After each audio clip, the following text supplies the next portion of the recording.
like a thing. Oh, you did today. Was it on because you had that car? He usually has a room of points.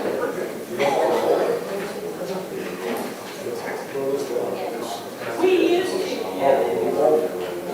we used to have a bunch and we got rid of them because nobody was using them. We're all digital or getting on the spot. And in progress, I told me to order next.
Well, you're the clerk. I don't have a walk through.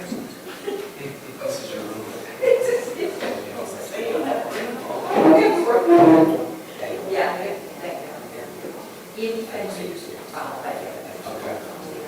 Yeah. All rise. Anderson County Criminal Court's now in session. The Honorable Judge Ryan Spitzer presiding. You may be seated. Good morning, ladies and gentlemen. We're here on State of Tennessee versus Jason Robert Dockery, case number C4C00133. This is Wednesday, day 3 of our trial. We're meeting without the jury. We've asked them to wait and come in at 1 o'clock. so that we can take up some 404B type issues. President of the courtroom, or counsel for the state, counsel for the defense, and the defendant. I apologize for the late start. I had to have a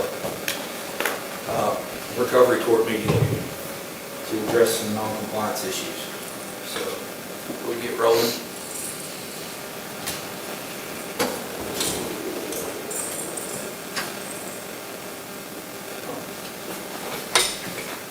After I sign this.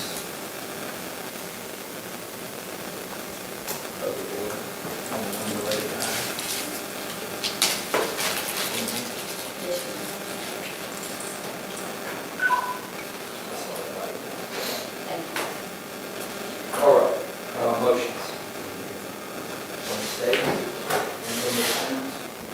Well, Judge, this is essentially a continuation of the 404B that we started previously with regard to the defense pleading and our response to that regarding the 4 incidents of prior conduct of the defendant, June 15th. The incident where Shysti called, Mayberry called, and reported that he had shot up her house. Moving forward to September 9th in Harriman, Tennessee, where police were called and she was injured and the defendant was at the scene. We also noticed on September 10th where she called law enforcement to say that he was stalking her in the parking lot of the Dollar General across from her apartment. And then again, September 12th, the morning of the homicide where he went to his daughter Caitlin's house. So for the purpose of today's hearing, we're just asking you to consider the Harriman incident, September 9th, Harriman incident. The court previously accepted a thumb drive with the body cams and the 911 calls from the Harriman incident. And we have 2 witnesses that we'd like to call for eyewitnesses to that to establish a clear and convincing standard for the purposes of allowing this jury to hear in our case in chief that he put a gun to Shysti Mayberry and put a knife to her throat, causing injury on September 9th of 2023. We have 2 eyewitnesses here in the court. I have I have my notes from July 14th, that previous hearing, referencing those 4 different incidents, and also this B drive. You need this? I don't. We'd like to make that make sure that that's an exhibit to this proceeding. Additionally, Judge, we have the defendant's statement's been put into the record on a motion to suppress, and you recall in the statement that he made admissions, but said that conditioned those admissions on Shysti Mayberry essentially being the primary aggressor or fighting him for the gun or going to go for the gun. He made different statements with regard to that, so we were glad that also to establish, at least for the purpose of this hearing, that the 404B reasons these need to come in front of this jury to show that absence of state, motive, intent, and all the things that we put in our plea. And that was on our suppression hearing on our September 17th. Yes, Your Honor. Of the defendant's statement. And also, the only other thing that I want to discuss is Rule 104, Judge. 104A specifically, for purposes of admissibility, this hearing, rules of evidence don't apply.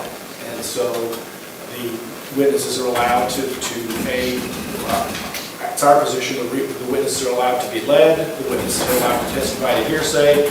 It's additionally any statements that Shysti may have made, etc., because the only thing that applies in an admissibility hearing is privilege under Rule 104A. So it's our intention to offer evidence. We're going to offer additionally some things, some text messages to corroborate one of our witnesses' statements that she made a few days after the incident. She actually sent text messages detailing these incidents on September 14th at 9:31 a.m. So we intend to offer those.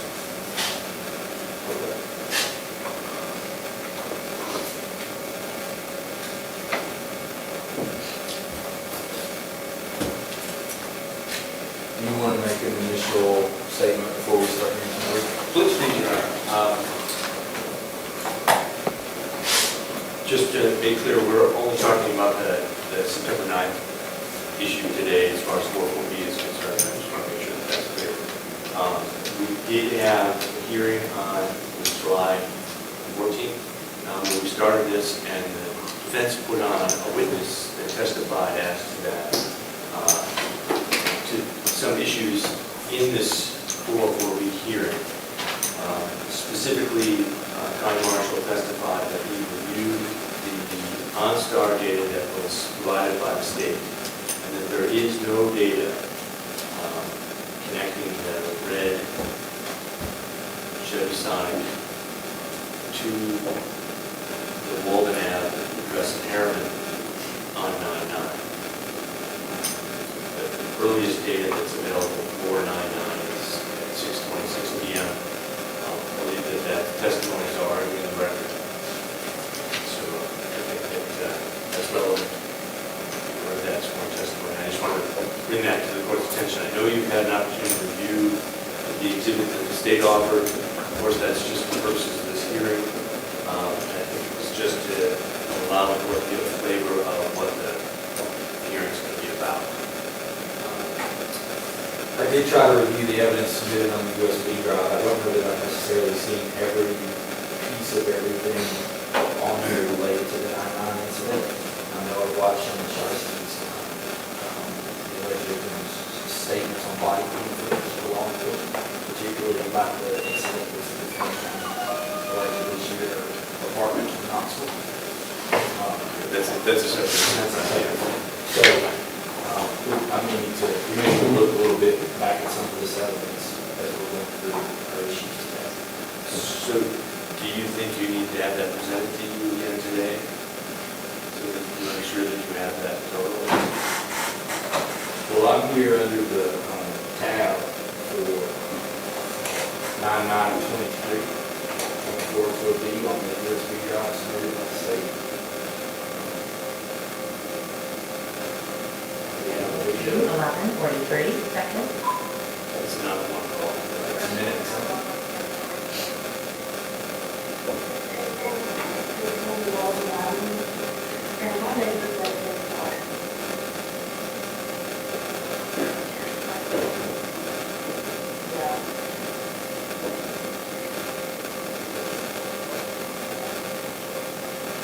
I want to go and talk. They're not letting my video. Yeah, they're not letting my video.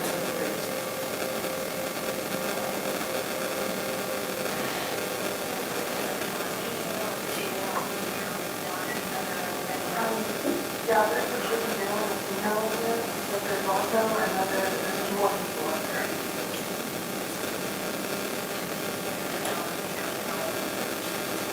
Yeah, he's already, she's already been earlier than this, and then what was that?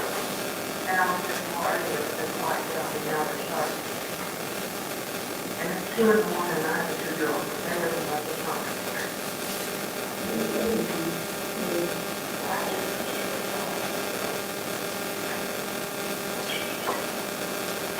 No, you say they're fine. Can you hear them? All right, let me stop before I go any further with that. Do we have witnesses in the courtroom right now? We do. Is the rule requested Yes, sir. for today's hearing? They're in custody yet, so I don't know if the sheriff wants to do that. Do we have enough deputies to be able to have one in and one out? Y'all got independent officers for the independent witnesses, right? Okay.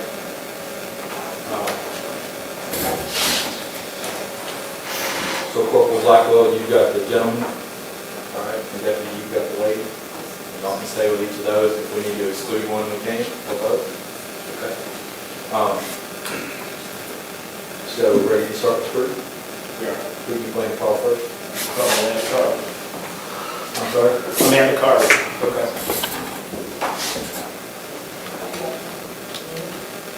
Yes, please. He needs to leave the courtroom while we hear from Ms. Carter.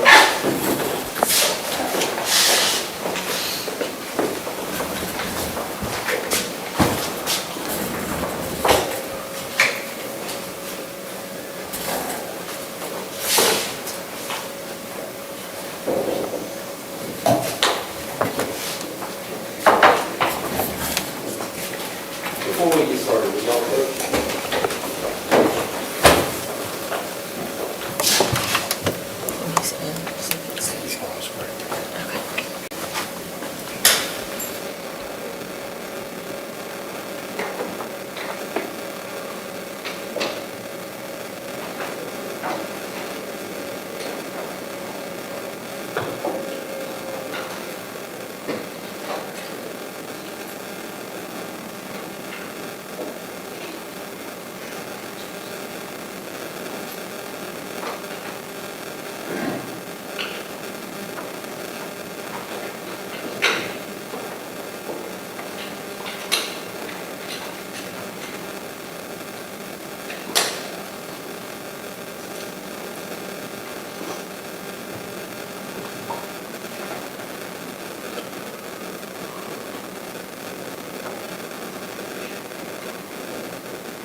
please raise your right hand for me?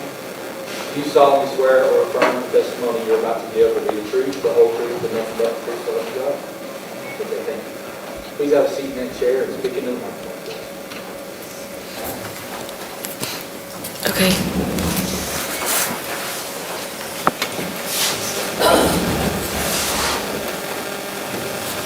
Ma'am, if you go ahead and state your full name for the record and spell it. Amanda Michelle Carver, AMANDAMICHELLECARVER.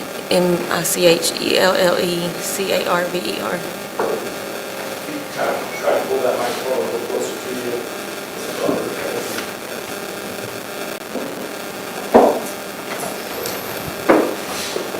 And Ms. Carver, you understand and you know why you've been subpoenaed here today? Yes, Okay. And you knew Shysti Mayberry? yes. How is it that you knew Shysti Mayberry? She was my best friend. How long did you know Shysti Mayberry? As long as I can remember. Are you two the same age? So, What's your age difference? I don't know, a couple of years, maybe 3 years, 4 years, something like that. You older or younger? Older. And you said that you viewed her as your best friend? Mm-hmm.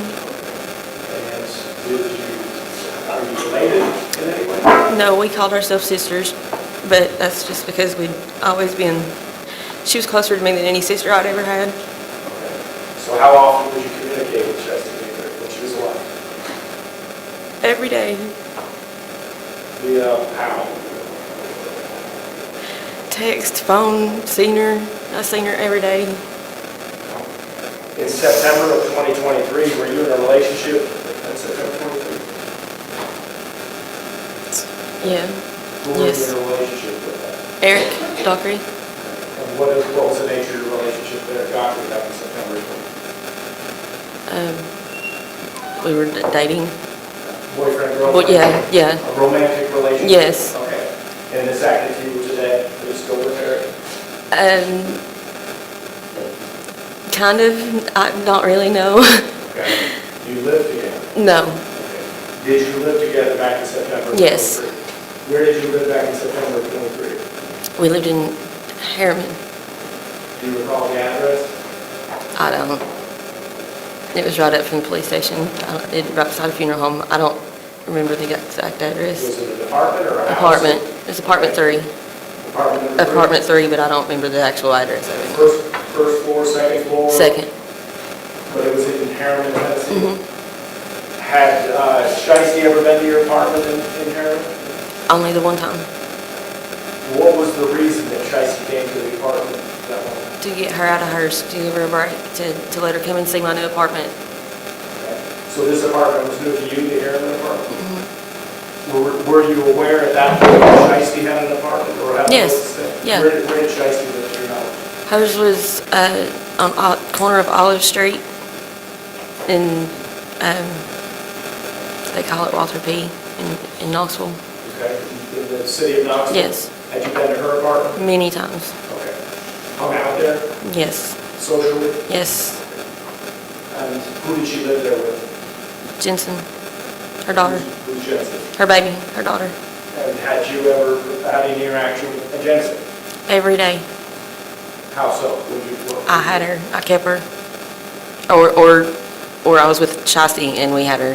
It was just every day. I was around both of them. Okay. And do you know Julie Crum? Yes, How do you know Julie Crum? she's my mom's best friend. Okay. And so your relationship with Shysti, was that through your mom and her mother? Well, yeah, and we lived close together, school. I mean, it was just, yeah, but yeah, mostly, I guess, through Mom and Julie. So where are you from? Edwina in Newport, same. And Shysti's from Newport? And Shysti's family's from Newport? Mm-hmm. And your family's from Newport? Yes, Do you know everybody in her family? not everybody, but Or do you know her immediate I family? know her mama and her babies. Okay. Do you know Jaden? Mm-hmm. Juliana? Mhm. Josie? Mm-hmm. What interaction did you, if any, did you have back then with those girls, with Shysti's daughters? I don't have a lot with Jaden. Juliana, I have a lot more with. What kind of interaction? just talking. Juliana and my daughter are very good friends. So we've got kind of interrelated families, Mhm. not interrelated, but multiple generations that are Yeah. integrated here, that we're talking about, that friendships. Mhm. Okay, and neighbors in terms of being regionally close to each other. Mhm. Okay. And so what kinds of things would you and Shysti talk about? Everything. I mean, there wasn't anything that we didn't talk about. Okay. I didn't think, but Would she talk about men to you? yes. All right. And obviously you said that you were dating at the time Eric Dockery. Mhm. Do you know Eric Dockery's brother? Yes. Who was Eric Dockery's brother? Jason. Okay, is he seated here in the courtroom? Mhm. Point him out for the judge. Just pointing at Jason Dockery. How long had you known Eric Dockery? You said you were dating in September 23. How long had you been dating with Dockery? Maybe 2 years at that point. And in those 2 years, how long had you known Jason Dockery? Not long. I mean, I had talked to him a couple times, seen him on the phone when he was talking to his dad, but he was in prison for the first little while, except I think he got out in February. Okay. February of 23? Yeah. He got out on parole? Yes. And is that when you first started to get to know him? Yes. And who was it that introduced Jason Dockery to Shysti Mayberry? Eric. And how was Shysti would only have communication with Eric through you? I mean, was that the nature of their relationship, or was she friends with Eric as well? No, she was friends with Eric too. She's the one that introduced me to Eric. She was friends with Eric before I knew Eric. Oh, okay, so Shysti introduced you to Eric, and then, I see. Now, with regard to that, how often would you have communication with Jason Dockery when you lived with Eric? After he got out, Yes. every day, How so? phone calls. He would come to his dad's, see him. And so when you say come to his dad's, his father Jack Mhm. is obviously the father of Eric as Yes, well? yes, which is where Eric and I lived. Okay. And before you got your apartment in here? Yes. And where was that? Knoxville. Is Jack still alive? No, Okay, when did Jack die? March 7th of last year. I think it was last year. And you were living with Jack in his house with Eric for a period of time? Apartment, yes. And where was Jason living at the time, at that time? Bryson, his son Bryson's. His what? His son Bryson, They lived together, him and his son Bryson? for a little bit, yes. All right, but you're saying that a lot of the communication occurred there at Jack's house? Mm-hmm, So Jason and Eric were together at Jack's house? yes. Does Jack have other sons besides Jason and Eric? No, There's only 2 boys? yes, Does Jack have girls? no, 2 children, yeah. Jason and Eric? Mhm. And you said that you would communicate with Jason pretty much every day, Mhm. and Shysti pretty much every day? Yes. Okay. I want to turn your attention to when she moved into the apartment there in Olive Street. Do you recall, well, let's first back up and ask you about when did they develop a relationship, that is Jason Dockery and Shysti Mayberry, when did they develop a relationship beyond talking as friends? Just a few days after he got out of prison. They started a romantic relationship, to your understanding? Yes. Okay. Boyfriend, girlfriend? Well, talking. Okay. Did Shysti have another boyfriend, or was she single at the time? or- No, she didn't have anybody serious. And when that started, that relationship started, you said that was in February, you got out of prison? Yes, And a few days after that, is Yes. when the relationship started? How often would you, to your knowledge, would you see them together? to begin with, just like maybe a couple times a week. But she was at Jack's with me, just, I mean, every day, and I mean, it's hard to tell, because we all just kind of, we would pass each other at Jack's and be in and out, but she was with me at his house a lot, so, Did Jack live here on Olive Street? no, Did Shysti have a vehicle at the time? no, How would she get around? me.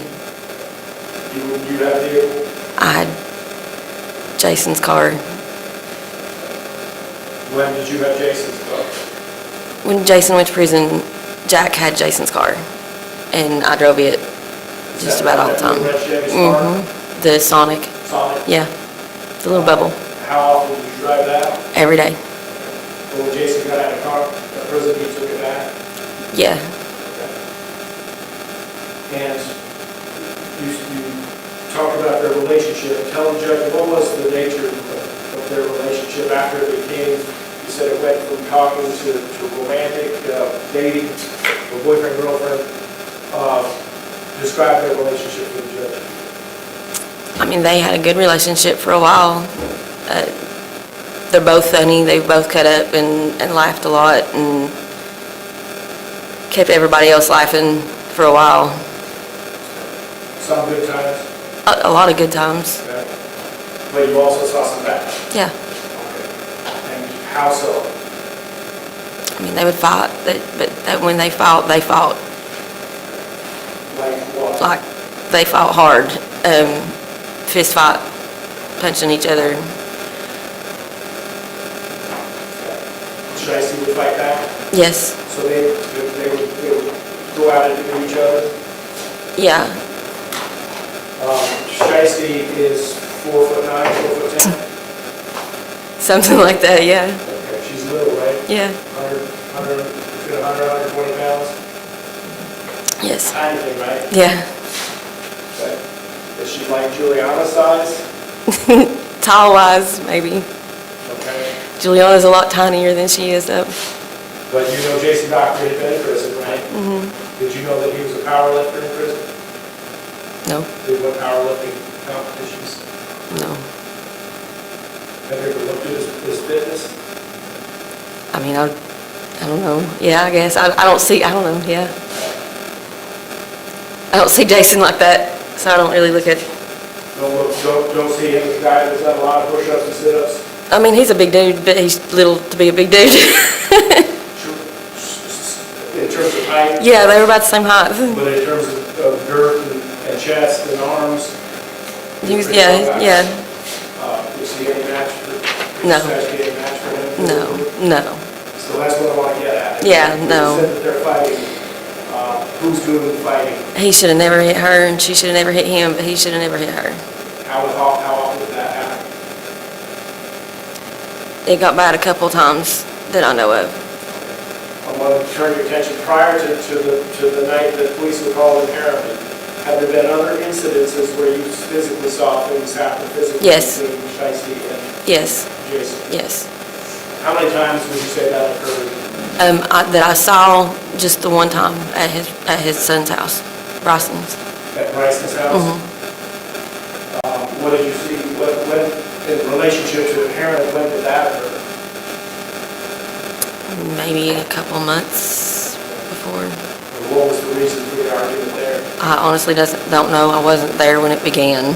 I was just called to come and get her and the baby, so that's what I did. Who called you to come get the baby? I think Bryson actually called Eric. And what did you see when you got there? They were fighting. She came out, put Jensen in the car, went back in to get stuff, come back out.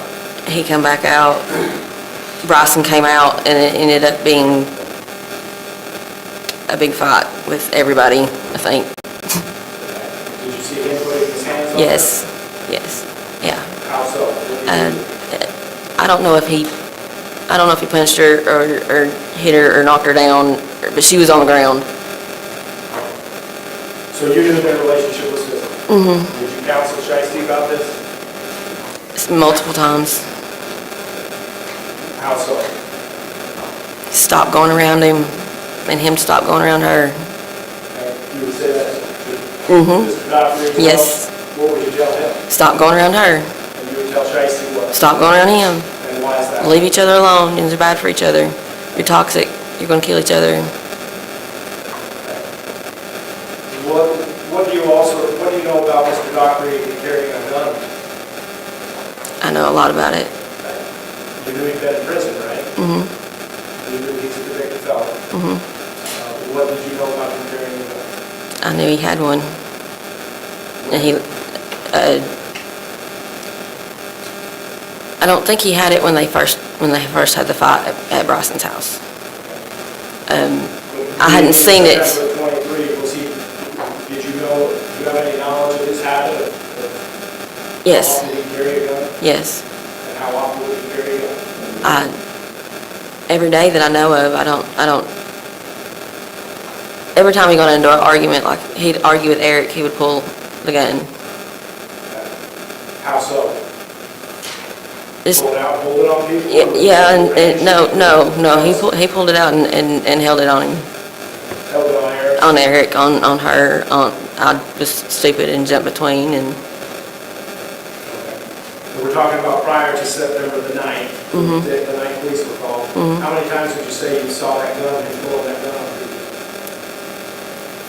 just the one time, I think, Okay. at Jack's apartment, when he pulled it on Eric. And you said that you saw him put it on Shysti as well in the past? At my apartment was the first time that I saw him actually hold it to her head. Well, you're talking the night that The police were night, called? yes. Okay. All right, well, let's get right to that incident. We talked a little bit about the nature of the relationship. On September 9th, 2023, you recall the night that the police arrived there at your apartment. Mhm. How many times would the police call there to your apartment due to disturbances? I think me and Eric had one and Shysti and Jason had one. And so yours was in October after Shysti died? Yes, But prior to Shysti dying, how many times have the police been called to your apartment? just the once. So this is it, the incident that we're going to refer to as September the 9th, the only time they were called? All right. What was going on that day? Eric and I went to work. They were hanging out at our apartment. Who's they? Jensen and Jason and Shysti. Why was Jensen and Shysti at your apartment? I had pulled up, we pulled up at Jack's like the day before, or maybe a couple days before, I don't know. Jason, Shysti, and Jensen were at Jack's, and I think they just fought or something, and me and Eric were both like, okay, here we go. But they were getting along, everything was fine, and I had asked Shysti to come to my apartment. What reason did you ask Shysti to come to your apartment? She had talked to me earlier that day about just being sick and tired of being where she was at. She felt like nobody ever checked on her, nobody cared, you know.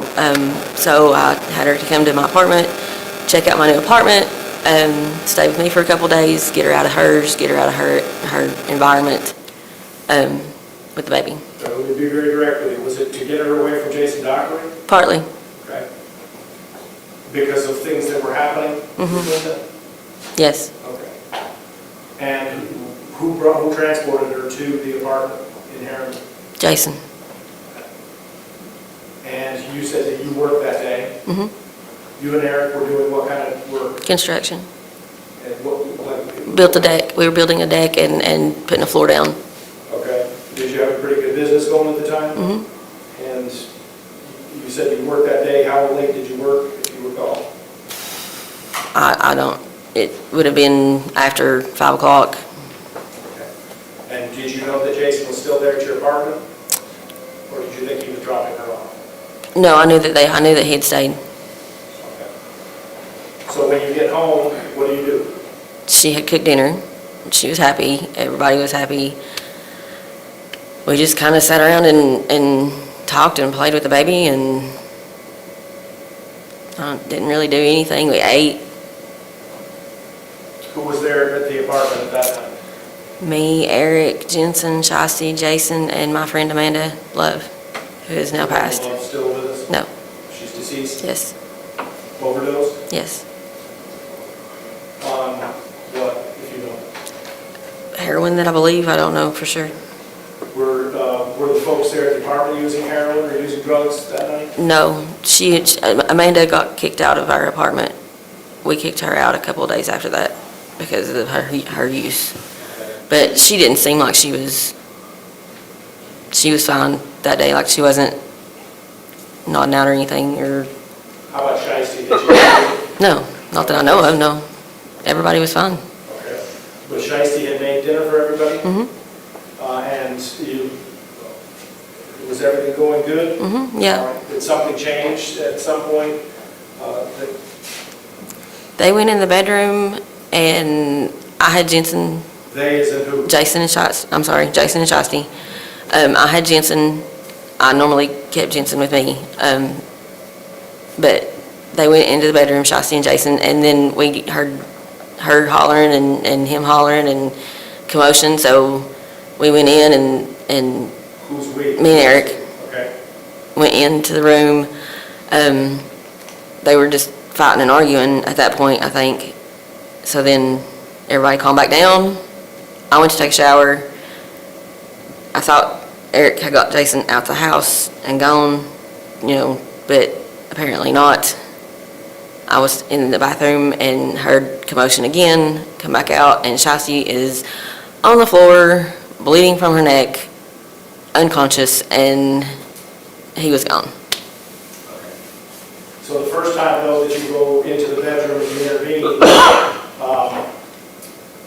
did Mr. Dockery have a gun? Yes. Okay. Be very clear about that. What did you see with regard to the gun, and what did you do with the gun with regard to you?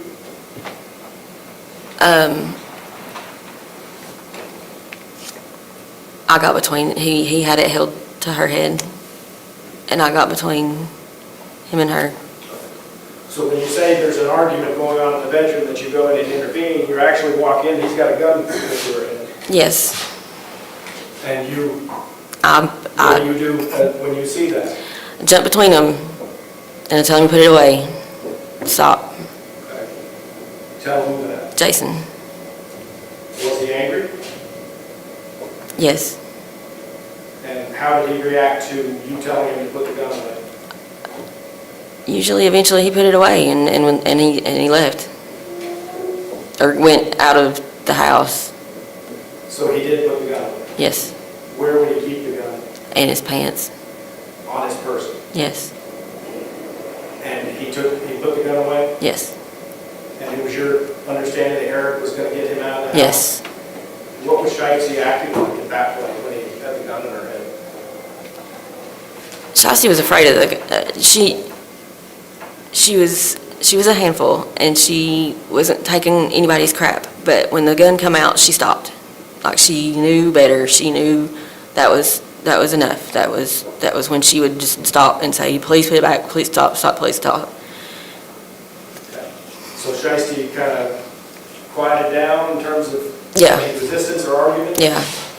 Yeah. She knew better. She knew that wasn't. She didn't like the gun. And then you said that you thought that Eric had gotten Mr. Dockery, Jason Dockery, out of the house? Yes. And you said you went to take a shower, and you heard what? The commotion in the bed, in the room that they were sharing again. All I heard was her hollering and him hollering, and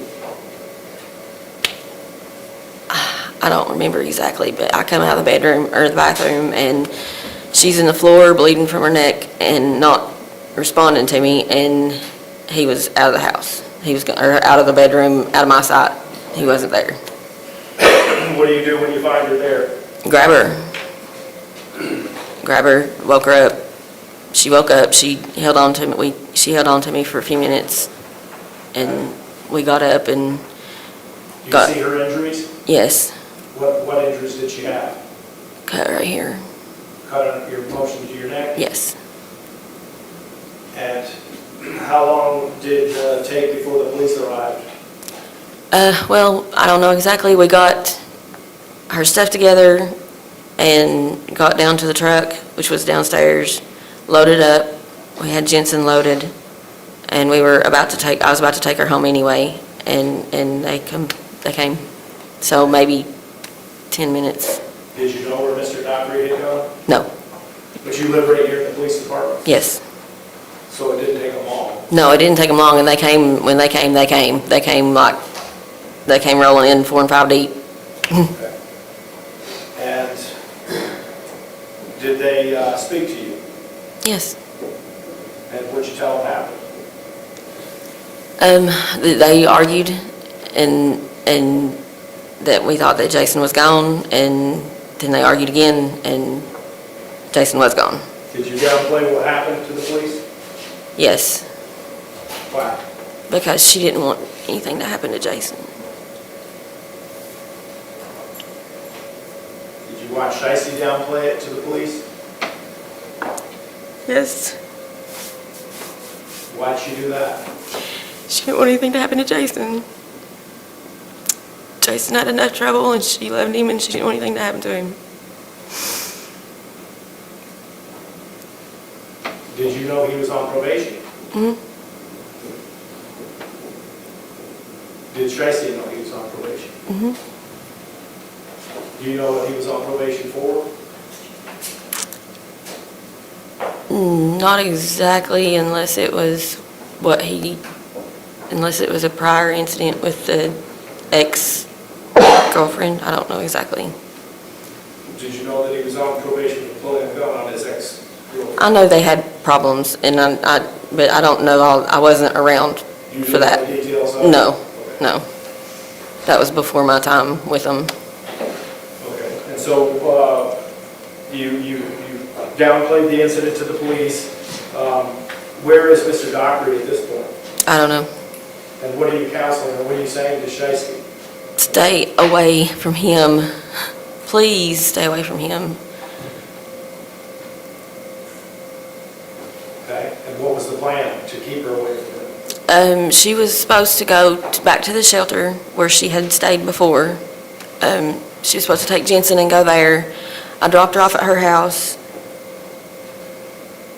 unwillingly because she said that she had protection there, and some guy came out that she knew whenever we got there and took her. So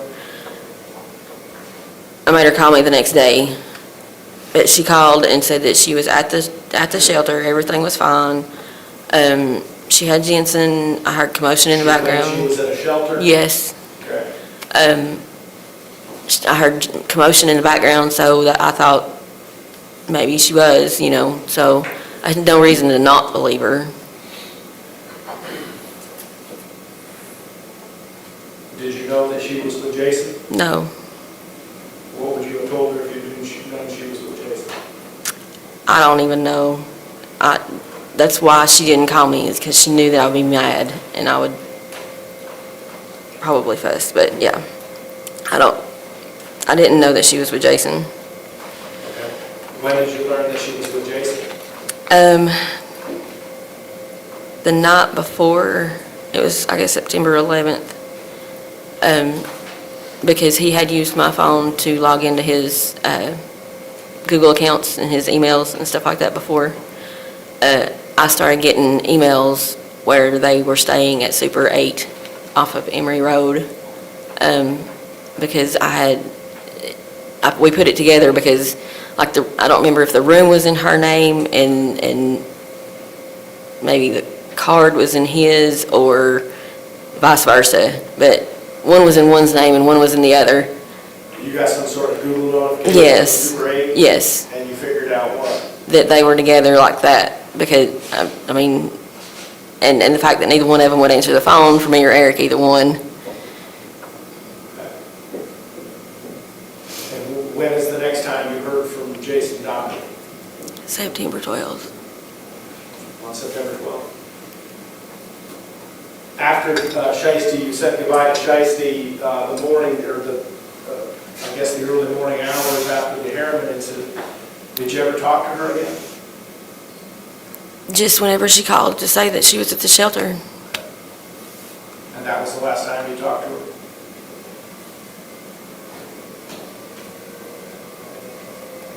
And the people that were present during the assaults you talked about in Harriman, those people, were they, when you told the court, Eric Dockery, your boyfriend, Amanda Love, who is deceased, and Shysti Mayberry, who is deceased, and this defendant? Yes. Mr. Dockery. Okay. Did Shysti ever confide in you about other problems that she had with Mr. Dockery? Yeah, I mean, Did she call you, did you hear from her about him being at the Dollar General across from her apartment after the Harriman? no. That one is new to me. How about him shooting up her apartment in June? I knew about that. How did you know about that? That was supposed to be a diversion from his son's stuff that he had going on. I don't know. It's another big, long story. So on June 15th, you knew she called police and said that he had... I didn't know that she called police, no. Okay. You knew that she alleged that he had shot her apartment? He told me. That he told you that she was alleging that? No, he told me that he did. That he did not? That he did. That he did shoot up her apartment? Yes. And what was the circumstance that Bryson was going to get blamed for that, his son? Bryson was in trouble for shooting up somebody's house before, and what I knew was that Jason had shot into the ground there at Shysti's apartment to make it look like Jason had that gun and not Bryson, to take the heat off of Bryson and put it on him. And Jason admitted that to you? Yes. Did Shysti ever tell you about that incident? Not really. Yeah and no. She knew I knew already, so we didn't, I mean, it wasn't really,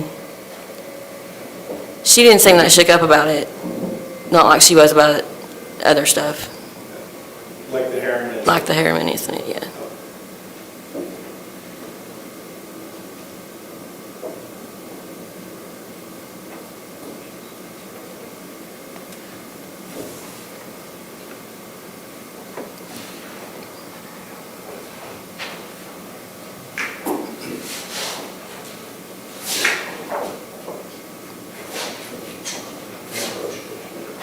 We could mark this, do we have different numbers for the hearings as opposed to trial incidents? If you'd like to do a separate list.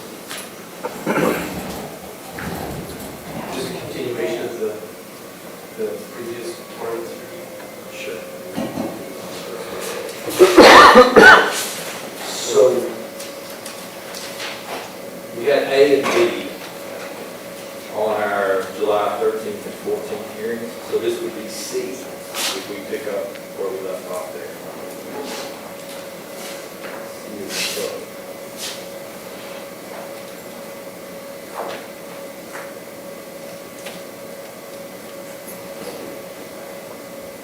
so with regard to that incident in June, Jason admitted to you that he shot at her apartment, and the reason was that he was going to use the gun because Bryson was being blamed for another shooting, and it was a diversion. Yes. Is what you're describing for the court. Yes. But he told you that he shot her apartment, or shot The end of the ground, yeah. Okay.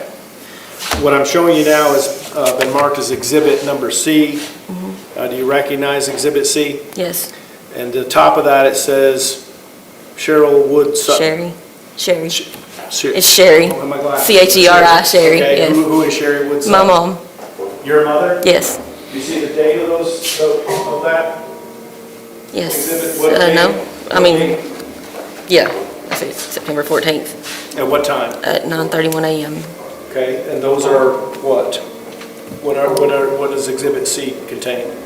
This was me telling Mom what all had happened, just in case I was to forget, or just in case I didn't remember exactly. I was giving Mom a rundown. Okay, so that's what you told your mother on September 14th of 2023 at 9:31 a.m. about what happened, Yes, okay? I didn't hear that answer. I'm sorry. It was me giving my mom a timeline of what all had happened, just in case I forgot some of it or lost things got crazy or complicated and I had forgotten something, and it was also for her to give to Julie. So that Julie would know what happened to Shysti? So this is 2 days after the homicide, is that right?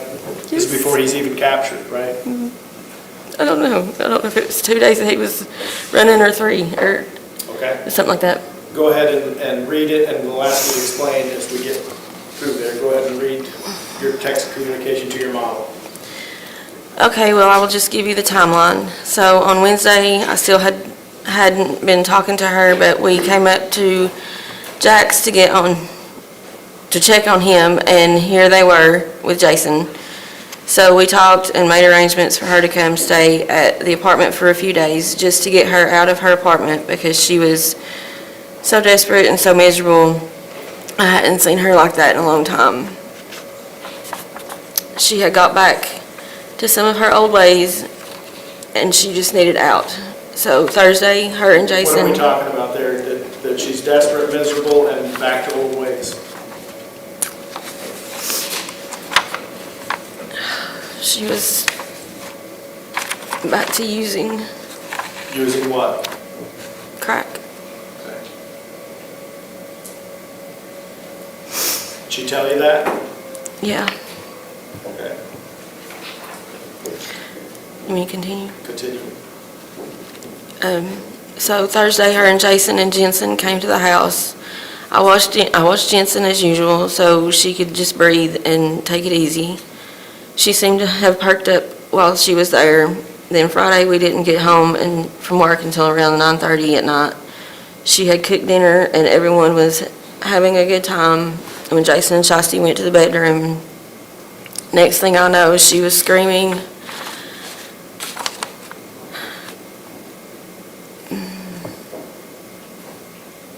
Next thing I know, she was screaming. Yeah, I was just, it's cut off halfway down it. I ran in there and pulled him off of her and shoved him backwards. Then I turned around and had a gun in my face. He was trying to point it at her, and I wouldn't move from between them. I got him to put it down, and Eric got him out of the house. So when we were all back to semi-normal and he bust back in the house while I was on the toilet and had a knife held to her throat, she will have 2 cut places on the left side of her throat from that.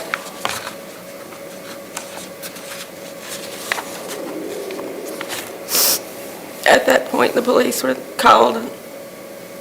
Jason somehow got away before they got there. That was all really a blur. I went and picked her up off the floor, and she finally pressed charges on him, so I thought, and then she didn't.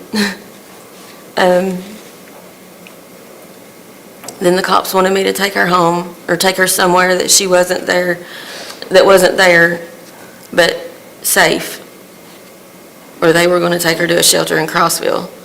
So I loaded them up, had the police escort to the interstate, and when we got to Knoxville, she informed me that she wasn't going to Heather's, she was going home, that she had protection there. So I took her home and was met there by some big black dude she called nephew. I reluctantly left them there. This was at 6 a.m. Saturday morning, and I went home. I talked to her several times the next day. Jason had started texting her again, but she swore that she was staying away from him. This time, everything was pretty much the same till Monday. I didn't hear from him or her, and knew something was up. That's when I started snooping, and I've got the pictures of the room that they rented. The email, yeah, the emails You that said I that got. actually the pictures attached to your text? Yes. Okay. Okay, so we're at work. I don't know what that is. Okay, so we were at work on Tuesday, and I got this really bad migraine that came on all at once.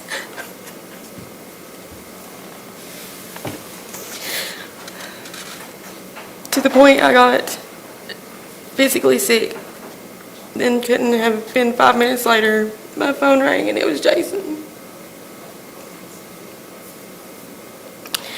He was on video, so he looked me in the eyes and said, "She's dead, I killed her. She's laying on the side of the road. Do you want Jensen back alive?" And showed me Jensen in the back seat. So I went along with it at first, thought he was joking because they had done that to me before. and both busted out laughing about it. So I kept watching for her, waiting for her to laugh or something, but he gave us a place to meet him and get Jensen, and said if he even thought we had called the cops, or if he smelled a cop, he would kill us all, her first. So me and Eric went to where he said he would be. He wasn't there. We waited for 2 hours and never saw a trace of him. Little did we know, the police had already spotted him right after he hung the phone up and started chasing him. So we came home and called Turbo, our cop friend. They had already found her and kind of knew who might be responsible, so we told him everything and that he had Jensen. But thank God he decided to drop her off at some random person's house to keep her out of any more danger. He said they were fighting in the car and she jumped out and he followed and pulled the gun and shot her. Sorry, I've cried so much. I can't see. To text, and it was taking me a while to text her. So that's why Jason is mad at us, we think, because we think he blames us for saying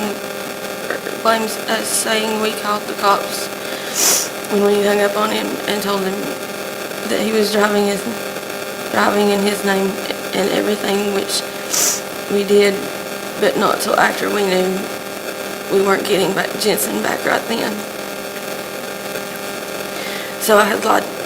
So I lied to you initially about when I found out.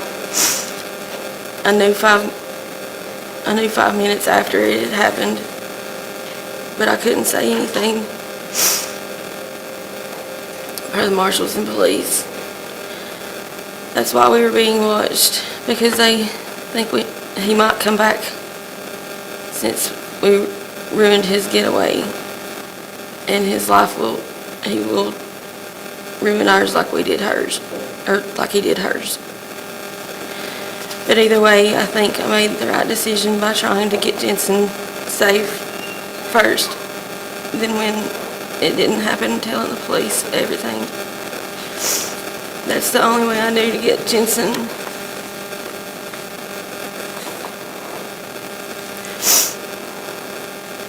At that point, that's why they found him and chased him, then lost him. And this is what I was told. I don't know this, but they found out Jensen was in the car and legally had to back off at that point if he was driving at a high rate of speed or erratically.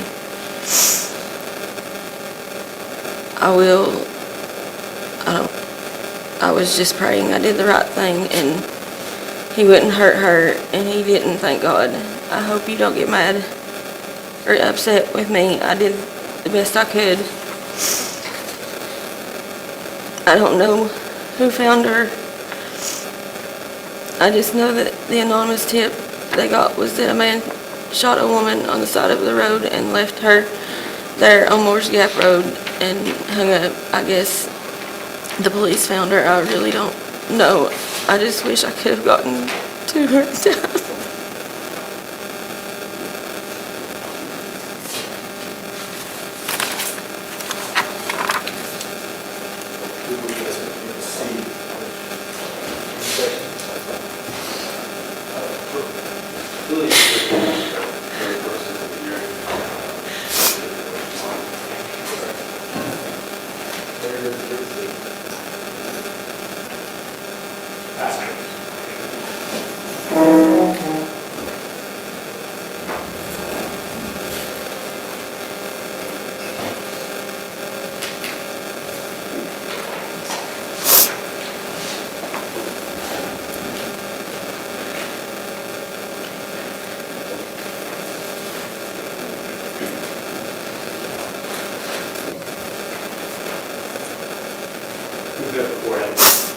Yes.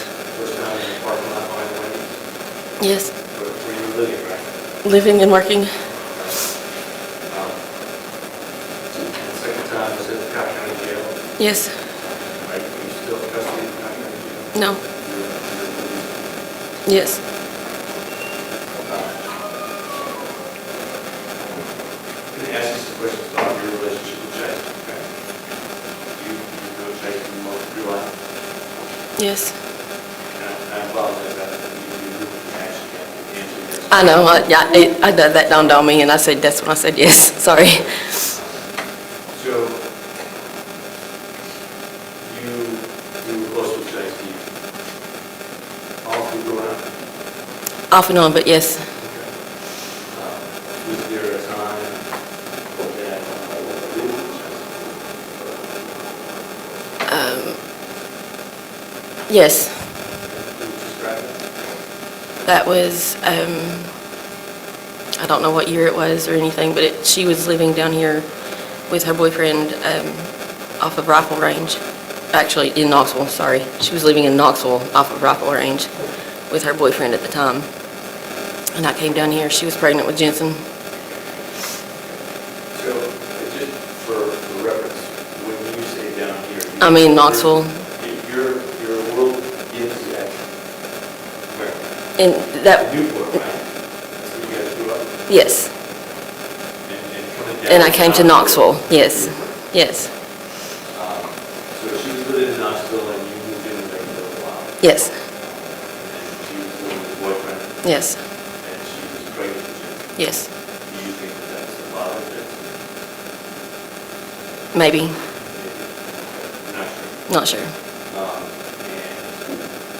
And you met Eric? No, not until I had been living with Shysti for maybe a month when I met Eric. But it was at that time? Yes. She's pregnant with Jensen? Yes, she introduced me to Eric, yes.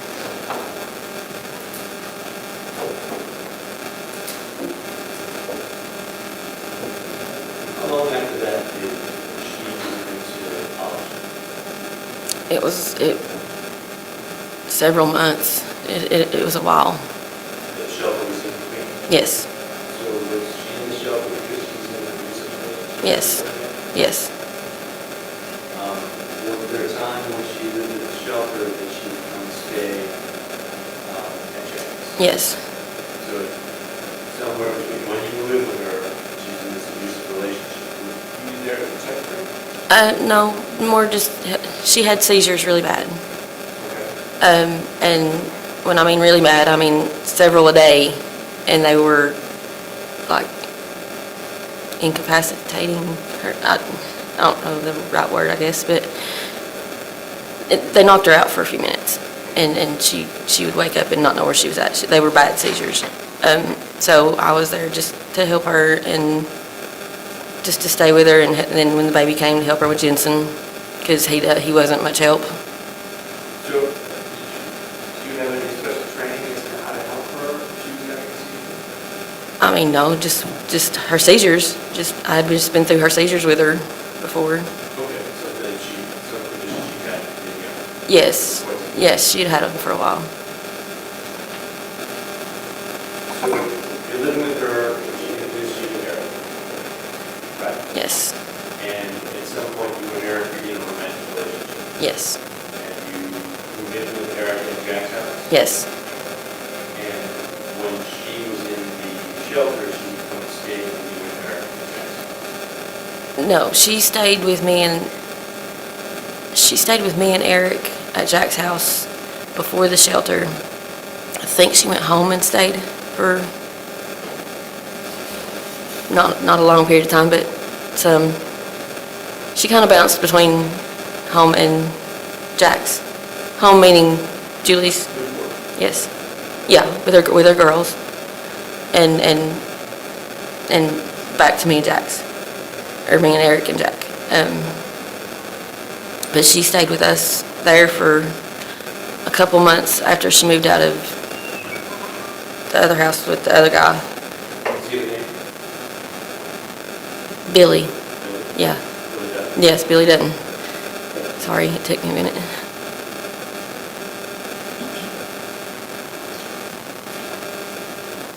don't put that on jail for reason? I don't think so.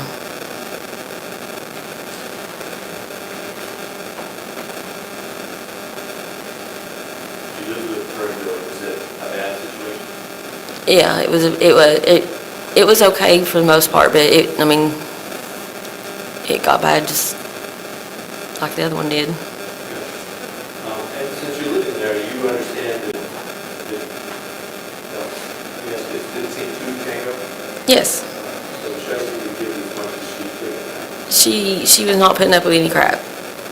She was pregnant again. This was going to be her last baby. She wasn't having nothing happen to it. She wanted to raise this one. She wanted it, and so she was not. She just wasn't. She was feisty. Okay.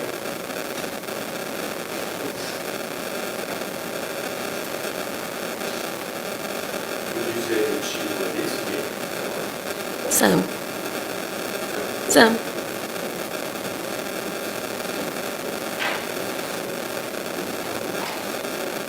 Has to do with that. Yeah. Did you see her in other relationships over the years? Yes. Did her personality become feisty, or was she always? She was always feisty.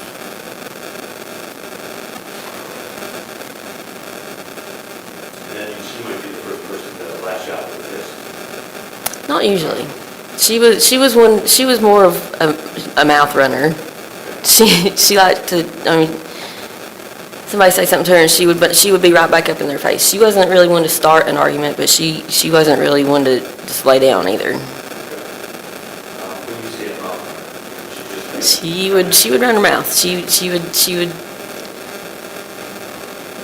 you call her a name, she's gonna call you one back. she knew how to be polite.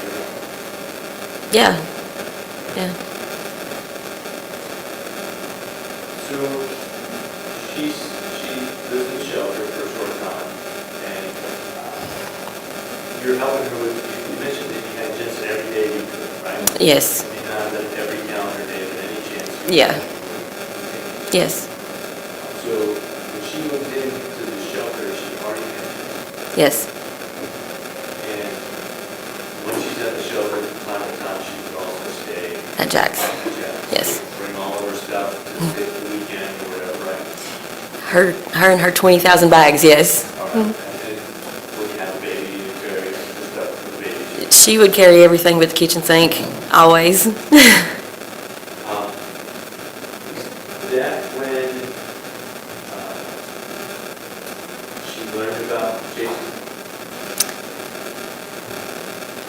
She knew about as much about Jason as I did up until his release. Just where he would be on the phone with Jack, and I think he talked to Jack just about every day. Jack didn't really know how to work his phone a lot, so he would have to have her or me. She was there a lot without me. Me and Eric would go to work, and she would stay with Jack. And Jack looked at her like a daughter, just like he did me, so. this is after she had a baby. Mhm. Jensen, Mhm. she's spending some time. How long did that last? That she was at the shelter and at Jack's. Couple months. After Jason got out of prison, was she still there, or was she now in college? She was in her apartment by the time he got out. So sometime in February, she had already moved into college. I'm not sure what month she moved in, but she was already there, yes.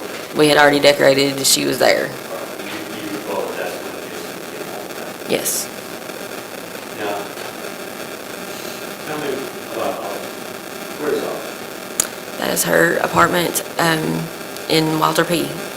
Walter P. Taylor Projects, right? Yes. I think they renamed it the platform or something. It's something like that, yeah. We had no idea what she was getting into. Well, the shelter is the one that got her into the apartment. And she was tickled to death, and so was I, because it was nice. They had just remodeled them. We're from Newport, You know, we don't have these big, bad apartment complexes like they do in Knoxville. Our projects, you know, neighbors grill out with each other. There, no. But we had no clue. We had no idea. So she's tickled to death. She's got this really nice apartment, something that she's never had, that was hers. We're decorating, and I mean, it's happy. Okay. And so she's excited about that. Yes, But it is a project, right? yes. So it's a dangerous place? We found out later, yes. Okay. Well, how much with it? Well, while we were moving her in, our first idea of it was a police officer pulled up. I had on like a blueberry blue colored hoodie, Under Armour hoodie, and she had on some kind of little t-shirt that had a little dog on it or something with lightning bolts. And the officer told us that we had asked what we were doing, and she's, oh, I'm moving into my new apartment, da da da, you know, all happy talking about it. He said, well, let me stop you there. You girls need to go in. And he sat in the parking lot the whole time until we came back out in different clothes. Told us that we need to go in, change our shirts, because it was a gang war zone or gun war zone or something like that. And we could not wear those colors there. And we had no idea what that meant. But, yeah, the cops sat out there until we came back out in different clothes. All right. So you had no idea what gangs were about, right? No, we don't have those in, I mean, we have, I guess, wannabes in Newport, but nothing like that. But you know that the sheriff was in prison, right? Mm-hmm. And that she was affiliated with gangs in prison. No, I don't, no. Now, when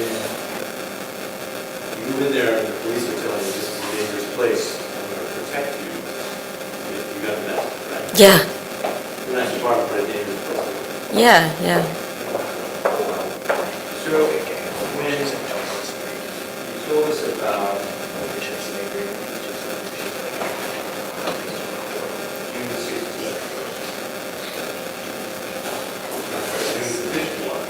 about the shooting in the ground near her park cat. You learned something about that, right? Yeah, after the fact.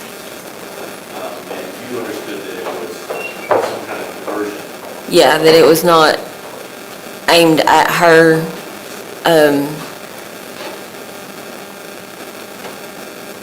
I think maybe she even known about it, or knowed he was going to do it because of the situation, and he didn't like aim. From what I knew, he didn't aim at the actual apartment. He was shooting in the ground, which there was a piece of yard in between, like the sidewalk and like her apartment, and that's where he supposedly shot. I wasn't there. I don't know, and I didn't see it afterwards. I just know. So do you think she may have even known that it wasn't about her? Yeah, I mean, I don't remember exactly, so I don't know exactly, but she wasn't that upset about it, and she knew about the stuff going on with Bryson, so she may have even known about it. I really don't know. And you didn't know anything about her mom? No. Now, you indicated that she was Shysti and feisty, and that Jason was Jason. Right? He was a tough guy. They were both handfuls. They were both him. Mm-hmm. Okay. You said that you developed it when Jason started to hang out with you and Shysti and Eric. It was like the four of you were together quite a bit. Right? Yeah. And Jason would fight with Eric. Mm-hmm. And Eric would fight with Jason. Mm-hmm. And Jason would fight with Shysti. Mm-hmm. Shysti would fight with Jason. Mm-hmm. You would fight with Eric. Mm-hmm. Would you say that you and Jason would confide in each other about how you... Jason became my best friend and kind of my protector from Eric. Okay. So you were in an abusive relationship too? Yes. And so you would confide in him that, Eric's on drugs today, or drunk, I might catch a fist in the eye. No, I didn't usually call him until after. But it was more of a come get your brother. Or call him, calm him down so he don't go to jail. Or come get me. He came and got me a couple times. And that's the context of this incident you talked about at Bryson's house, right? There was some argument at Bryson's house going on between whoever was there. Mhm. And you and Eric got a call, come and get Shysti. Mm-hmm. And maybe, yeah. And did you come and get her? Yes. And you're not aware of whether the police were called that day or not? I have no idea. They weren't there when we were there. So I don't know. Did you notice, sorry, yeah. So you took Shysti away from that Yes. situation? We did a lot. We would put her up in hotels or, Would Jason tell you you should get away from Eric? yes, You guys are a bad couple? yes.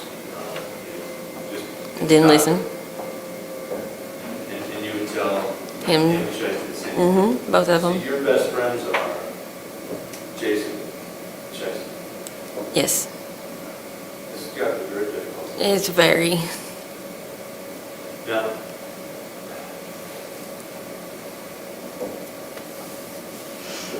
as far as you know on the incident at Bryson's, that, no one called the police on that incident? Not that I know of, no. And on September 9th, I'll talk to you a little bit about this.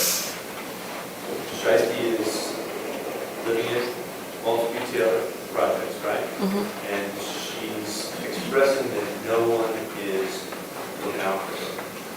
Was it getting scarier for her to be there? I hadn't talked to her. I had backed away from her for not long. It was never very long. Like a couple of weeks probably that I didn't really talk to her because she was doing things that I didn't do or didn't approve of. And she always knew that I was there, but I had to be there at a distance.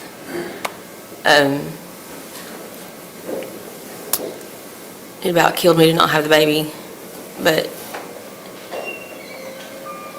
You know, when you say that, you were really concerned about Jensen's safety, with what Shysti was doing. yes, And about killed you to not have the baby. yes, When you said she was doing things that you didn't approve of, couldn't be around, was that she was back into the crack? yes. And did you know anything about how that problem and where she lived came together? I know that she wasn't doing anything like that until after she got that apartment, and she had had it for a while. She kept that life pretty much away from me. Like I didn't, she would tell people not to come over while I was there, not to come knocking on her door. She kept that, I knew about it, but she kept it, It was a secret, right? not a secret. I knew about it, but she kept it away from me. Did she ever tell you about getting in trouble with the people in the neighborhood because of crack or anything like that? She told me about a fight with a guy across the street, or in one of the apartments over there. She had issues with one of the guys. I guess it was her dealer. I don't really know, but it got rough too.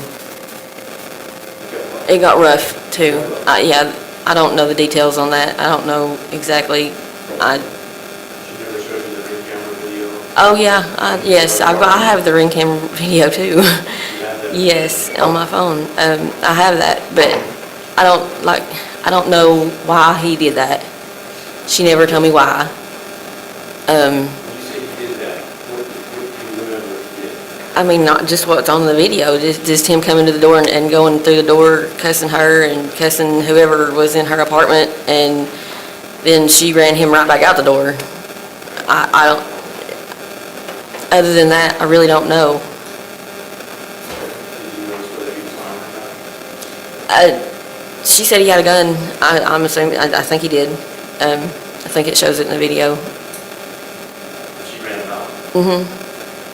The baby was there, yeah, she ran him out. So sometimes it doesn't make her fight out, but other times she can still fight back at the mom there. Well, I mean, yeah, Jensen was around, but that situation was different than the Jason situations. Okay. She was fearless when it came to a lot of things, but with him, she was not fearless. So, well, let me ask you about that. So there's these things going on at Walter B, and she's not hearing from you because she's not really wanting you to know what's going on, right? Yeah, And then sometime in September, you start talking to her again? right before we pulled up at Jack's, and Jason and Shysti and Jensen were there. Okay. Are you still talking to Jason at this point? I don't remember. Eric might have been, and I might have been too. I mean, it wasn't unusual to talk to either one of them. I think I was still talking to Jason. I'm sure I was. Was it common to try to get Shysti out of the Walter B jail at Yeah. It wasn't a great place, but it's beautiful. It wasn't, no, and yeah, we would put her up in a hotel. I would stay with her in hotels. She would, it got me in a lot of trouble with work, but every time that she would call, I would go running. But I wasn't about to. That was my sister. I see. So you run into her and Jason and Jensen at Jack's house. You hear from her that she's disappointed that no one's checking on her recently. She needs a break from Walter B from her apartment. And you suggest that she come and see your new apartment in the area. Mm-hmm. Right? Yes. Now, when you saw Jason and Shysti together at Jack's, things seemed to be good, right? They seem to be, yeah. Everybody seemed to be happy. Mm-hmm. And you invited her to your place. Mm-hmm. Now, on the record, you kind of said that one of the reasons was to keep her away from Jason. Mm-hmm. But Jason's the one that drove her there, right? Yes. So it wasn't like you said, no, Jason, you can't come. No, I didn't, no, we didn't tell him he couldn't come. She told me that she wanted a break from home, from Jason. And then next thing we know, she was going to ride with us. Next thing we know, oh, Jason's going to bring me. Oh, okay. So it would go back and forth, right? Yeah. It's hard to predict what was going to happen, right? Yeah. So she comes to your place on the 9th.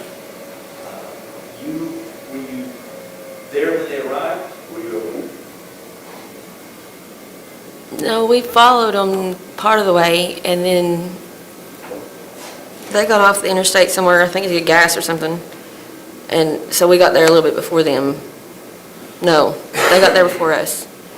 I don't know how that happened, but I think they got there before us because Amanda answered the door. Jason didn't know Amanda, I see. so. So there was someone there that didn't have to wait for you to get in. Yeah, Amanda was there, my friend Amanda. Eventually, you go to work and you come home that night. A little after 9 o'clock, I think. Yeah. And it seems like everything's great. Mm-hmm. Shakes for dinner. Everybody's walking around the place, enjoying your new place. Mm-hmm. Pretty exciting, right? You got a new place. Your best friends are both there. Yeah. And you get to see Jensen. Yeah. Right.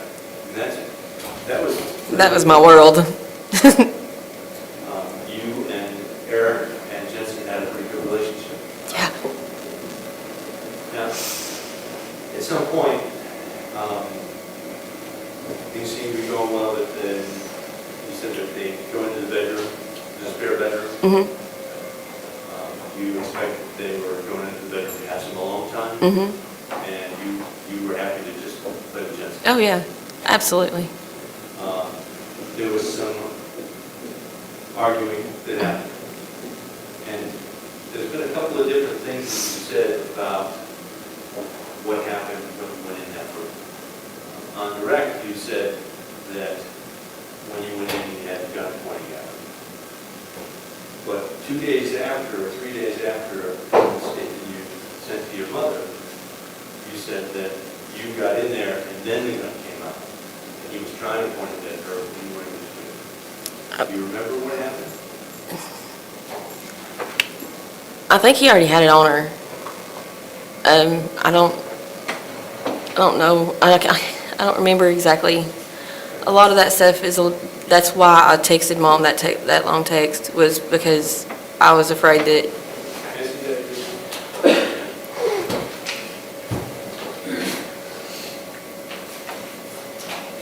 You indicated that you sent this text to your mom for 2 reasons. One, to communicate to Shysti's mom yes, how you felt about the situation, right? yes, One of your best friends killed one of your other best friends. And you were powerless to stop that, right? yeah, Now, in this, you were also, the second purpose was that you wanted to make sure that you wrote it down so you wouldn't forget. mhm,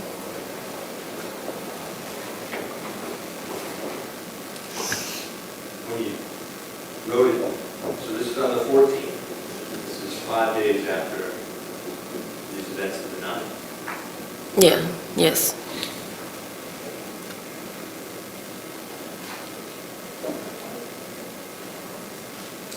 Jason and Shysti went into the bedroom. Next thing I know, she was screaming. I ran in there, pulled him off her, and shoved him backwards. mhm. Then I turned around and had a gun in my face. Do you think your memory 5 days afterwards about what happened Is a lot better than now, yes. than it is now? Yeah, that was my purpose of writing that part of it, He was trying to point it out. yes, They were screaming, yelling at each other. yes, Everything, you got confused, and Eric left, and you thought he left with Jason, right? Or Eric? no, we thought that Eric had gotten Jason out of the house and had got him gone. So let's just be clear that what you said on direct here, that you came in and the gun was pointed at her, probably not accurate, or more likely what you told Mom 5 days after. Yes, And you think that everything's over now, and Jason's gone, so you go take a shower. yes, And when you, in the shower, you hear arguing. more again. commotion, yeah. This is at 2 in the morning, right? I guess so.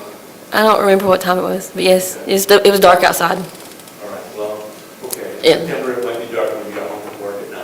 Yes, Things went well for a while. right, yeah, 2 o'clock sounds about right, yeah. We heard at the beginning here that the 911 call Right. was after 2 a.m. Yeah. The neighbor downstairs was not happy, right?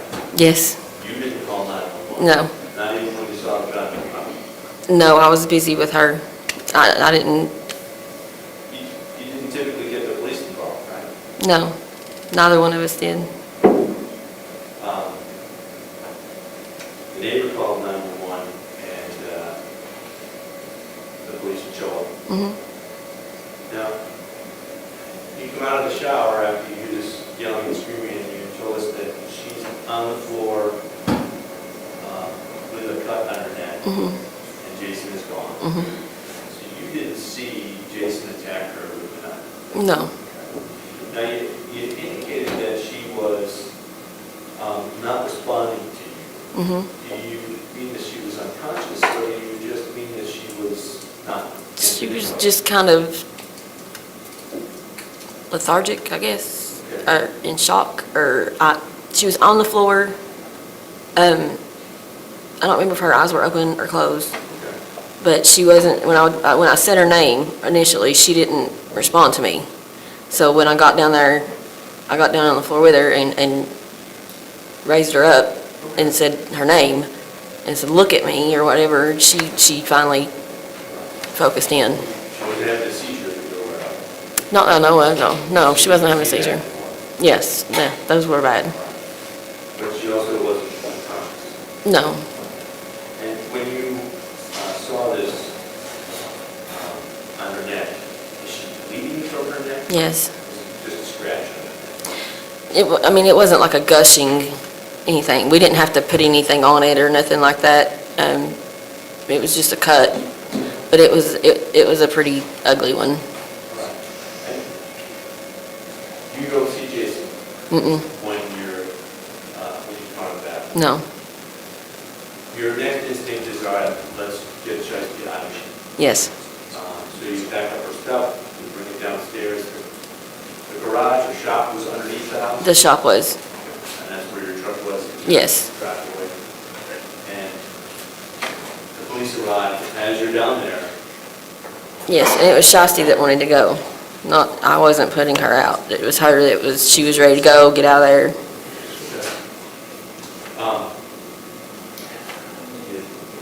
you know Shysti pretty well, right? Yes, Was she embarrassed that she upset your new place with this? no, she was scared. Scared she wanted to get out of it? Mm-hmm, Was she scared of Eric? no, No. no, Did she have any reason to be scared of Eric? no, Were you scared of Eric then? no, The police come, and no one really tells them what happened for a long time, right? mm-hmm,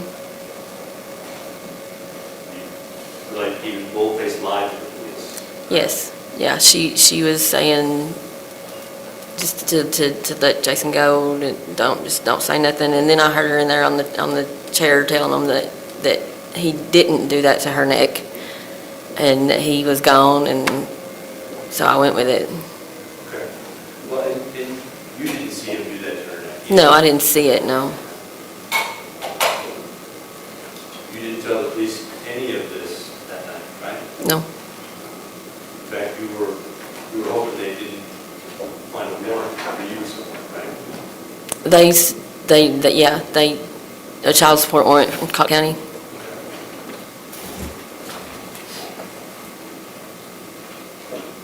You didn't hear from Shysti after that? Maybe the one day she gets into the shelter? You thought she got it from the shelter? I don't remember exactly how many days, that's why I wrote that. But it all just kind of blurs together now. But I don't think I heard from her because I was starting to get worried about her. And then she called me while I was working at one of our clients' houses doing the floor and said that she was at the shelter and that she was fine. Jensen was with her, and the commotion in the background, I thought it was the shelter, so It sounded like her problem. no. And I told her just to that I was at work, just to call me back in a little while, and she never did. So, it wasn't that situation, even down to the end when she tells the police that she's going to go to a friend's house, you're going to take her. Mm-hmm. They're going to give you an escort. To the interstate, yes. That was a lie to the police too. She wasn't going to a friend's house. Apparently, I did not find that out until we got to Knoxville, when I was, but her friend Heather's house was it was the apartment, it's still the apartments, Okay. but it was just in a couple apartments down. So, but I still didn't find that out until I was almost to drop her off. When you get there, she says she's got some protection. Yes, Some big black guy named nephew with some protection. yes. Is he the same guy who came into her apartment on that video? I have no idea. You didn't know who this guy was? I'd never seen him before. But it appeared she felt safe with him? She felt very safe with him. And did you believe he was from the apartment complex too? Yeah. During the time that she lived conversations with Jason about that? I don't know, I'm sure I did. Were you aware that Jason was trying to protect her from the elements? I know he was trying to get her out of there. Trying to get her out of there? Mhm. She's safe, right? He was trying to get her out of the apartment. I think at one point in time, they even talked about moving in together.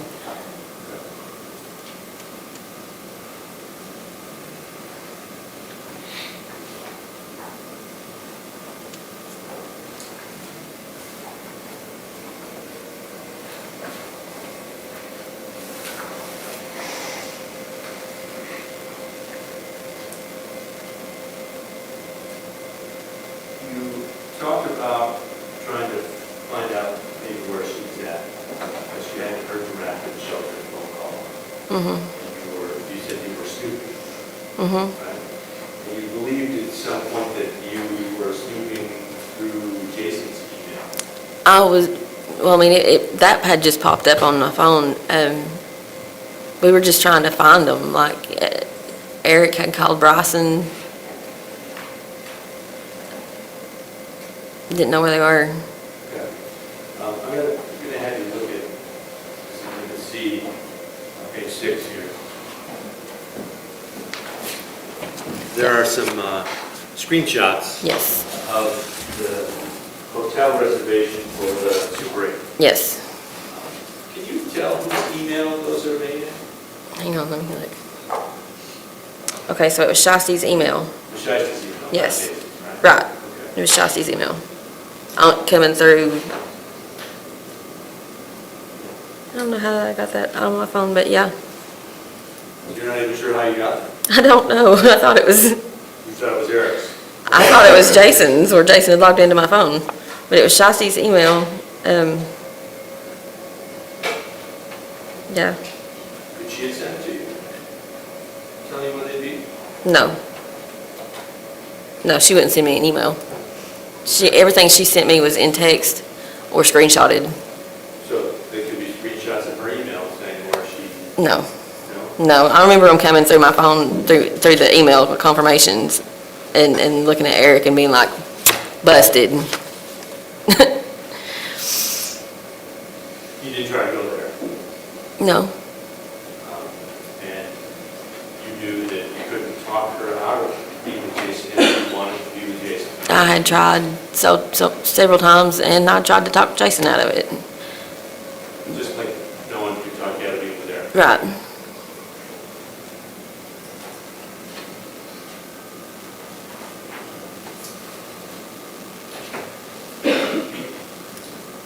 One second.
When the police came to your house on the 9th, did they separate you from Shysti at some point? Yes. They did? Yes. So you don't know what she told the police outside? We were within earshot of each other, and I could see her. And she was in my living room on the chair, and I was standing in my kitchen door. And I could see her and hear her. But there came a time where they took her outside on the porch, right? You remember that? No, I know they were all outside on the porch, and I was in the kitchen at one point. You were inside? Yes. Are you aware that she told them that the night thing all happened outside of the porch? No. No. The what? All, that she told the police that the night with Jason happens outside on the porch?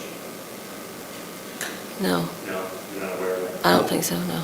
Not that I recall. And you said that you weren't aware that anybody used the drugs that night, but were you having some drinks? No, we didn't, me and Eric neither one drinking. I don't think they were drinking either. You don't think they were? Not to my knowledge. So, she said, believe that she's been drinking? She lied about that? Yes. I mean, unless, I don't know if she was or she wasn't, but she wasn't much of a drinker. I mean, at that point in her life, she wasn't much of a drinker. She had been, but not at that point. When, you didn't like to hang out with her when she was getting high? She didn't come around me when she was getting high. You didn't necessarily feel like she behaved when she was getting high, or you didn't get high? No. I mean, maybe needing, like, anxious, and, I mean, she just anxious, just ready to get high. You know, I don't know, just fidgety, anxious, but she never acted any kind of crazy way around me. Like, I know what has been said, like that she was paranoid, or she was this, or she was that, but she never was over paranoid when she was with me. Like, she'd suspect things or whatever, but she never acted any kind of out there crazy. She didn't want me to know. You mean drug crazy? Yes, she didn't want me to know. I suspected, but she didn't want me to know. You didn't think that it was, she acted rationally when she was in arguments with Jason or other people, and that's a different kind of case? Yeah, that's different. Did I know? I mean, I don't know how she acted when she was high, so. Okay.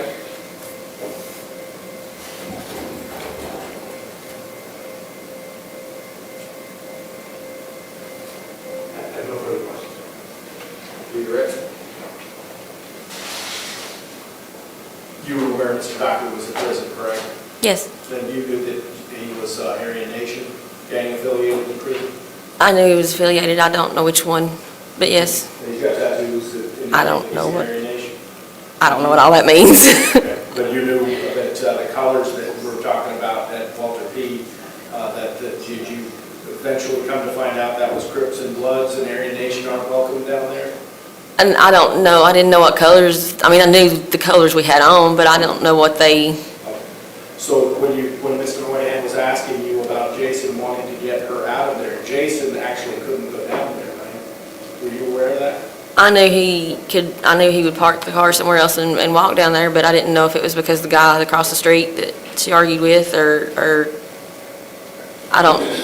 I'm not into. I don't know the whole gang stuff. Never talked to him about being Aryan Nation. and that. No, I know that was not something that him and I ever talked about. No further questions. Okay. Thank you, Ms. Garber. You can return to sitting here with Dick. Do you need this back? I think it's probably going to take her in the hallway, but we're going to try to have her. Eric Dockery. Eric Dockery. Sure, we can take a break. 5 after. All right.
break.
Sir, will you raise your right hand for me? Do you solemnly swear or affirm the testimony you're about to give will be the truth, the whole truth, and nothing but the truth, so help you God? Yes, sir. Come on up here and have a seat in this witness stand.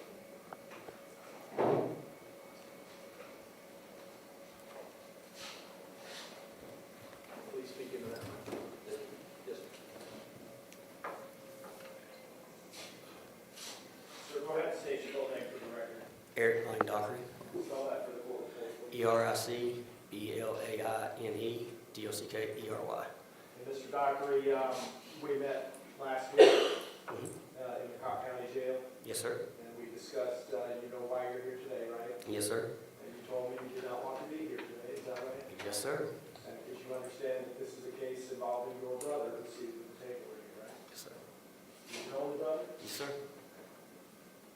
You want the sibling? Yes. And you understand that you're under the subpoena power of the state, and I explained that to you. Yes. And that you could be held in contempt if you didn't appear and give truthful testimony. Yes. And Yes. I'm going to turn your attention, sir, to September the 9th of 2023. I'm going to talk about the date, the few days before Shysti Mayberry was murdered. Just kidding. You knew Shysti Mayberry? Oh, very well. Yes, she's one of my best friends. Okay.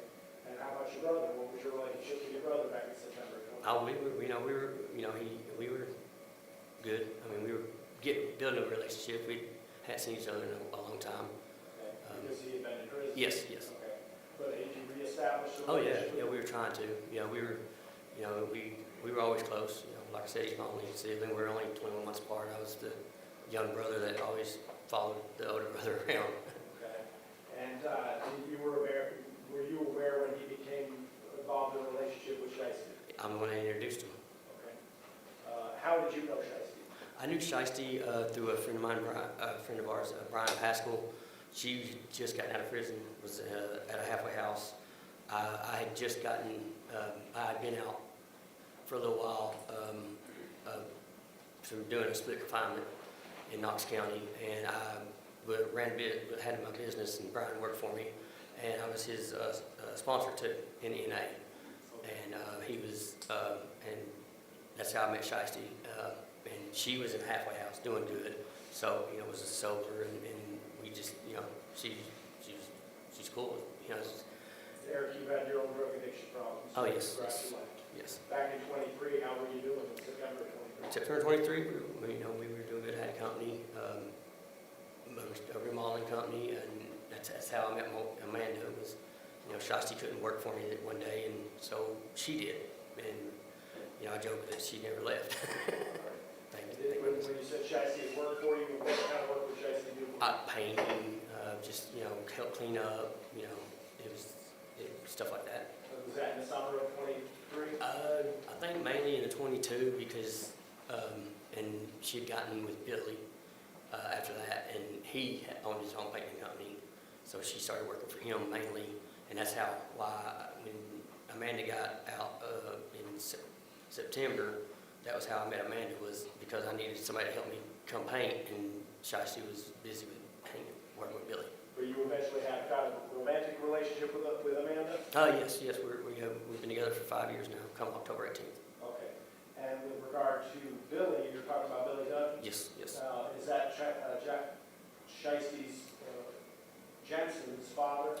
As far as I know, yes. I mean, there's been questions that I might be and Brian might be, but I'm pretty sure it's Billy, but. Okay. But your brother has never been the father of Jensen?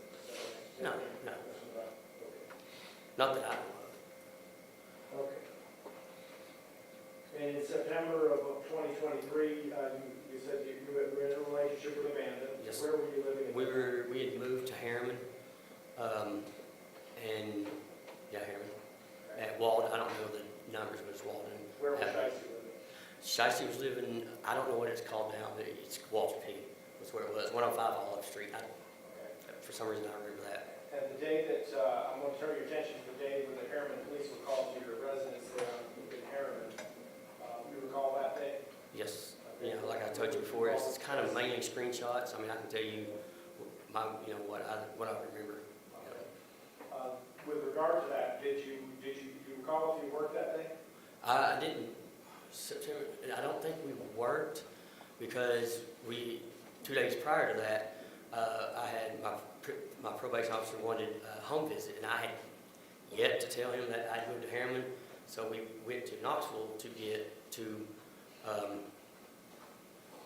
for him to do a home visit at my dad's. Because you were supposed to live at your dad's house? Yes, and I just hadn't, like I told you before, when you talk to someone every 6 months, you kind of get where you just don't talk to, I just hadn't done it yet, honestly. I wasn't on the run, I was still in good standing with them, and that was where when we hadn't seen Jensen in about a month, because Shysti was trying to hide, the relationship, Hide what relationship? with Jason, because. Why was she trying to hide the relationship with Jason? Because it had turned to, always, arguing, fighting on both sides. I mean, and she knew that Amanda didn't approve of it and wanted it. And so we hadn't seen Jensen in a while. They were happy. I mean, they seemed happy. They were at that point. And that's when they came up to Harriman with us. So at some point, though, you go to Jack's house, your dad's house, Yes. to do your probation visit. Yes. And you meet with your probation officer, and Shysti is there? Yes. Is your brother there as well? Yeah. They had spent the night in my room from what I gathered. But at some point, it becomes the idea that they're going to come to the parents? Shysti had something to go do, so me and Amanda kept Jensen so we could see her, and Jason Shysti ran it to go do some errand or something. And I think, from my recollection, and came back. And then that was, I don't know whose idea it was, hey, let's go to Harriman. I do know that But eventually, you're all four of you were at Harriman? that night we went up to Harriman. And so, no, I wasn't at work. I was working down in my shop. I had a 2,500 square foot shop down underneath the apartment in Harriman. One of the main reasons we moved up there. What was your shop for? For my remodeling company, I was starting to do furniture, refinish furniture. At the time, I was building these massive round manhole covers for a septic tank out in Farragut. Okay, and you have those in I was working on them, yeah. Okay, and do you recall where you ate dinner that night? Shysti, I think, had made dinner that night. And who all was there for the dinner? Amanda Love, which she's deceased now, I'm pretty sure was there. I know she was there later on. Of course, me and Amanda, Jason, Shysti, and Jensen. I don't think anybody else was there that I remember. How were y'all getting along? Oh, it was great. When I walked downstairs, I mean, Shysti was sitting on the kitchen counter, and they were kissing on each other. And so I was like, well, I'm going down to my shop, you know, I was like, Jason, come down, but it looked like you're busy, so, you know, kind of thing, you know. By loving on each other, was that unusual? Because you said that they're. I'll be honest, I never actually saw them fight. I never actually did. I mean, Jason would call me, Shysti would call Amanda, we talked to them, but we actually I never can recall actually seeing any actual fighting until that night. Okay. And with regard to that, what is it that you said that you went down to your shop and you're working down in your shop? Yes. When something do you hear, or how? No, because there was an apartment below us, and then my shop, and it was a 100-year-old building, so it was, you know, but anyways, no, I didn't hear anything. Amanda came running down and said, you gotta get him, he's gonna kill everybody. And, yeah, that's how then of course I proceeded to go upstairs. And did you know who she's talking about? Yeah, I mean, you know, I figured it was, you know, Jason's, and, you know, because besides me, he was the only guy up there. Okay. And he been drinking, or?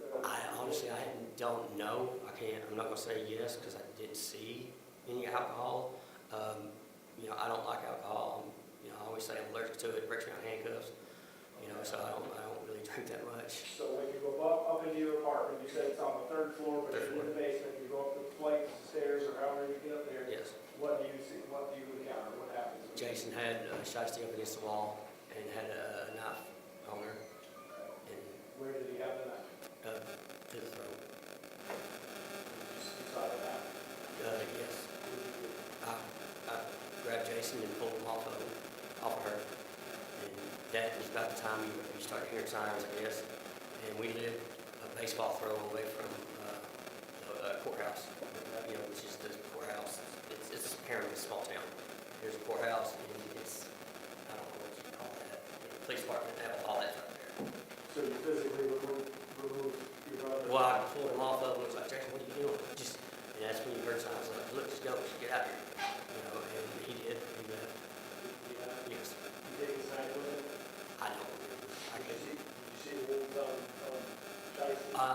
Honestly, that night, I don't remember if I saw him that night. I know you showed me a picture of him. I think I did. I'm not saying, but I'm not for sure, because it happened so fast when the cops got there, and I was more worried about Jensen. But you saw the knife on him? Yes. Did you talk to your brother at any point that night after he left? Not that I recall, no. Pretty sure I didn't. I don't think he called back. I don't know for sure. Like I told you, from that point on, it's mainly like screenshots. I can tell you in order exactly what was said, and I'm pretty sure I didn't talk to him at all. I don't think we had another conversation until the day of. Do you remember what he was saying to you when he was had the knife in his throat? I couldn't. I honestly have to, but I can tell you exactly. You know, my wife Amanda has a better memory than I do of everything. But I can't remember exactly what I said.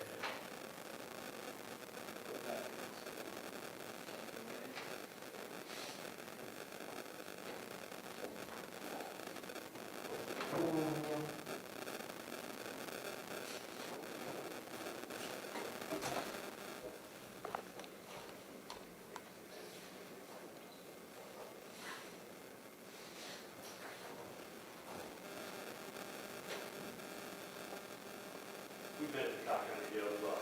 Yes. Before that, parking lot. Yes. And we talked about the state. Yes. And we went to Allen last week. And when we met with him, we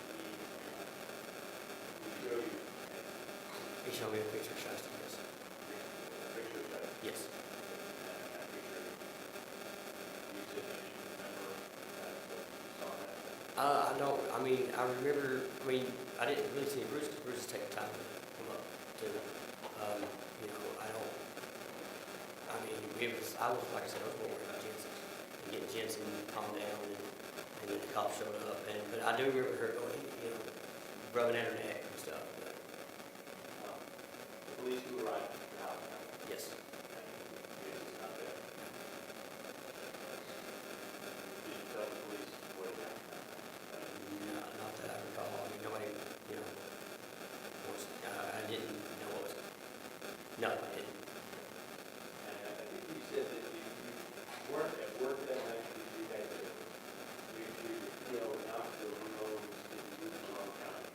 Well, I wasn't at work that day because I had a home visit with my PO. Yes. But I don't work nights, so, but yes, yeah. And I wasn't at work the next day because they were up there and we were trying to spend time with everybody. Okay. Let me see if I can understand. You were at home, you went to Jackson. Yes. Your official address was probation. Right? Yes. And you knew that your probation officer was coming down. Yes. And you meet with him. Is that when you tell him you don't live there anymore? I never did actually tell my PO that. I was just, because they don't even get out the car. They just, all right, cool, bye, you're gone. And that was it. You didn't tell him you. No, I hadn't. I wanted to do it face to face, and I was going to go that next week in actually. So you have to run into Jason, Shysti, and Jensen that day. Yes, at my dad's. Yes. Everything seems to be going good Oh, yeah. between them? Okay. Was it going all right between you and Amanda that day too? Yes, as far as I know. And you make arrangements for their company to replace stuff. Yes. You get out there somehow, you don't remember who brought who where, right? I mean, I'm sure Amanda, actually, Jensen were with us, if I remember correctly, and then they came a little bit later.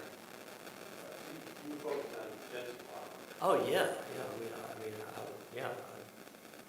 and Amanda, we had our own language. I mean, me and Jensen were, I'd show up at the house, and Shysti and Jensen would be there, since the day she was born, and I would, still Jensen, and we'd go shopping. At the time when Jason becomes stage, you and Amanda had there. Yeah, she was staying before Olive Street. She was staying at the women's shelter downstairs, downtown, and which, we always made it clear that she didn't have to. She was doing the best thing she could do for her, and which was to get a place.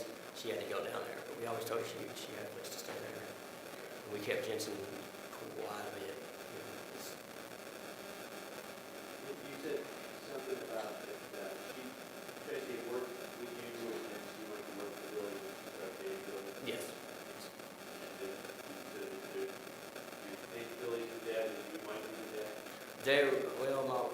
There's been some stipulation that yes, she could, because of pictures my wife did, or Amanda, I'm sorry, did side by sides, and I mean, you can't tell, Shysti couldn't tell which one was Jensen, which one was Aurora, which is might have known.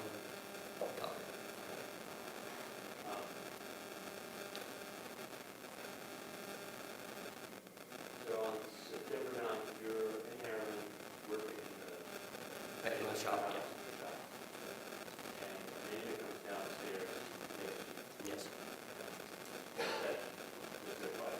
You didn't have any indication of fighting before anyone got on it? Like I said, I'd actually never seen actual fight. I mean, I just when they get up, when they would, then she would try to call Amanda and Jason would call me and we talk and, we figured, try to give advice and just.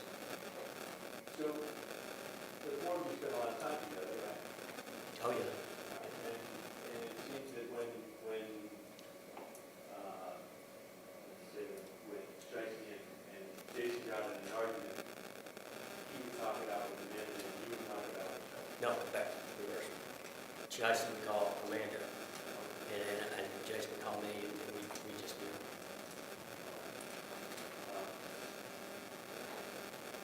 So you run upstairs and you see him over against the wall. yes. Go away and do a lot of that. Yeah, yeah. And then the police arrive to go after that. Oh, yeah, there you go. Did Mr. Allen show you any videos of the building? I haven't seen any of them. I remember y'all, one of the ladies that you came up with, I don't know his name, I can't think, one of the attorney, the detective, had mentioned that in the video, I'm holding Jensen the whole time, and, that she, Yeah, she mentioned that, she's like, I can see you really love that kid, because the way you were holding her and stuff. So we can show you. No, that was the only thing that was mentioned about that, as far as I recall. Could you then show, to the C, and see if you recognize it? I have not been shown that. I believe I've read that, Yes, I do. the DA, I believe, and, but I wasn't shown, I didn't see that, I didn't actually see it, but I think that is what he read off, the text that Amanda sent to mom, her, Sherry, so her mom.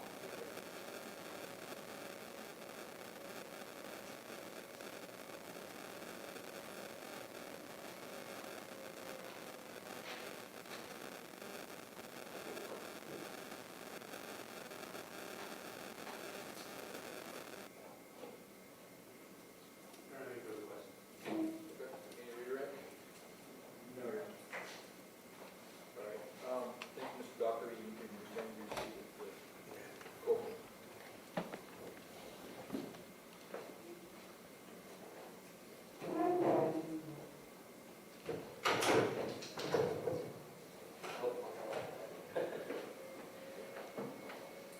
Claim this witness.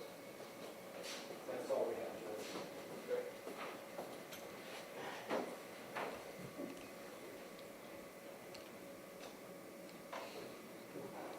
Any proof from the defendant? No, Your Okay.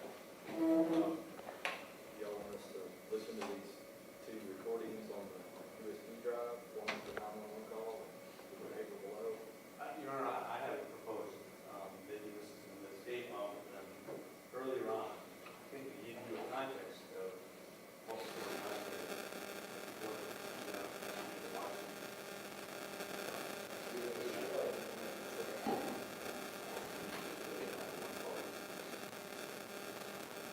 However, Your Honor, if the court eventually rules that these witnesses testify at trial, then I think that they may not be able to watch.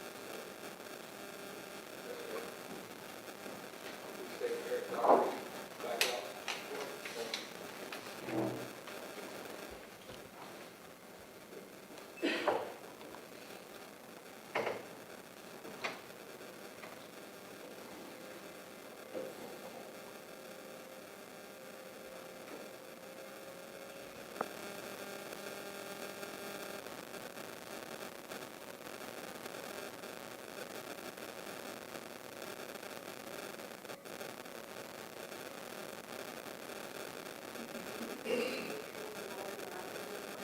And my neighbors wrote their fire.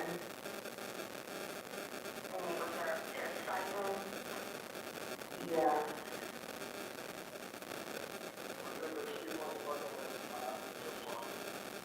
I want to phone some cops. They're not listening to my video. Yeah, they're in a apartment on the street. Is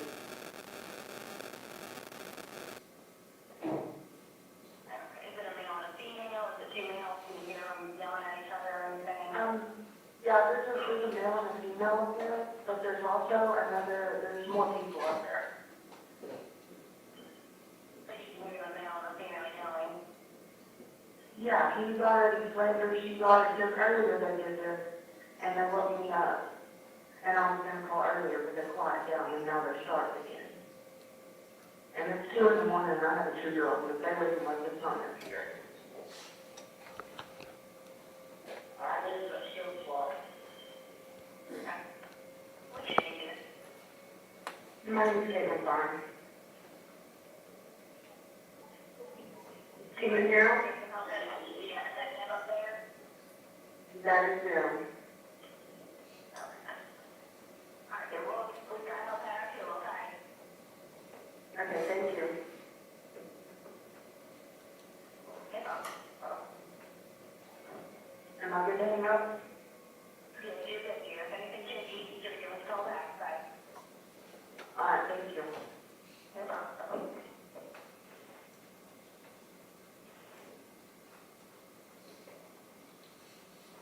Okay, that's 911 call.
brandished a black semi-automatic pistol and then held a knife to her throat.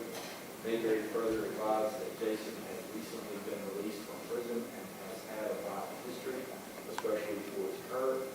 Mayberry showed us 2 shallow lacerations on her neck. Picture. We offered EMS to come check out her injuries, but she refused. Mayberry stated that she thought Jason was jealous and she was over at his brother's apartment with her daughter and her sister, Amanda Carlin. Mayberry's story of the event was very scattered and was followed. Mayberry seemed very afraid of Jason and of Eric Dockery.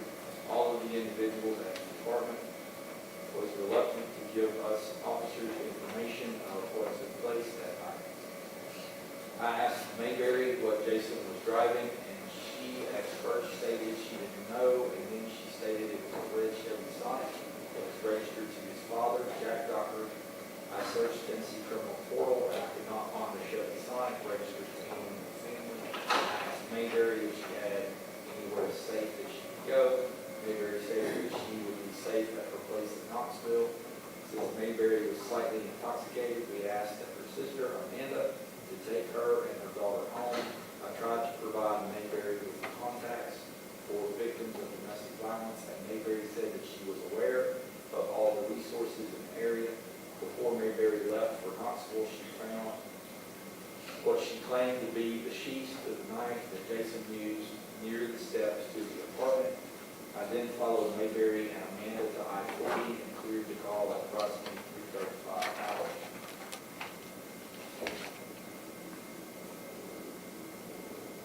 Disposition, which references the attachments, gather board, picture of Shysti Mayberry's injuries, picture of knife sheath.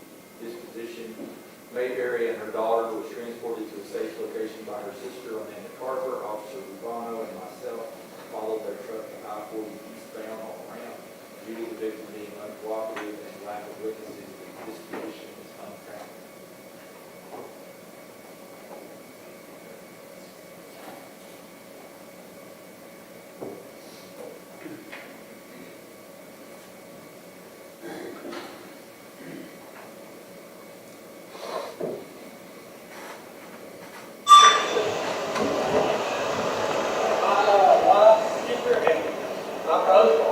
Got an argument, he's gone, she's taking care of her home, over now, she's a big deal, right? Hey, how's it going? Can you come talk with us, please?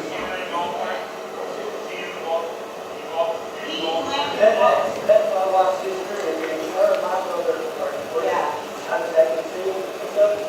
They are, she's talking, There's just, he's on, no, I don't drive. Were you arguing with them? Yeah, we had one thing. Okay. Are you drunk? No, You been drinking? You been drinking? I'm not in anywhere, right here. Put your arms over. No, like this. No, my bad, sorry. I was coming down here from Cargill. Okay. Oh, you were involved?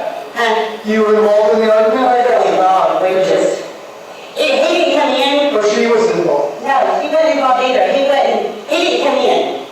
He was just right here. Well, the report we have several people were arguing.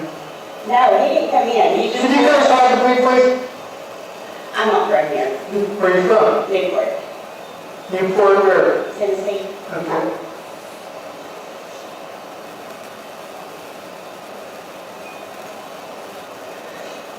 What happened?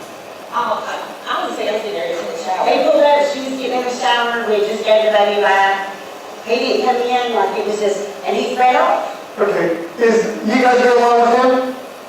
Yes. And they all stuff together? Yes, that's what I said. Yeah. Oh, no, I'll go up there. Okay, go ahead. Yeah. Hey, folks, we're going to come up. Everybody that's here get along. 916 Central. We're good for Sorry. one of the main combatants in this thing is driven off before we arrived on scene. We're talking with the rest of them. We'll figure out what happened here.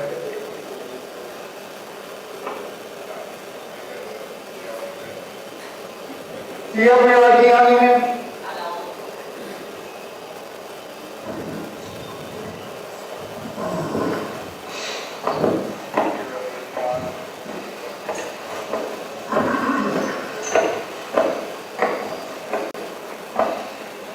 cute little spirits. I know, it's Amazing. worked out. It's Can we go over here? Yeah, Farmer. Thank you. Number six. Who else is in here? That's her daughter and a friend of ours. Listen, second, not for sure, or not for sure, not your hair. Okay, you got a little mark on your neck. Looks like, when you open this up there. Everybody okay? Yeah, I just got the baby. You guys are okay? Yes, Who else is here? just me in here. Just me and her in here. No one else in the house? Yes, Okay. ma'am. All right.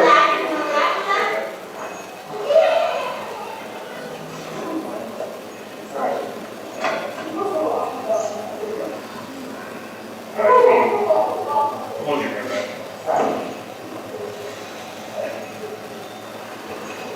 Who's ready?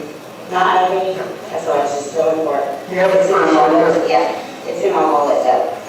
My wallet, I have a matching wallet. You can check my matching wallet out with it. We're making No, it's like a cake. I just want to Dockery? yeah, you're all right. You can take it to my wallet. Where you going? I think it's in the bedroom. It matches his purse. Okay.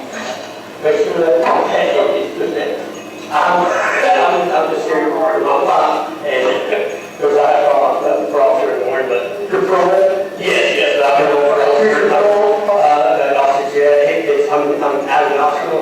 The landlord here is a customer of ours, and she just moved up here Monday, like 7:05, I was staying with him.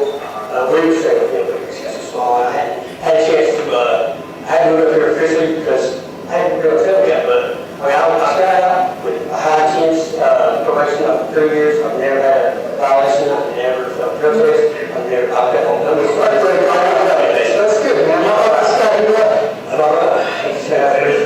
Is he out there on the parole as well? No, he's on probation, yeah. I don't know. Yeah, he's on probation. Yeah. That's not right. He's paying for it now. We haven't seen each other like, So who was hired? Yeah. you know, but. Risky one. He can. He was hired. He was that. Really don't do The it. guy who was Who was you fighting with? We were both looking for both. He was younger than me, but, And so it was probably 10 years. Did he hit you around? How you did? Swing you around by your neck or something? it's not. How long have you been with you? I mean, it's very long, right out of the way.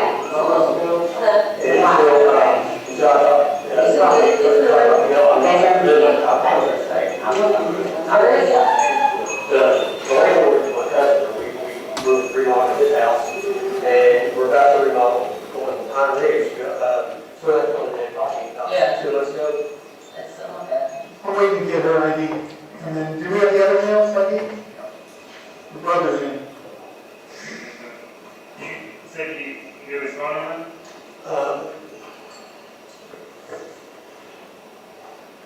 What was he driving? You know what he was driving? I know, it sounds like you don't believe. I know what he's driving.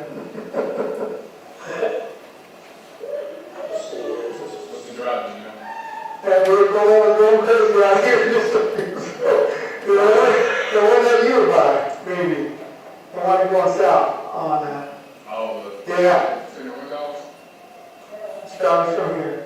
He's got a truck, brother, where's that? What's he driving then? What are you leaving? No, it seems to be. Yeah. Did she get that ID for me? Her daughter was calling actually. Okay. Sorry.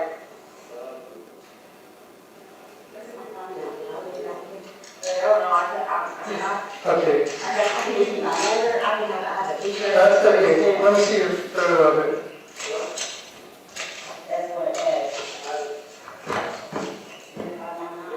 Do you want us some cigarette? Well, let's try it out there. yeah, let's just Okay, let me see your photo of it. Yeah, I don't have a photo. I thought you did. Well, I'm. Last name? Mayberry. Really? Yeah. And your first name? Shysti.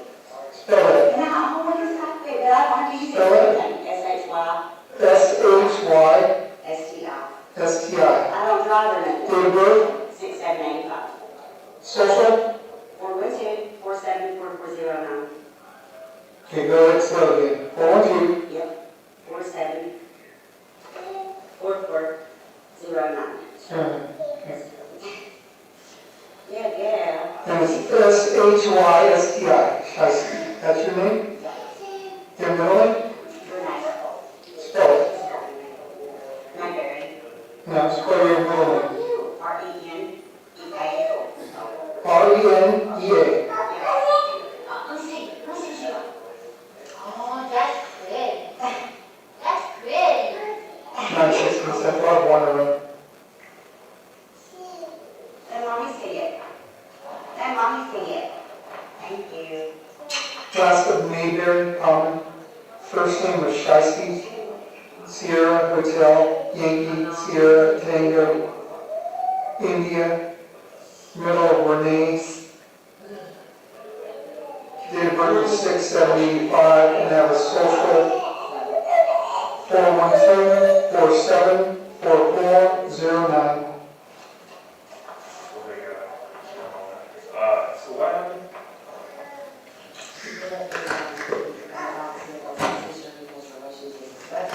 You have a brother, so we're gonna here. Where do you live? I live in East Lansing. We came to visit yesterday, last night, because of her. So you're staying here Yes. to visit. And you figured out you were here. Yeah, so I think he knew the connection. Right. And so you guys are you guys married or you guys? No, nothing, Nothing. nothing, Okay. never happened. We had sexual relations years ago. Okay. So he's on parole. Are you on parole or probation? Hey, are you on parole or probation? I'm off. You're off what? Parole or probation? You're parole as well? Yeah. Where did you do time? Bledsoe, Nashville, and Memphis. I was released off August 8th. Okay, firm, go ahead. Really before that. These Give me that. Give me that.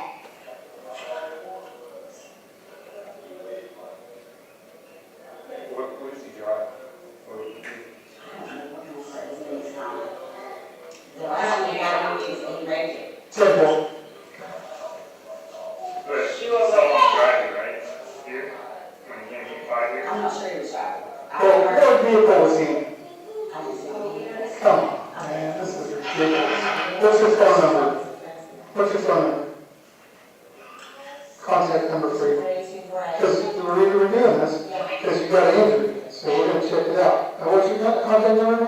423-248-9038. It's a boogie. You were the photographer? My daddy. Yeah, I got it. I'll get that one. Pull your hair back a little more, let's see what's going on here. Oh, you scratched that, and you, how'd that happen? Huh? Okay. With what?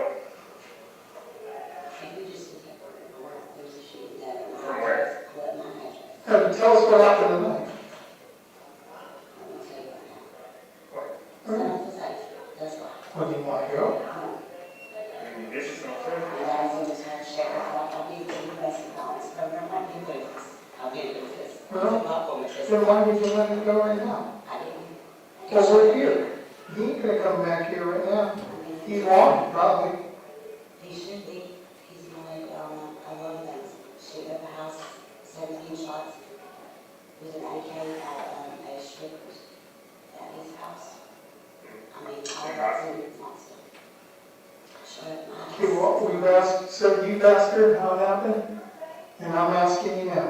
Tell us how this thing happened.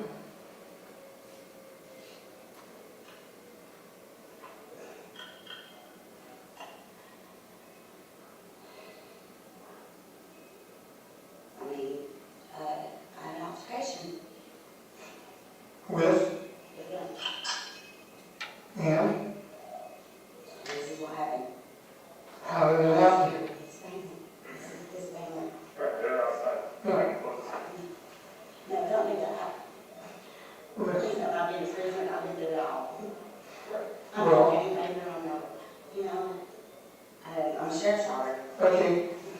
I understand that, and I understand you're in prison, but it doesn't exempt you from being abused.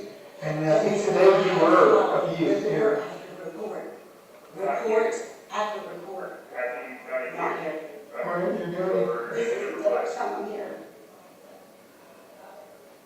we want to help you.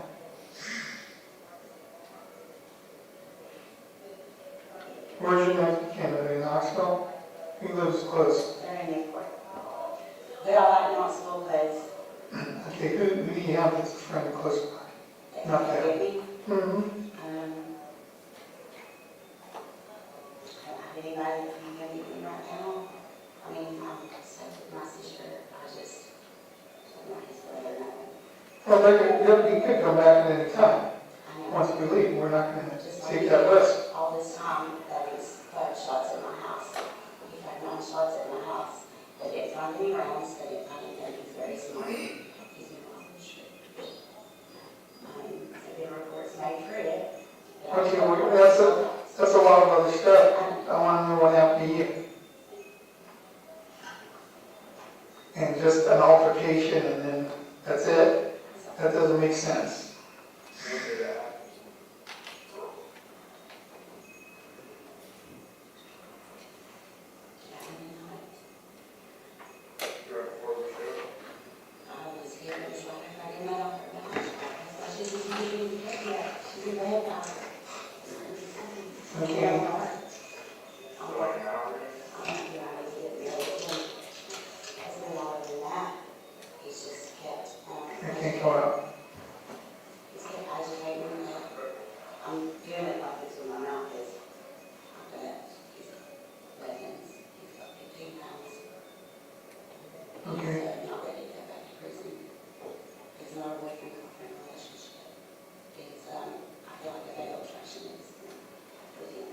Oh, he's fatally attracted to you, or you're fatally attracted to him?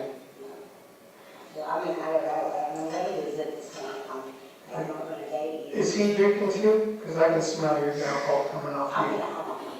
all night. You've been drinking, doesn't matter. And has he been drinking? I'm not sure. How much did you drink, Miss Mayberry? Not even 2 shots of peach with. Peach what? Peach, chili. Jimmy? Yeah. I'm not much of a drinker, but He was drinking too? I'm not sure if he was. I mean, I didn't see even know if he was drinking. But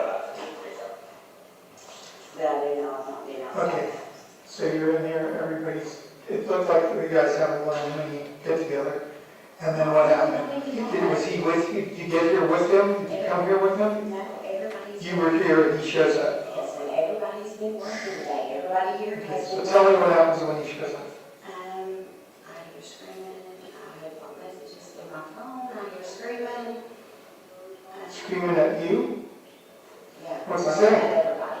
I don't know. Well, what's he saying? I don't know. I mean, and none of that's important. I mean, if it is, it is. You know, you fucking whore, you slut, you. That's directed at you? Yeah. Okay. And it's, I'm gonna hang a wreath on your grave. I'm gonna eat your toenails. And what are you doing at the same time? I just gave the baby a bath, let my sister give the bath. And me and her was gonna lay down, have the bed turned down, everything's fixed down in there. Like normal, I don't even know how to drink it. You know what I mean? Pull your shirt sleeve up a little bit. Turn. I have seizures as well. Hold on a second. That's what these are for. Turn around. Okay, so that's you mark there, right? That bruise? I don't think that's new. I have a Red seizure, mark? I have epilepsy, I have almost 5 to Okay, 7. can we sit down now? That's- Can you pull your sleeve up? What's this mark? Scab? No, Looks like dirt. I'm not sure. Turn it over. Turn it over. Okay. All right, the only mark that I really see that's definite is on your neck. Okay, so during your argument, he's calling you these names, and now, when did the neck grab come? Yeah, I'll stand in court and say, he did this, and here, and this, and this, and this. Then I'm gonna sit here and say it, because me and my child handed it out. Me and my child was in the state. can figure that out. Yeah, but that's my statement. Like, I'll be, Non-cooperative with us right now. So, are you injured, are you hurt? I'm not hurt. I'm not hurt. I'm very much. No, you haven't been. This is his family here. This is his family. Well, who are you here to stay with? I mean, if I'm here to stay with him, if I need things on this, here, he's as crazy as he is, but don't quit acting the game. And I will be a teacher. He's telling me this. When I tell you, I'm going to stand in courtside papers right now, write a statement, whatever. But I'm not going to stand here and talk to you, I'm sitting right there. I could baby on the I could baby on the Good station. I mean, Right down the road. ain't nobody at the dump station, and I just got off the road.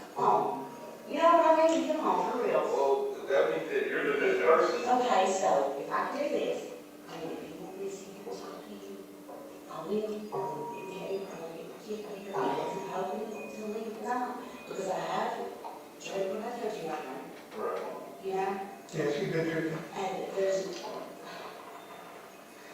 okay, well, if you make this, I mean, if you go pull up the reports, I mean, I have a. those are reports of other incidents. We're here for this particular incident tonight. Youth program, Salvation Army, graduated, and moved to an apartment, that's where I'm at now. He shot my house 9 times. He's very beautiful. So tell me where that's my fault. I'm not saying it's your fault, no one ever said it. It just makes me feel like that. You don't No, know. I want to help you, No, I'm sorry. but you're not cooperating. You want to know, What so, do I do? we can go to the station. Sergeant says, go next. What I told you, what are you doing? Hey, Then How do you do that? I mean, look. It's right, it's. I give a weapon, what he's used every other time. which weapon?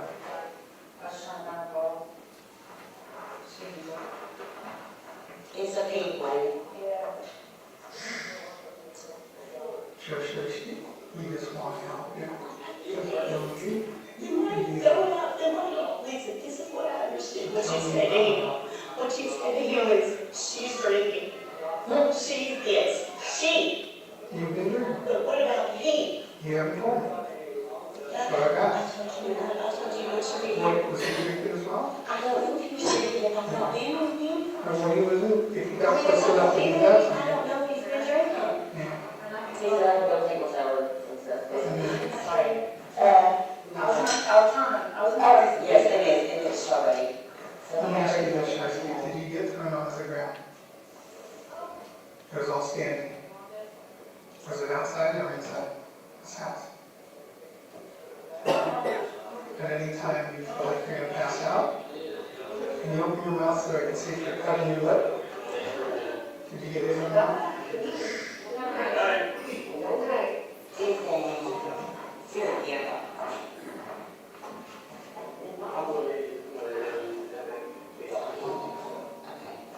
Get your mouth. She's coming out.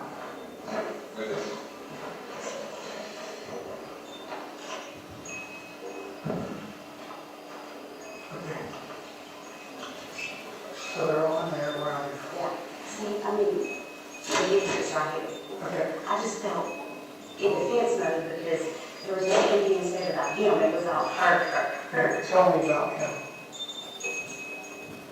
Just look at that, all I can say. When I tell you, when you say, when you go to Knoxville Police Department and say, I mean, it sounds just, I know, they'll say child reports.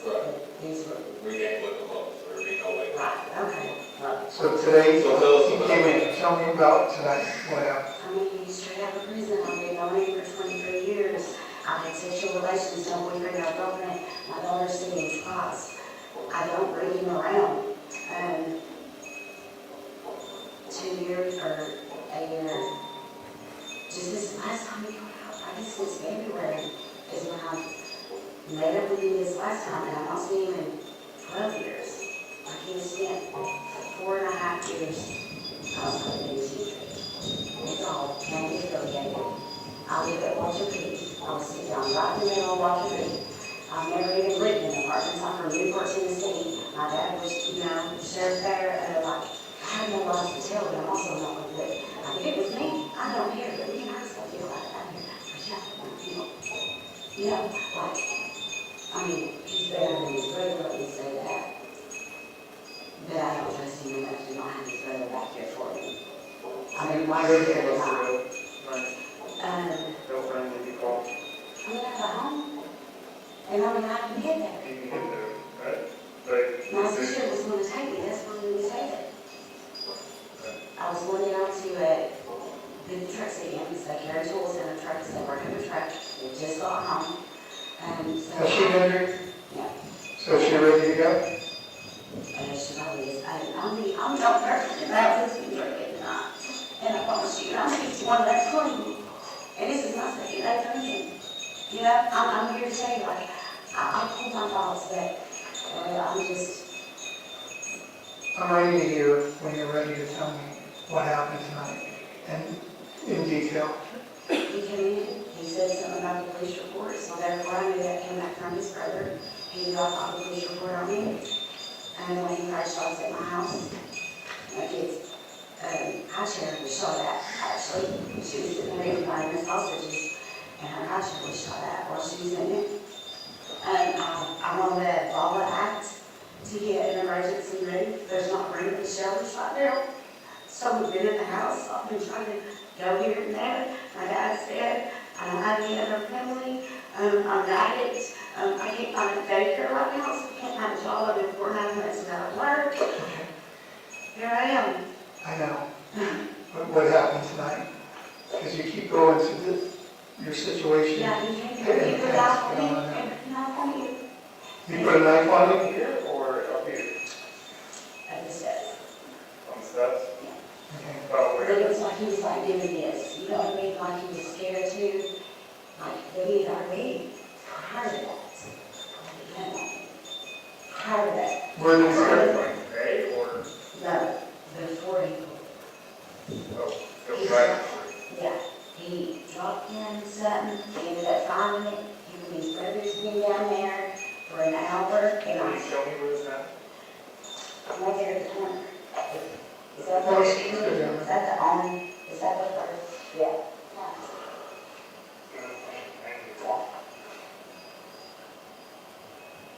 So it could be on, all right.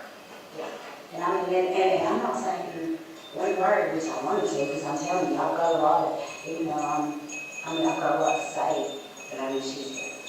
She's here. We were just getting her down, because my sister was getting in the, so that girl in there is what's kept her occupied, because they haven't been home from work. Not even 2.5, 3 hours. Not even that, we just made chicken stir fry. You and your sister and kid can go to your house, you feel safe there? I do, but if I tell you I don't, there's not a shelter anymore. I've been trying to get me one. And you try to cross it. Yes, yes, I'm trying to make a promise, I'll go there and get down. Like it's really hard now. Because, you know, the shelters out there, we stop that needs to protect. And I get it, because I lived there with them, I lived there for 17 months. And I get it. So you put the knife to your throat and You know, she talked about something, y'all kidding, you take time away from our kids, away from your grown kids. Yeah, when you find him, you're gonna find all kinds of rounds on him, he's got a backpack. He's in a red Sonic, Chevy Sonic. I've got a file on my phone if you want to see all the broken ribs, the black eyes, and this is times he's broke in on me. This is not times that he just went to trial on June 8th, the girl's dead. The girl before him that he went to trial for, she's dead. He told me he wanted to eat my toenails. I mean, where's this shit come from? so is this Sonic registered to him, somebody else? Jack, his daddy. His dad? And that's when we call Papa, like, he's up there with the family.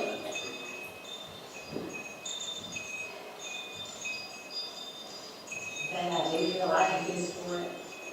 His brother does some paranoid shit. Is this what? He's paranoid in the head, he's, what is it, they call it that? Right? No, permanently. And he's been doing it, his brother's been doing it, but I feel like he's so, like, then I need to get him out of here tonight.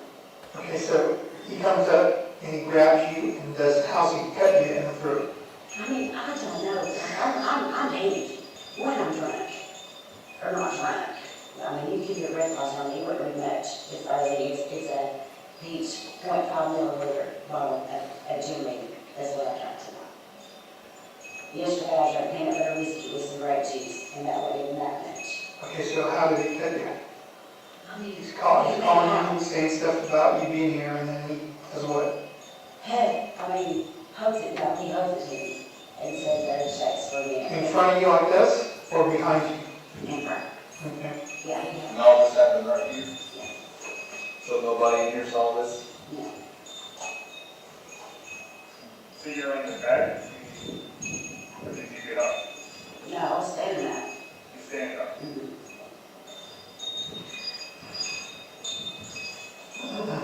Let me see.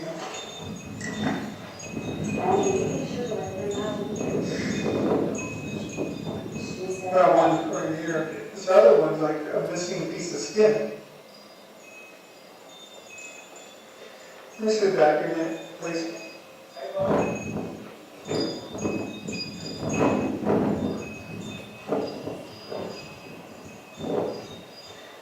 Okay, so, and then what happened after you cut you?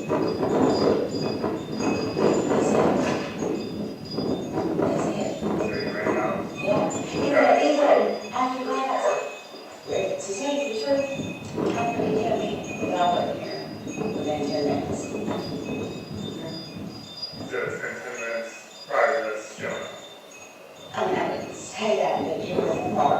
It wasn't far. Or pretty quick that we came? Yes. Okay. And when he drove off in that, what car was it?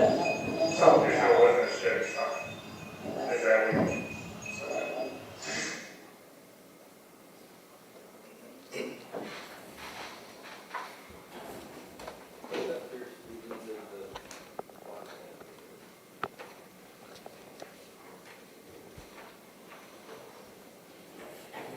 And as that been made, it makes it the judge that will come back with all this.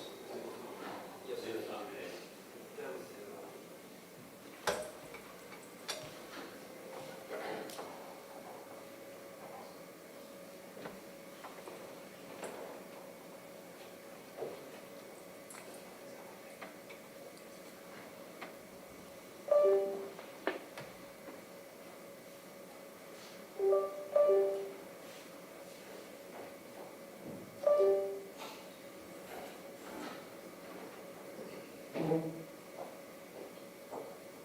Sticker says number 14, number 7/14/26.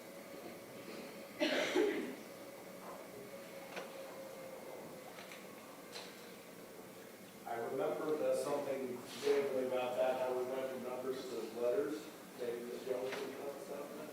There was only three exhibits, or two exhibits on, presented at A and B.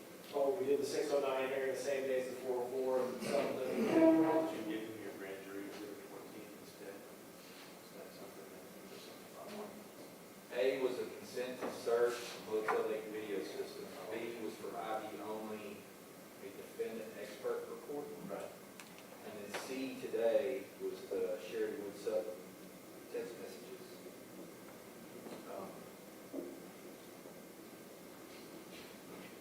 But all of this was included with the evidence from the July 14 motion hearings, where we did have 1 through 14, severe county judgments, Knox County judgments, all the Hampshire County judgments, affidavit complaining, accidentally skipped number 12, 13 was a bonus report, 14 is this flashback.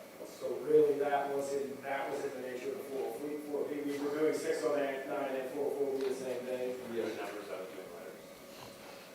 We've got that confused in the record, but that should be in the 404B change of exhibits. So, this is exhibit 14 from the 7/14/26 motion hearings. And it contains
obviously trying to keep herself, the conversation that she's having with the police, you can tell that she is considering the fact that their family, she refers out to the porch of the man the car ran, Mr. Dockery, Eric Dockery, that is, that it's a classical symptom of domestic violence and abuse, Judge, that she is wanting to help but not wanting help, that she is afraid of the consequences to her and her child.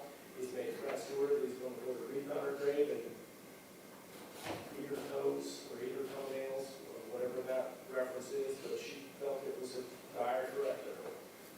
And this is 3 nights before she is murdered by the same defendant.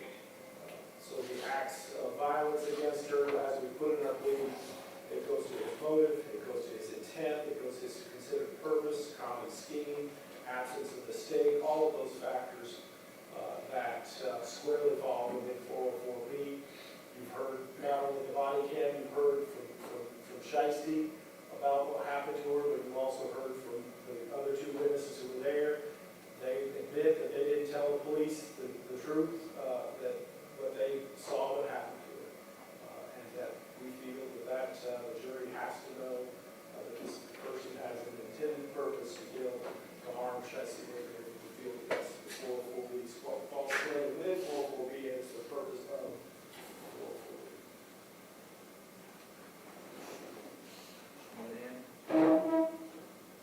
Thank you, Ron. So, as I review 404B, in order for the court to consider allowing this evidence, there has to be a hearing, which we've had at our request. There has to be determination that the material issue that exists, other than conformity with the character trait, must be upon precedent. It must, upon request, state on the record the material issue and ruling on the reasons for admitting evidence. So the court needs to determine if there's a material issue. The state has proffered several material issues that they think apply, and I believe that their motive, absence of mistake, I don't know that there's been any claim at any time that this was a mistake. I don't think that we're a view of the interview with the defendant. He claims that this is a mistake. It's just not an issue in this case, so it's not a material issue that exists for the purposes of offering this evidence. I submit that it really is just character evidence. It has this character trait of being angry and violent, and it's specific to this individual. However, in order for the court, even if you found a material issue, you must find proof of another crime, wrong, or bad act by clear and convincing evidence. There's Bates versus Sexton, which is 368 Southwest 3rd, 371, Supreme Court, Tennessee, Knoxville, 368 Southwest 3rd, 371. 2012 Supreme Court case.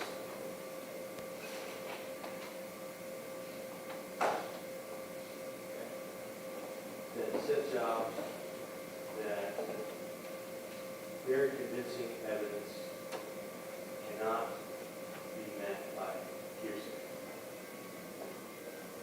So although the court can allow the hearsay in to hearing under 104, the court has to separate out all the hearsay from hearsay and see if there's anything independent of the hearsay that establishes clear and convincing evidence. So what we heard today here as hearsay,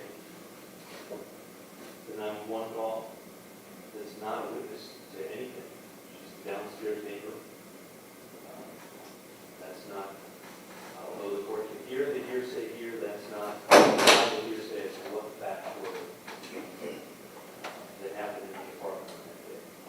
The police report that the court read into the record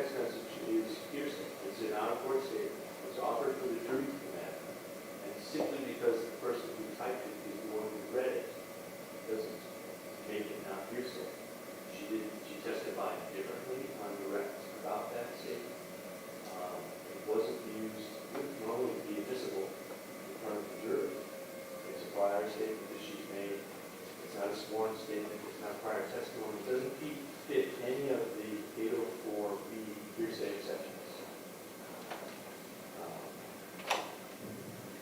So I don't think that the court can rely on anything that's in that to determine clear and convincing standard. Lastly, any statements that Ms. Mayberry made on the video to these other folks who testified about anything that she may have said to Ms. Carver and Mr. Dockery testified, anything that she had said to them during the course of the events that we heard from, they don't meet the hearsay exception either. Under 804B, that applies to the declarant being unavailable. There are several very narrow hearsay exceptions. Is it sworn testimony? It's not. First statements of the police is not sworn testimony of any kind. And the forward testimony requirement includes the ability to be cross-examined. It's the preliminary hearing testimony situation. The statement under belief of impending death. None of what we heard her tell the police was a statement under belief of impending death. Even though the state would like us to believe that those are excited utterances. Excited utterance is not an exception to the hearsay rules for a declarant unavailable. That's an 803 exception. That's for the witnesses who are available. Now, it's also factually just not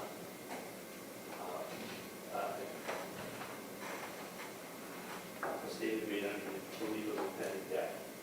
She doesn't make a single accusation about that night until 20 minutes into that video. And then those statements are all over the place.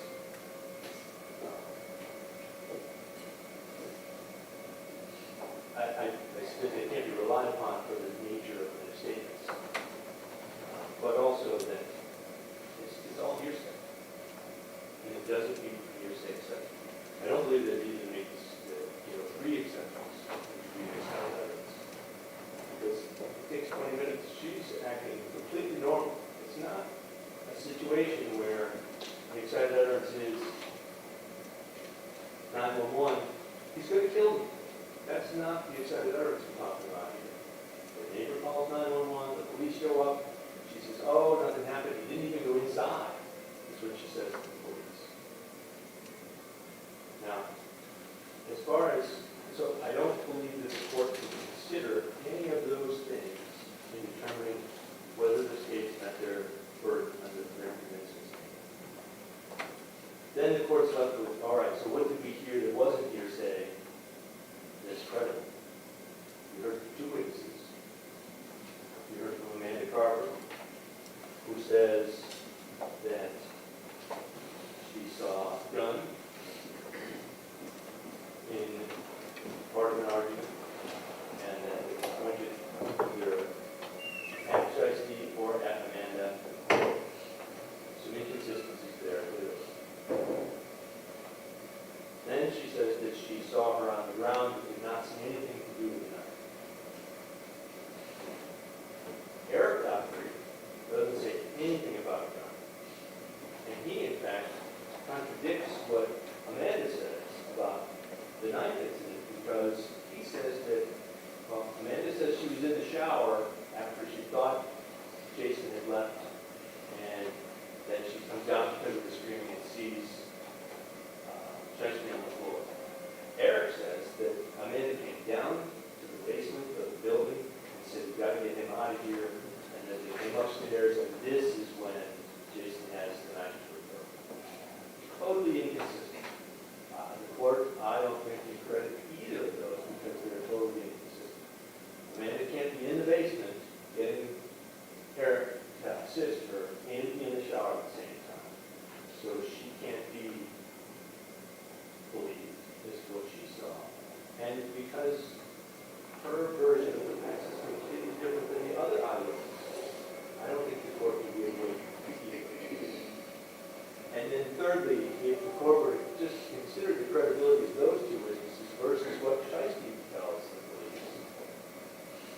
this all happens on the street corner, not in the apartment at all. And that's where she takes the police to find the sheep, apparently, on the ground. He's on the street corner at the bottom of the stairs where the police first encountered her when they got out of the car. None of those versions are consistent with each other. And as I indicated before, whatever Shysti said does not meet the hearsay exception and shouldn't be considered. But if the court even use it to consider whether the two witnesses we saw were credible, it contradicts it completely.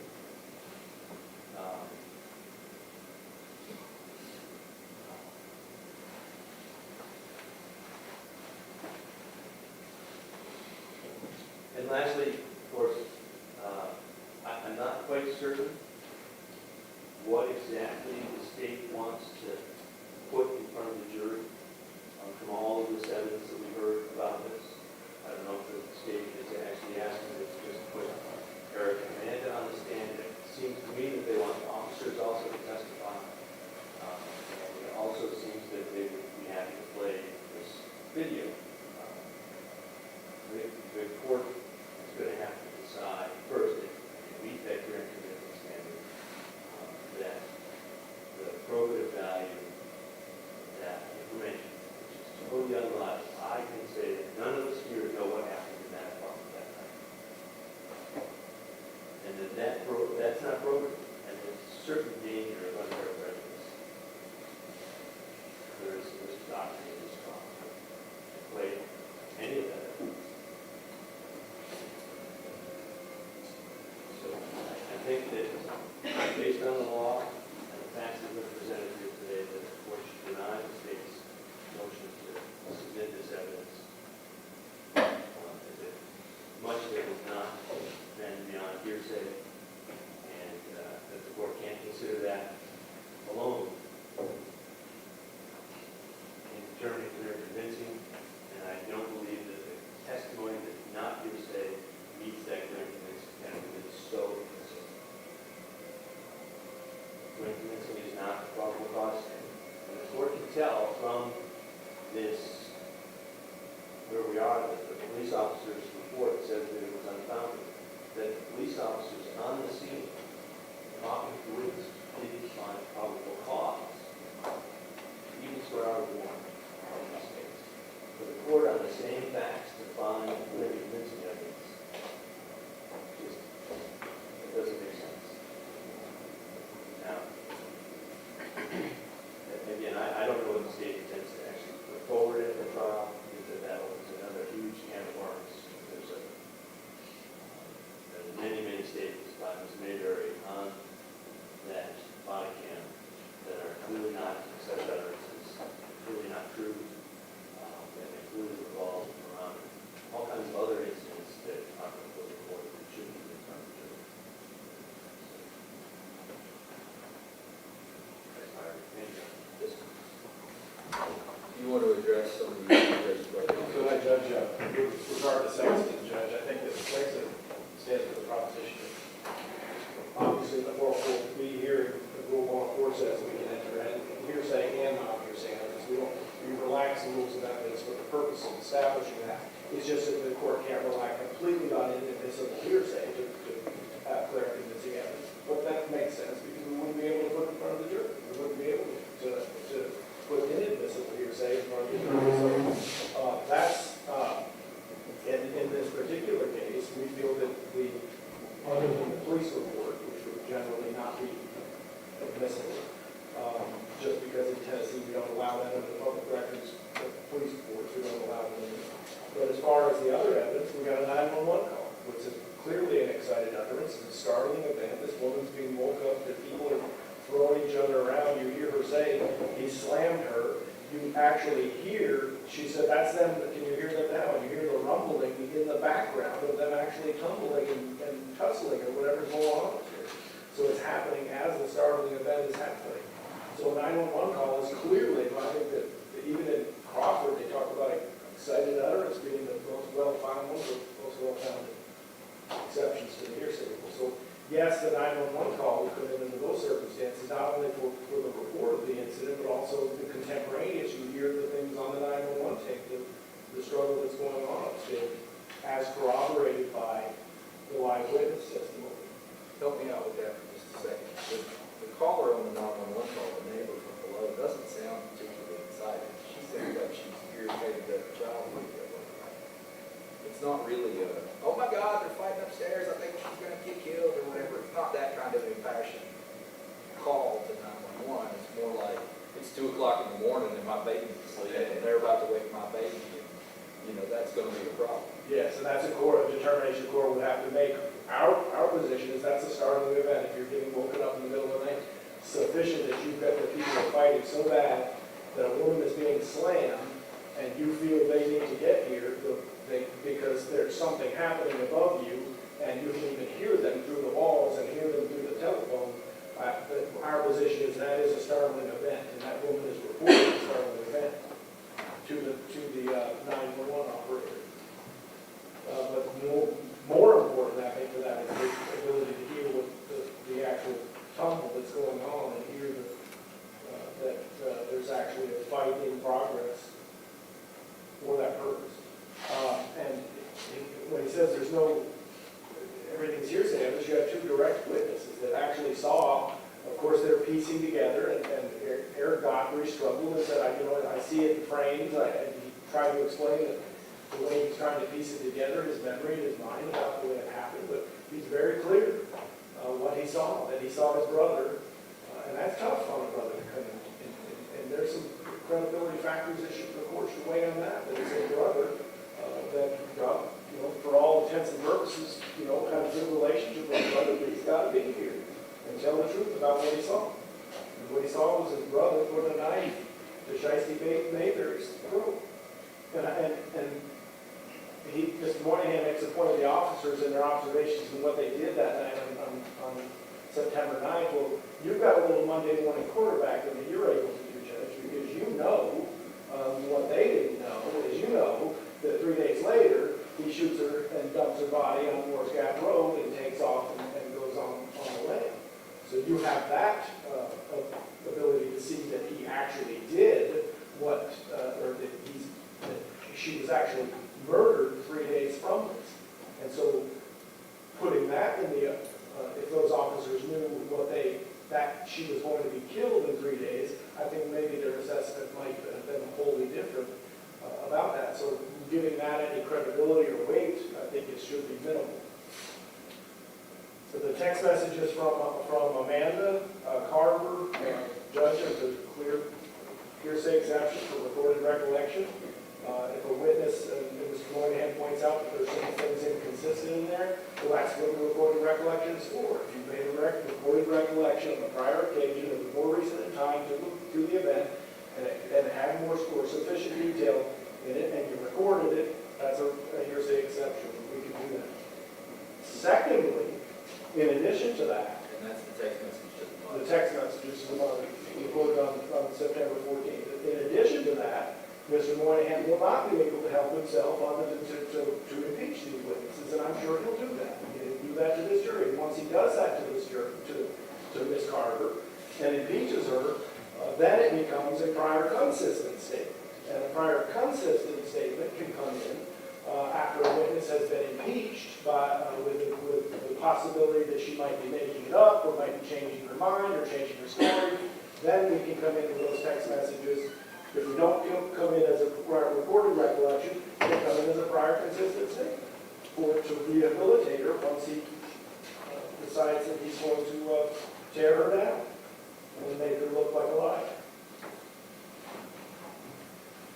So we have the body cam, Judge, and you just like the 911 tape, you view that, whether that's the start of an event, that would be the court to determine. We feel that the start of the event is there. We also feel that Shysti Mayberry, you watch that video closely, and the court's very familiar with domestic violence cases. You've dealt with many over the years, both as a prosecutor and a judge, and you can see the classic what's happened to this woman. That she is in the throes of a relationship that she can't seem to get out of, and that she's struggling, and the statements that she makes in there are consistent with that. The fact that she's trying to be secretive about what she's saying because she's standing there right with Jason Dockery's brother outside and continues to say, that's his family, that's his family.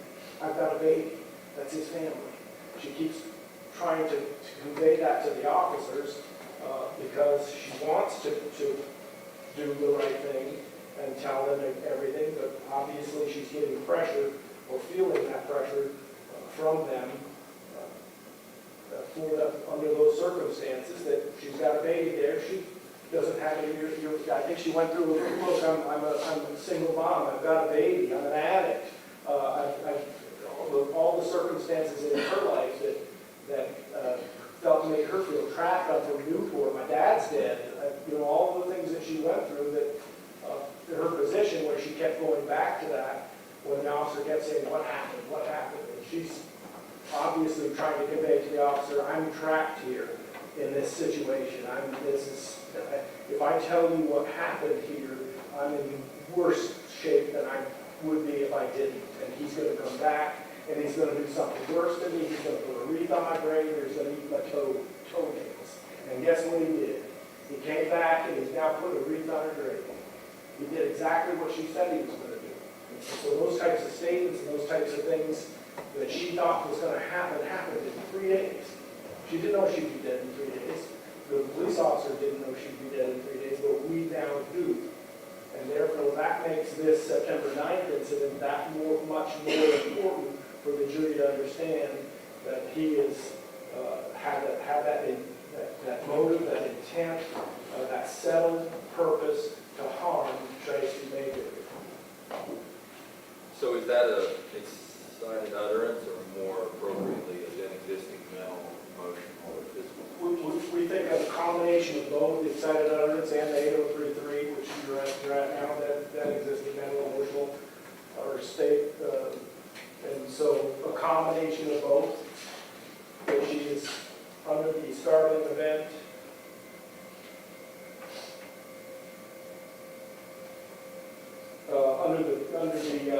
Still under the startling event and making those statements, but also reserving them because of her state of mind in the pickle that she was in. That she was going to put herself in a worse situation, and guess what? She did. She did. She ends up killing her in 3 days. So she's placed herself in that relationship with him, couldn't get out of it, and here we are in her murder trial with him accused. And so what our position is, obviously, is that this information should come in. We also, there was a lot of things that were said with Eric Dockery and Amanda Carter that we feel on cross-examination, he went into a lot of character evidence, the assassination of Shysti Mayberry, that we would want to restrict and talk about that if the court's going to allow the 404B, and we'd like to define the parameters. Obviously, those witnesses aren't going to be able to talk about him getting fresh out of prison or him being a gangbanger or those things, because that would not be properly before the jury. Likewise, Mr. Moynihan's efforts to demean Shysti Mayberry by living in a dangerous place or all the other things that they went into, the gang affiliation, the drug use, the residents being in living in the projects, the prior handling of the gun situation, that she was fearless and she would take on people with guns, those types of things. We've asked to be heard on that if the court is willing to hear allow the 404B evidence as to how we would restrict the parameters of what the cross-examination or evidence would look like as it came into the jury. Your final word? Yes, Your Honor, just a couple things.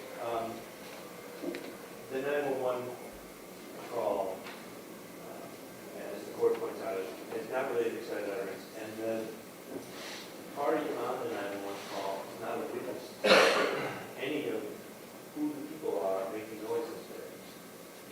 The testimony we heard from the other witnesses is that Shysti and Jason were guests that day.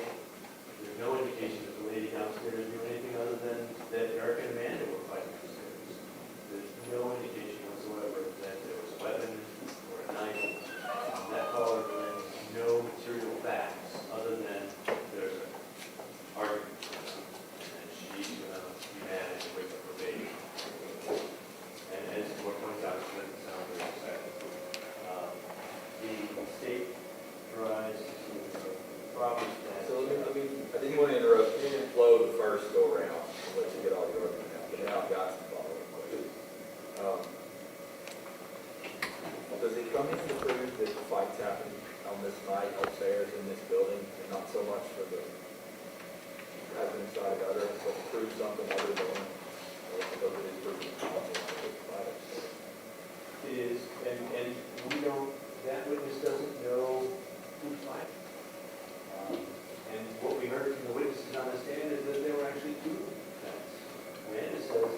discussion was better 5 days later, but you could certainly do that, try.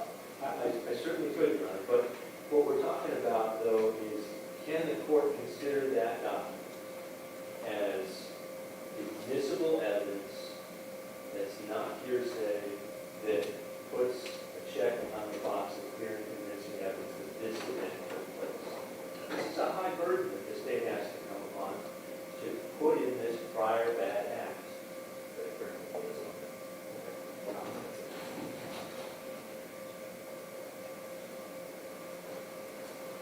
We've got jurors here waiting outside my chamber door in the big hallway. But we can go ahead and put them in the jury room. That's okay with y'all. As long as we're not hearing what we're saying. Sure. And lastly, Your Honor, I think that the state would like the court to use its experience or its common sense or whatever about a battered woman, why she thinks, why she lies, and why she doesn't. But there's been no expert testimony about any special rule or special condition that someone who's a victim of domestic violence, they lie for this reason. And that doesn't make it credible. It doesn't turn it around to suddenly, all right, well, we understand why she lied to the police, that they were in a 23-year relationship, her and Mr. Dockery, when clearly the evidence was that they've known each other for 7 months. There's no, even if the court understands why she was lying, the lie in and of itself doesn't become the truth simply because you understand why they lie. And so that's not credible evidence.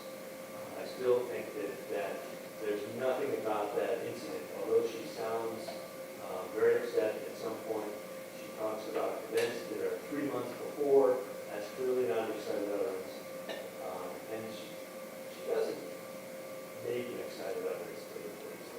She, after 20 minutes, is convinced by them to tell them a story. And that story is not even consistent with what everyone believes happened in that apartment that day. So, for those reasons, Your Honor, I don't think the court has before enough admissible evidence to meet the current convincing standard that the state must meet. And whether I can use these things on cross or whatever, that's a totally different issue altogether. This is the one that determines if they met that standard and if they met that standard using the rules. Thank you. Sure. So, 2 quick things I'm going to give you. I hate to belabor this with a bunch of back and forth, but I kind of need to sort this out properly. And then secondly, because we're arguing about what the court can and can't consider in the course of this convincing evidence discussion, we're also sort of sliding into some pre-trial considerations of what's going to be admissible down the road at trial. So this part about consideration of the alleged victim's statements to law enforcement and body cam gets into this unavailability for her to testify. And that was actually brought up in the Travis Cohen's case that we talked about looking at ahead of today's hearing, the recent decision out of Memphis, and it's been circulated amongst the attorneys at the court ahead of today. And it had some assertion of that issue, but it never was actually addressed on appeal. So we don't have clear guidance so much as we'd like to have it. So I'm interested to hear from both of you about this unavailability of the declarant issue and her statements on the body cam footage, how that's going to play at trial and how it plays today. Two things, Your Honor. The first thing is that at this hearing, you need to determine whether that is reliable, follows the hearsay exception, to even find that the state is going to offer any evidence of this part of that act. If they don't meet that burden, well, then we don't have to address any of those other issues. What's admissible for a jury, because you say with the ruling that you can't talk about this prior bad act. And for that purpose, I say that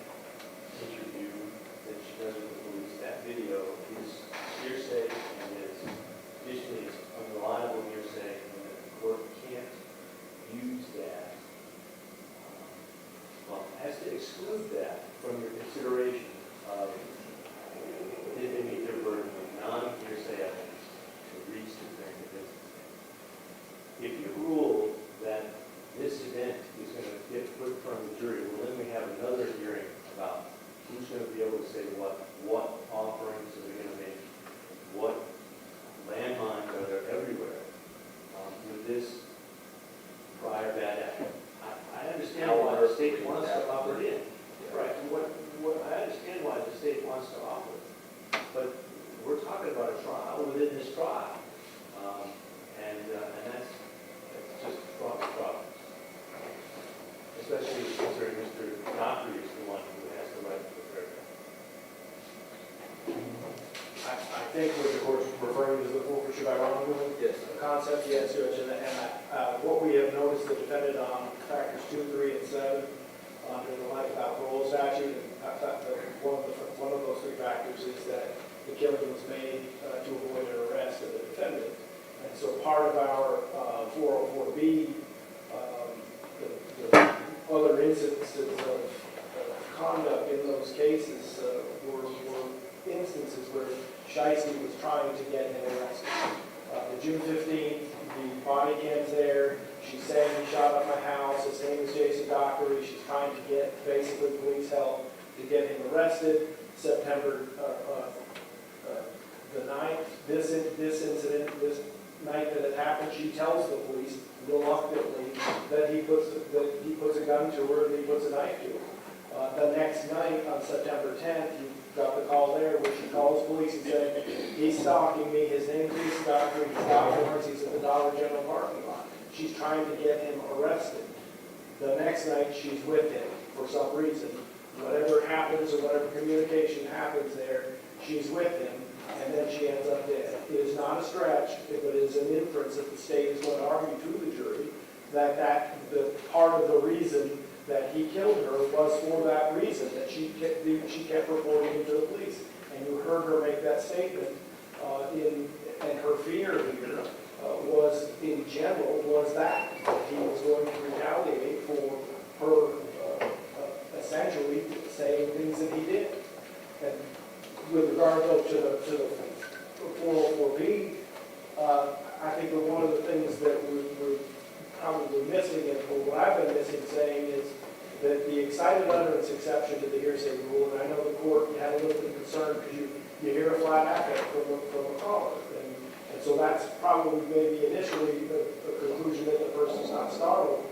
But the gravity or the underlying underpinning of the excited utterance, Judge, of course you know, is that reliability. It's because we feel that a person who is in an event and they say things about the event, they don't have time to make those things up. And so they don't have an ability to deceive. And there's nothing about this 911 call that would make you think that anybody's trying to deceive or that it's unreliable in any way, that this neighbor really isn't getting woken up by these people tumbling around, and that a woman's being thrown around up there. It's a man and woman fighting.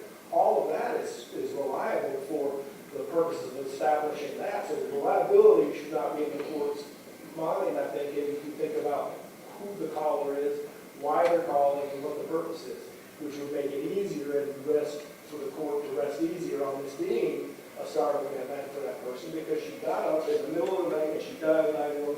And people don't do that unless they're startled. And so, for the same reasons, under Shysti's, her rack, I agree. There's a lot of things in there that would be inadmissible, and that's maybe something that we could work on.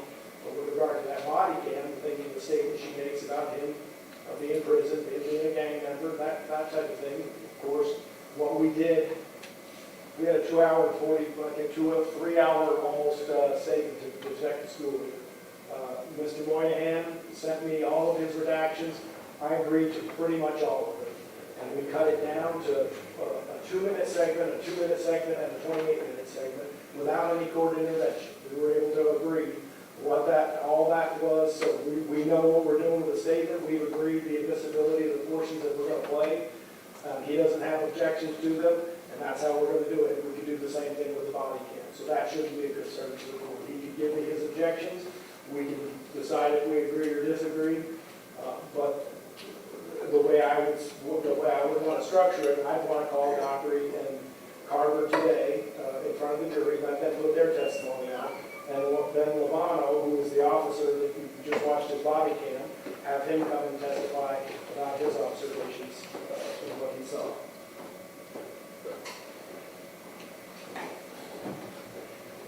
You already mentioned the forfeiture by wrongdoing. I think if the court needs to go in this case, and in that case, Mr. Cole was actually charged with these prior events, and the court still didn't allow it. What page are you on? Because I've got that open now, and I looked at it last night also. I don't think that they offered any evidence that those prior bad acts were true. Point to the issue of the forfeiture by wrong. Because they didn't preserve it. Why they dismissed forfeiture around? So I guess if they didn't preserve it, then the court can't rely on this case. No, that's the forfeiture by wrongdoing part.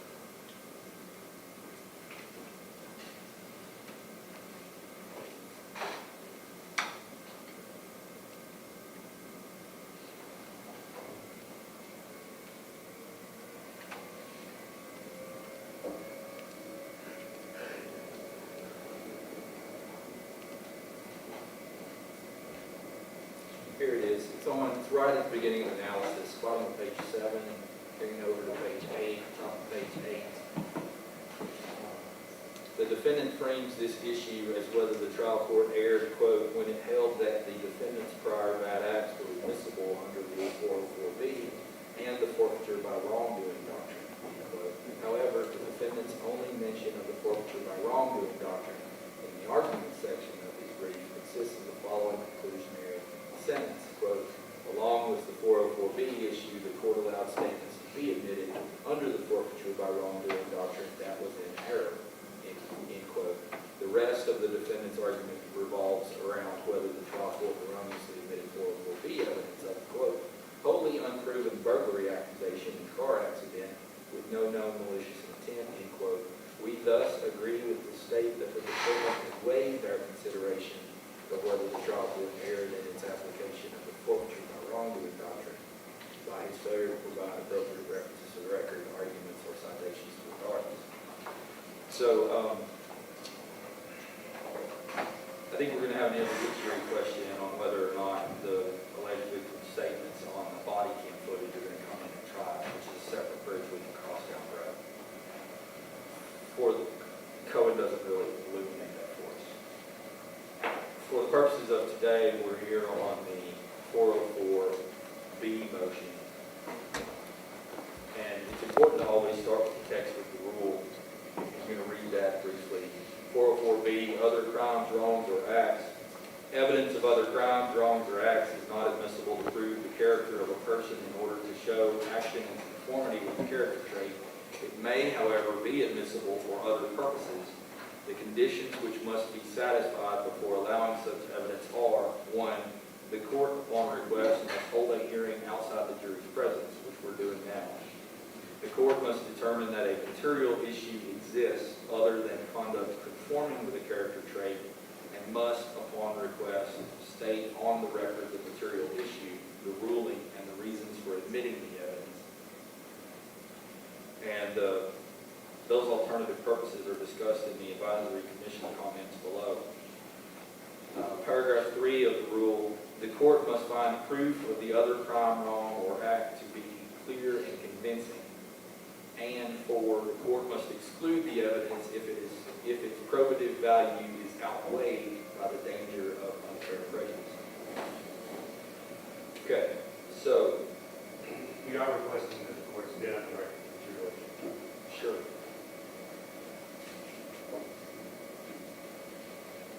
And looks like this third paragraph of the advisory commission comment reads, the commission drafted Part B in accord with the Supreme Court's pronouncements in State v. Parton.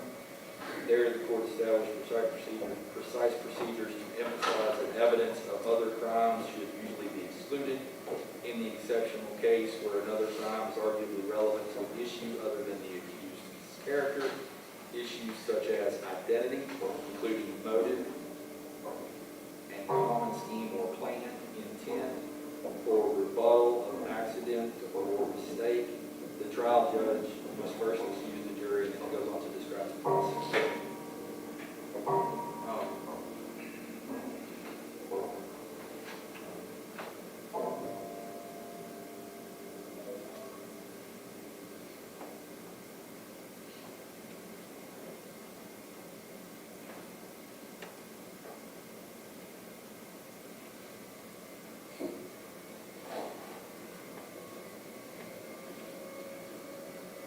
I think that based on the evidence heard here today and the pleadings previously submitted, the issue to which this prior incident would apply is the defendant's motive and intent and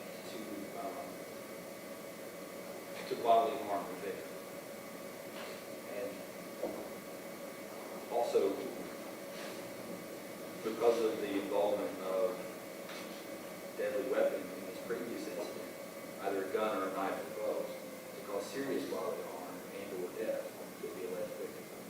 It's that motive and intent to do that extreme level of violence for the victim to which I think this evidence would apply under B2. That would be the material issue. And I think it's worth noting that leading up to this point today, there's been an indication that the defendant is likely to argue a self-defense type avenue, that the alleged victim reached for the firearm, that there was some fight over the firearm in the vehicle. And the motive and intent to do harm to the alleged victim, I think, is closely tied up in all of that, but the court's likely to later have to make a consideration of, is there a self-defense claim here? Was it properly raised? Should the jury instruction be given on that point? I think motive and intent to do harm to the alleged victim, independent of their general history of squabbling back and forth, or Ms. Mayberry standing up for herself and being confrontational on her own rights, all of that is going to be squarely before the jury at some point, most likely. Do you think that that's a genuine issue at trial? Something that this evidence could potentially be properly used for, other than just showing that Mr. Dockery is generally a bad guy or generally violent, and that he ought to be convicted on that basis. And that's really the purpose of the 404B exclusion and the reason we have to have this hearing. And so the jury just doesn't hear, hey, this defendant's committed a bunch of crimes in the past, he's generally a bad guy, we need to convict him of whatever it is he's accused of doing today. It needs to be some kind of specific targeted purpose that is useful to the jury other than that general character. And here where the jury does have to make a determination of intent and motive and an intended purpose to cause harm to the alleged victim in this case, I think that is an issue that we're going to have to wrestle with. And this evidence could be admissible for that purpose, subject to the other requirements of the rule. So that brings us to the clear and convincing threshold about the proof of this event on September 9th, 2023. And that's really the only thing we're deciding today. There were 4 different other instances involved in the pleadings, but I think the only thing we're dealing with today is the 9/9/23 incident inherent. And I don't think it's necessary for the court to give any consideration to, for example, the 911 phone call, or even the victim's statements on the body cam footage, because of the live testimony from the 2 witnesses presented here today, Ms. Carter and Mr. Eric Dockery. And there are sufficient consistencies there in the court's assessment to find by clear and convincing evidence that there was in fact this fight between the defendant, Jason Dockery, and the alleged victim.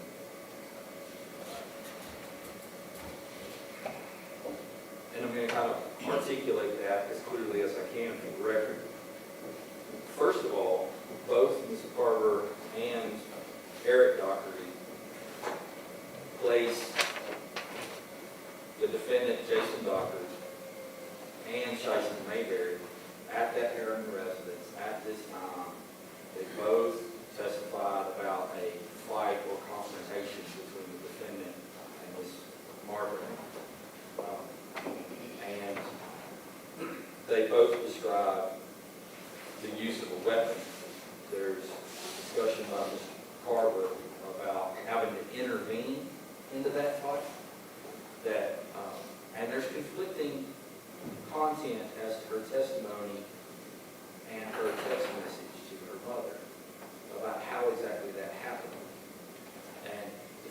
counsel ably used that for cross. And that may be used again at trial. But clearly, according to Ms. Carter's testimony, there was a fight and she intervened, and there was a firearm involved, and injuries to Ms. Martin, the alleged victim. And that agrees with, in the general way, the testimony of Eric Dockery, that there was a fight between Jason Dockery and Ms. Mayberry, and he had to pull his brother, Jason Dockery, the defendant, off of Ms. Mayberry. And there's a lot of discrepancies there about between the testimonies. Ms. Carter talks about there was an argument, that kind of cleared up. She went and got in the shower, went into the bathroom. She's not even coherent on that. I think in one place she says she went to get in the shower, and another place she says she was using the restroom. But regardless, she speaks in terms of the argument being inside the apartment. The first part being in the bedroom. It's not entirely clear where the second part actually happened, that she got to intervene. The court's aware that the alleged victim says it happened potentially outside somewhere. It's not entirely clear from watching the video, but it seems like it may have happened out here in awning or somewhere at the apartment, but not actually inside of it.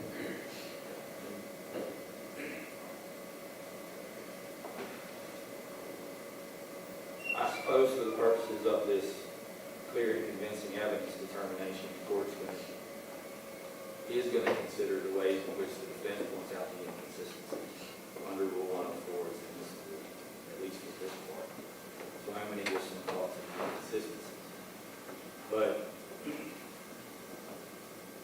the brother says that he was downstairs working in the basement in his shop on a different project, some work project, and that Ms. Carter had to come get him and get him to come up and intervene in the fight. How exactly those two things reconcile is not entirely clear. But in both instances, there clearly is a fight between the defendant and Ms. Mayberry. And in both instances, they have to be separated. And in both instances, it is Mr. Dockery using some form of a weapon against the alleged victim. And that is corroborated by the body cam footage that shows injury to her neck and photos from the police report that show injuries to her neck. So the physical evidence supports the court finding today by clear and convincing evidence that Shysti Mayberry did in fact suffer injury. And according to the testimony of Eric Dockery and Ms. Carver, that was at the hands of this defendant, Jason Dockery. And so I don't think it's necessary to rely on the 911 call that says, hey, there's a fight upstairs with my neighbors. That's not really, there's plenty of evidence in this record already just from the testimony of Eric Dockery and Ms. Carver for a clear and convincing finding that this incident happened, that this is the alleged victim and it was perpetrated by Jason Dockery. Certainly plenty of opportunity to cross about that when they testify at trial. But that largely goes to weight. And as you know, the court's very reluctant to take the weight of the evidence determination away from the jury. That's really for them to decide. But I acknowledge that for the purpose of today, I do have to do that weight analysis as I'm trying to find very convincing evidence. So the court is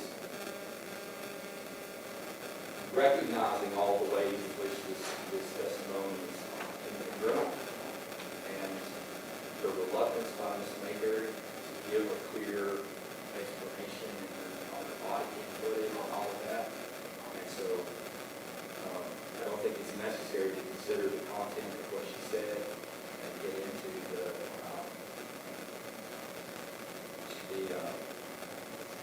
excited utterance issue at this point, because there's enough evidence based on the two witnesses that testified live to establish by very convincing evidence that this incident actually happened.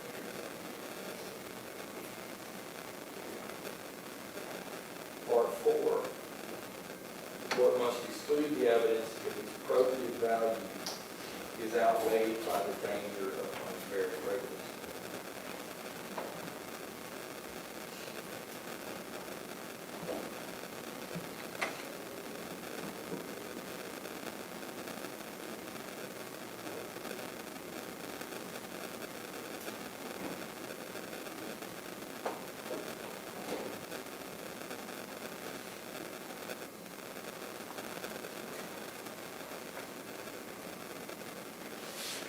It is clearly prejudicial to the defendant, but it's not unfair for the jury to hear about this other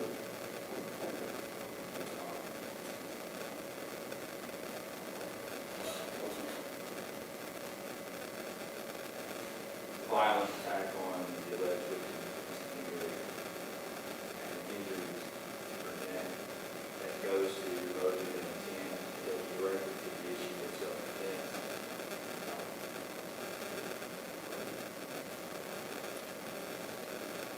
And that it serves a significant probative value to the jurors, or is likely to, and that value is not outweighed by the danger of unfair prejudice. So for those reasons, the court finds that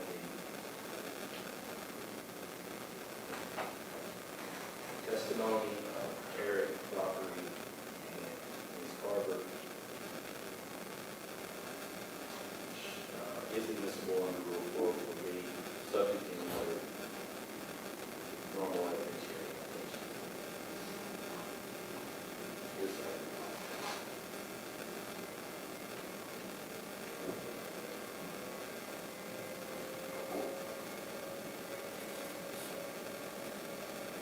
So to be clear, the court is not relying on the 911 call, not relying on the police report. Not only is the court not relying on the police report, the court's also not relying on the probable cause determination by the officers who responded to the scene and their election not to bring charges. That's not binding on either side or on the court. The officers are free to make their own assessment of the probable cause, whether or not to take out a warrant or what have you. And it was not unreasonable for the officers having had trouble extracting information from the people on the scene if they didn't do an report for bringing charges. But as you can hear on the video, it took them a good 20 minutes or so just to get through all the other things Ms. Marbury wanted to talk about, and all the things she's been through, and all the history of the defendant having allegedly recently shot at her apartment, and so on and so forth. And so don't think that whether they chose to charge or not charge has any weight with the court assessment. And the court is not relying on the text message to Ms. Carver's mother.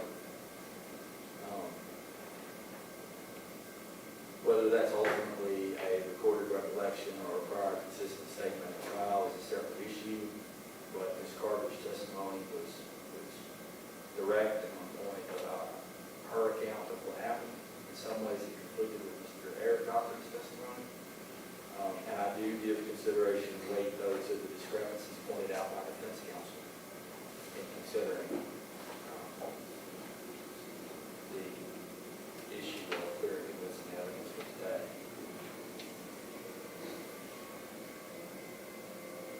So to the extent that the state bears the burden of proving this incident being by clear and convincing evidence, and to the extent that the defense is able to punch holes in that effort, I consider the discrepancy.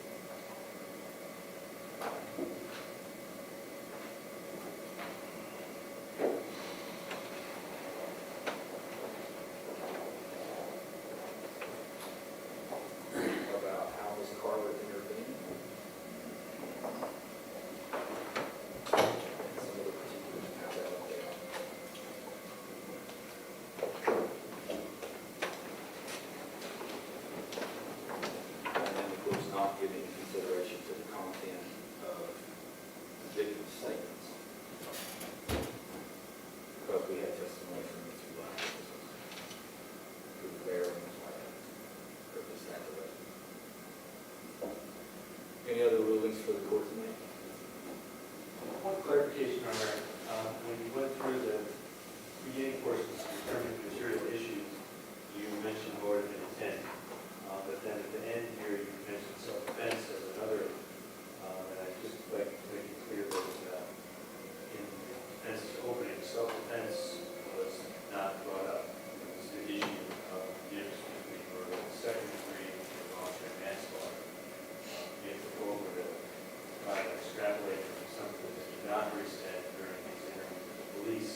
some previous arguments that have been had about maybe the fire alarm was at or near the console. It was more in between the seats, and it was not in the little bag that the defendant may have frequently carried on his person. We don't yet have all that evidence in before the jury and all the things. From his statement that you got the motion suppressed, Judge, that's where you heard that. Okay. His own words. Sure. So, and so I think that was a way of the court pointing out that there's an additional piece and an additional importance to this issue of motive and intent when there may potentially be a self-defense claim. But even if we take the self-defense claim off the table, and that's not raised or argued by the defense at all, the burden is still on the state to prove the mens rea for the first degree or the second degree. And that's their obligation in every case, of course. But in this particular instance, this history of violence coming just a few days before the alleged murder is particularly probative of that, I think, to the jury, independent of whether there's a self-defense claim raised or not, or ever ultimately argued to the jury. I think the state still has to prove motive and intent. I think it's admissible for that purpose, whether self-defense is raised or not. That was a good question. Anything else? Judge, I think we would like, before Ms. Carver and Mr. Dockery testify, the court admonish them about what is and is not, because admissible in terms of his being in prison, being released from prison, probation, all of those issues, they're free with that talk, and they are not probably, and I think it would be best coming to the court to make sure we would monitor it, because I don't want to step on any landmines myself. Sure.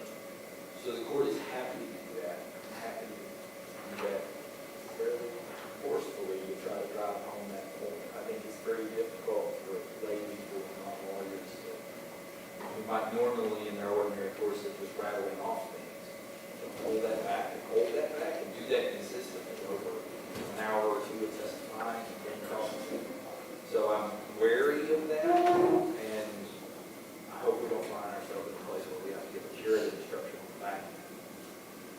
Well, Your Honor, since the state is cooperating with witnesses, and there are many landmines that they're aware of, they should have the responsibility of portraying the witness or ruling on this whole case.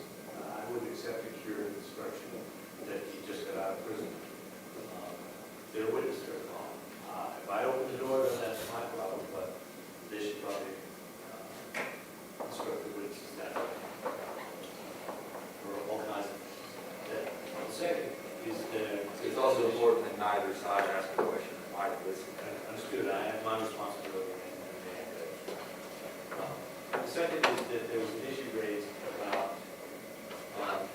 character evidence as to Shysti Mayberry. The 404B specifically addresses character of the victim, which refers then to the shield law. That's the primary area of it, but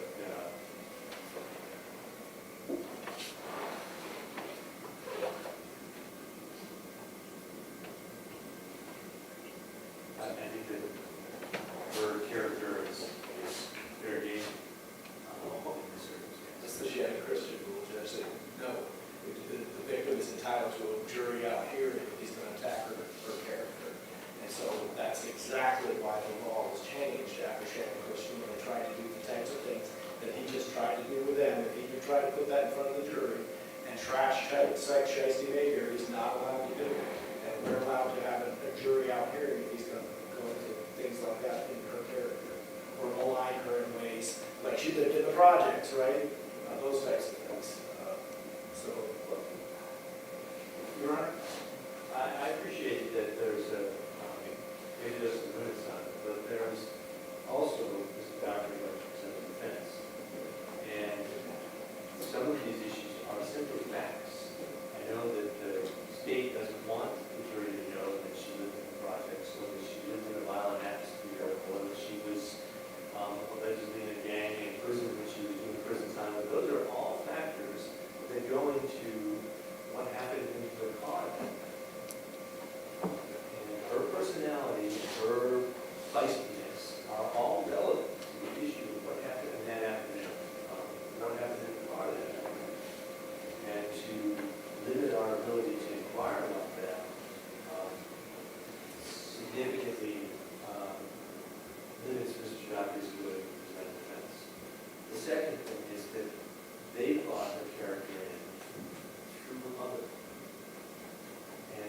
So I think that it's fair to expand upon that.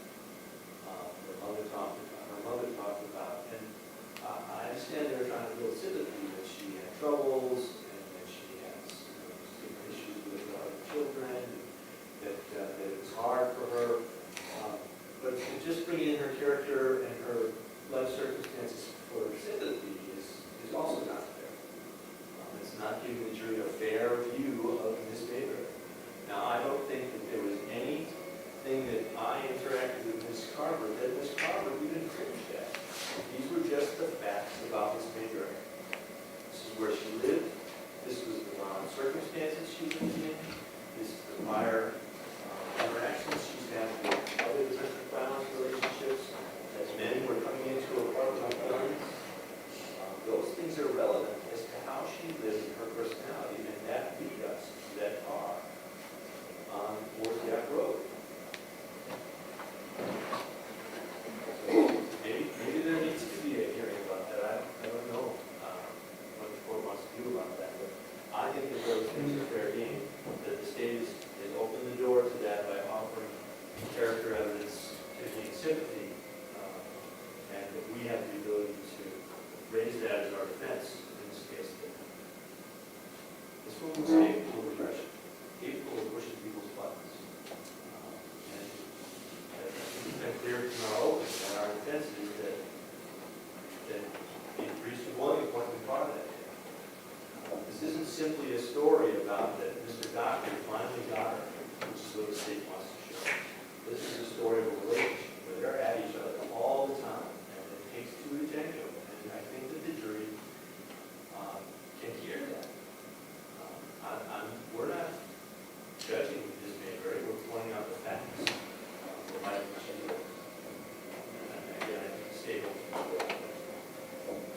In 2014, the Supreme Court, into the Shannon Christian Act, was enacted in 2014, clarifying the scope of 404B, passed in response to concerns of Tennessee Supreme Court's prior interpretation of person in Rule 404B, limited the rule to the defendant only, leaving victims and other parties vulnerable to being attacked by the evidence of their prior acts. And Shannon Christian was attacked during her trial as cohorting with drug dealers, as being among the drug traffic in the trade, and that's why she deserved whatever she got. The character evidence that Ms. Julie Crum put in was that the girl struggled to explain why she'd be with this guy here, why she'd be in a relationship with Jason Dockery. And so the fact that she's got drug dealers that are pulling guns on her and how she would react to that and circumstances like that have absolutely nothing to do with anything in this case. And so to allow him to somehow create some alignment of her because of where she lives in the projects in Knoxville and is around drug dealers and has to change shirts because one gang or another gang, when he's the gang member in here, the question was asked about a gang member. We look at her Thomas, well, she doesn't have any gang affiliation in Thomas. I don't know where that question comes from. You can't ask it. In addition, he said that he was going to ask about whether or not they were given anything in exchange for their testimony. He never went into that, and I hope he's not preserving that for the purpose of trying to bring that out from the jury. What benefit did you get from the state? He's foreclosed from that because he didn't do it out in the presence of the jury. I disagree. Their credibility in front of the jury is of utmost importance. Rule 618 says that I can cross-examine about the class because I chose not to do it in front of you. It's not being that foreclosed the ability to do it in front of the jury. Well, you can't lie and break like that, Judge. He has to put that before we hear the answer so that you can decide whether or not he can ask it in front of the jury because it's highly prejudicial. And so he had to have asked that question and said, were you given any promises, immunities, threats, anything like that in exchange for your testimony? And if the answer is no, he's stuck with it. And he can't get it in front of the jury. He wants to get up and parade and act and be histrionic and make a big deal of that and a big show of that. That's why he held the question back. He can't do that. Supreme Court in Eccles said that again.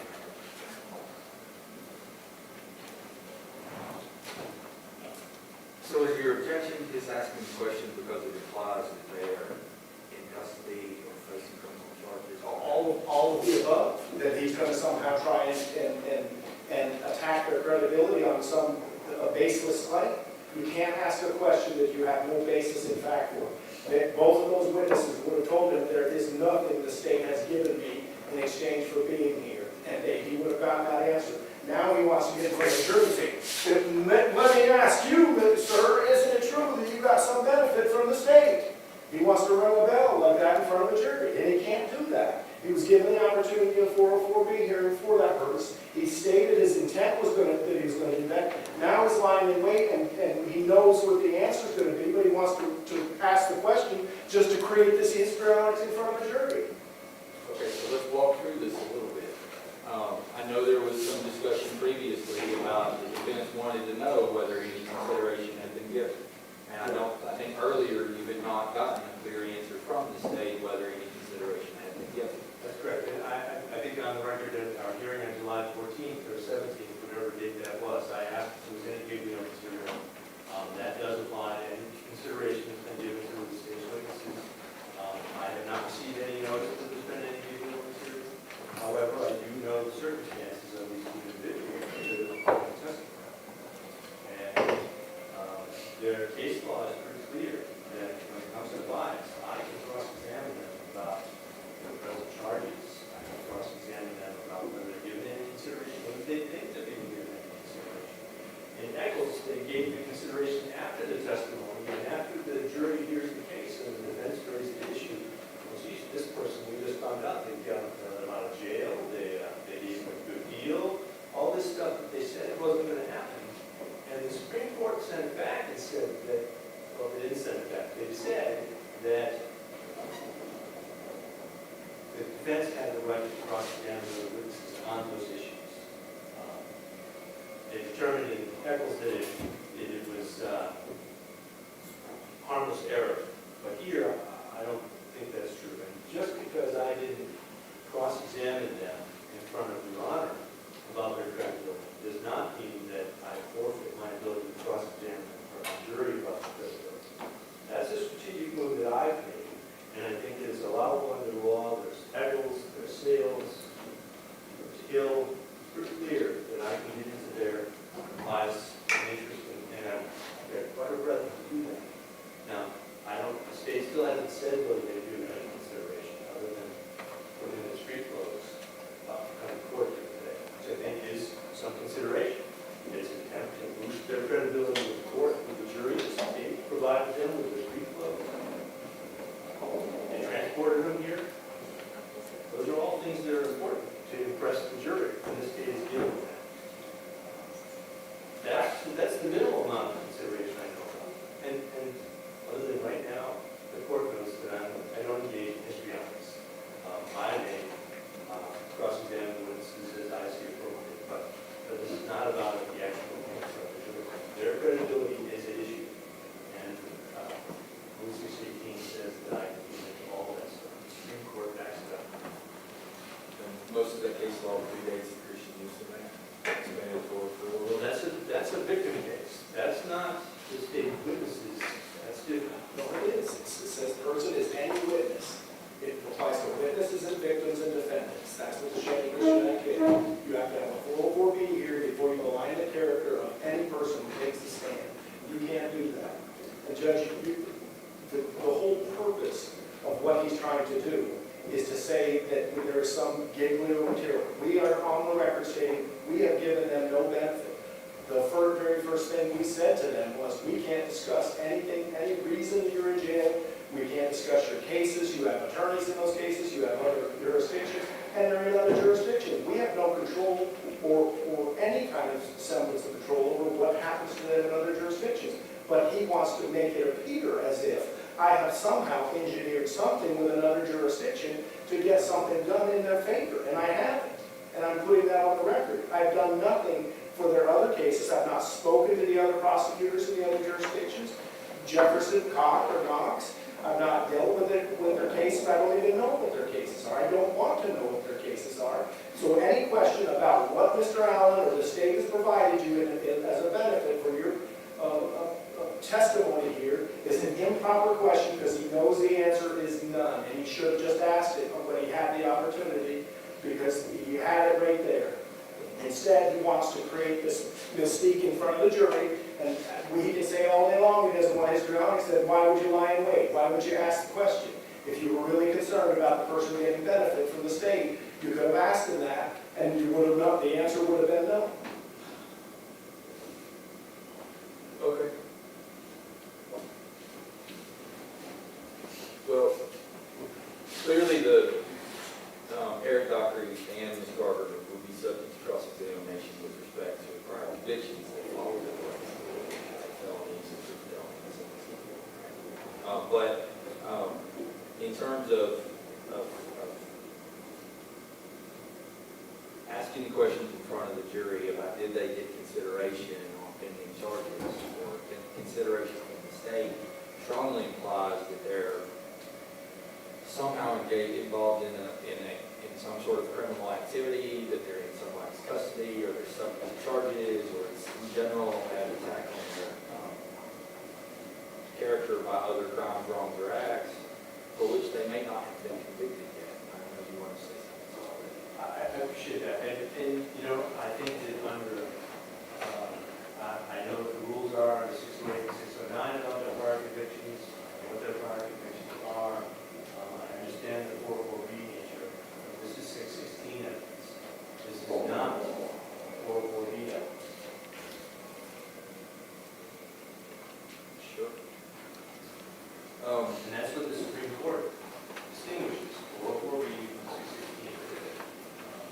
Now, I do know, I'll probably quote what I believe to be the truth, is that both of them are under felony sentences out of different jurisdictions, and that they both likely have pending violations of probation for those felony convictions that they're serving time for. And I think that all that's relevant, because those charges are, although the question of guilt has already been decided, the convictions are there, their impression that they're going to receive any consideration for their testimony is just as important as the state position that they have offered.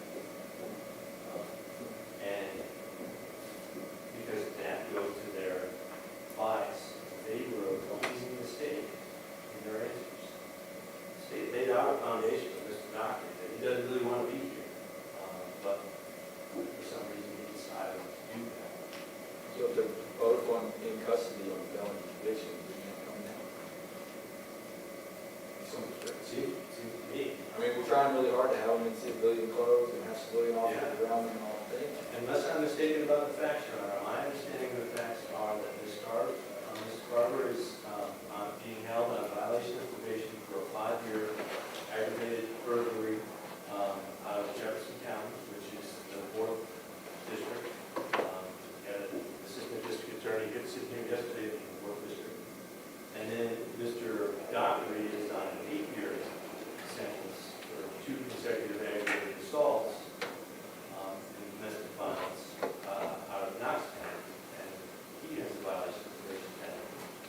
So what harm is it to the defendant to have a brief jury out that lets you ask the witnesses about their consideration, if any, so we can see whether there's any reason for those questions to be asked in front of the jury, other than to just throw speculation at the witness?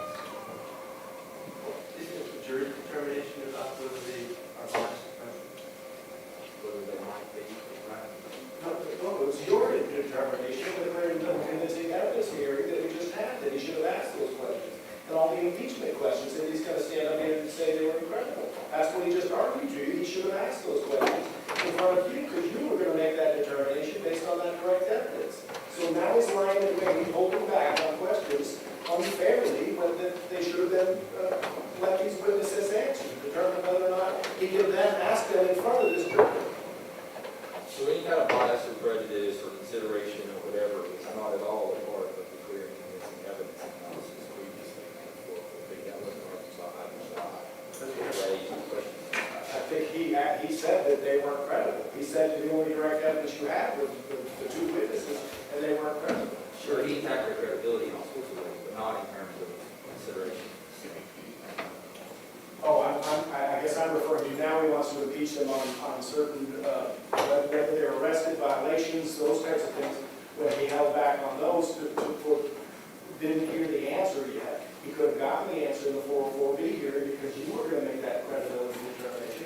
Instead, he wants to aha them and guess on what their answer is. And the only reason he would hold back on a question like that and save it for the jury is because if he wasn't sure what the response was. If he knew what the response was, that weren't you convicted of theft on such and such a date? Yes, I was. That would go to your consideration of credibility and determination that you just did with clear and convincing evidence on the 404B. But he held back because he doesn't know the answer to that and or the giglio. I've given the answer to the giglio. We've given them no consideration. And now he's going to lie and wait on convictions. And he should have asked those when the credibility was being determined by the court. Okay, well, here's what we're going to do. In the court's opinion, I think it's important to read statutes together in our material. Again, courts like to use, and I think it's important to do that with the rules of evidence also, and to not let one evidentiary rule somehow undercut or eviscerate some other part of the rule. And 404 has been expanded to apply not only to defendants, but also to victims and witnesses. So we have to be careful with character evidence generally. There is, of course, the impeachment by prior felony convictions rule and theft convictions. And then there's this impeachment by bias or prejudice under Rule 16. And all three of those have to function in some relative harmony and try to do that in accordance with what we think is the intent of the Supreme Court and the legislature with these rules. And the best way to allow proper evidence to reach this jury and give the defense to make their full arguments to the jury, but also make sure that evidence is not improperly getting to the jury, I think is to have a jury out hearing briefly before Eric Dockery and Ms. Carver testify. Let defense counsel ask about consideration and whatever else they'd like to in terms of their criminal convictions, whether they've been sentenced or they're awaiting sentencing or disposition or whatever. Have they been offered any kind of consideration explicitly or implicitly? And then also in their own minds, are they somehow speculating or concerned that they might be treated more harshly should they refuse to testify or what have you? I think it's fair to let defense counsel inquire into that, but I think first we should do it in a 404 type approach of let's have a jury out first, see what kind of path that's going to take us down, and then the court will make an informed decision as to whether or not the jury should hear that themselves. That seems to be the safest way to do it and the best way to allow the rules to go. Now, before we got into this argument, we had a separate argument about the victim's statements or some other thing we were arguing before we slid into this. Y'all remember what that was? Actually, his cross-examination of Ms. Carver with regard to character maligning the character of the victim judges. We felt like he was asking questions about her hanging out with drug dealers, being motivated, really dealing with guns, gang members, all of that type of stuff that we think that is completely only intended to trash Shysti Mayberry, and we'd ask the court to limit his cross-examination on any type of character type of evidence in this community. So that was one of the arguments, is all the contextual bad situation stuff with the victim. And then the other piece that we also sort of argued about and slid into other things was to what extent the court should admonish or the state should admonish the witnesses in terms of narrowing their testimony to not accidentally talk about Mr. Dockery just got out of parole and all the other things that sort of came out in their jury out testimony. So here's what we're going to do with respect to limiting the testimony. I'm going to ask the state to carefully and firmly instruct their witnesses as to constraining the scope of their testimony, so they don't accidentally make reference to other prior fights or bad situations that have not been vetted yet through the 404B process.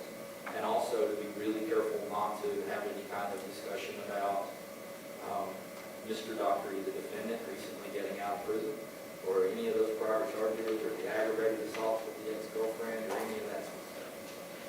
Be really careful to limit them. And then the court can do that also, since we're gonna have these jury outs anyway, to figure out to what extent the 616 evidence may come in applies. That's a good time for the court to also say, hey, you've been advised by the state, I'm telling you also, do not accidentally, even accidentally reference Mr. Dockery's prior prison term or any of the other bad character issues. And I think that's the safest way to try to really limit the scope of their testimony so we don't end up in curative instruction. As to the bad situations of the alleged victim, and when I say that, I'm talking about all the circumstances about she had an apartment in the project, she had been in the battered women's facility, she had some guy in that project's apartment complex she was having beef with of some kind, and that may or may not have been her drug dealer. And then the parts related to that is the pieces about her character. And she kind of also stand up for herself, I think is the way Ms. Carter said it, and that she wouldn't back down against anybody else except this defendant, Mr. Dockery. I think is the way it was said. Even that guy that came into her apartment, maybe was armed, she ran that guy right back out of her place in the projects in Knoxville.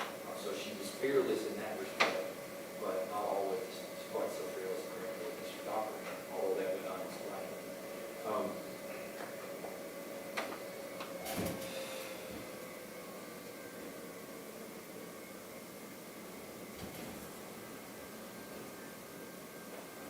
The state's already put in some testimony by the mother that Ms. Mayberry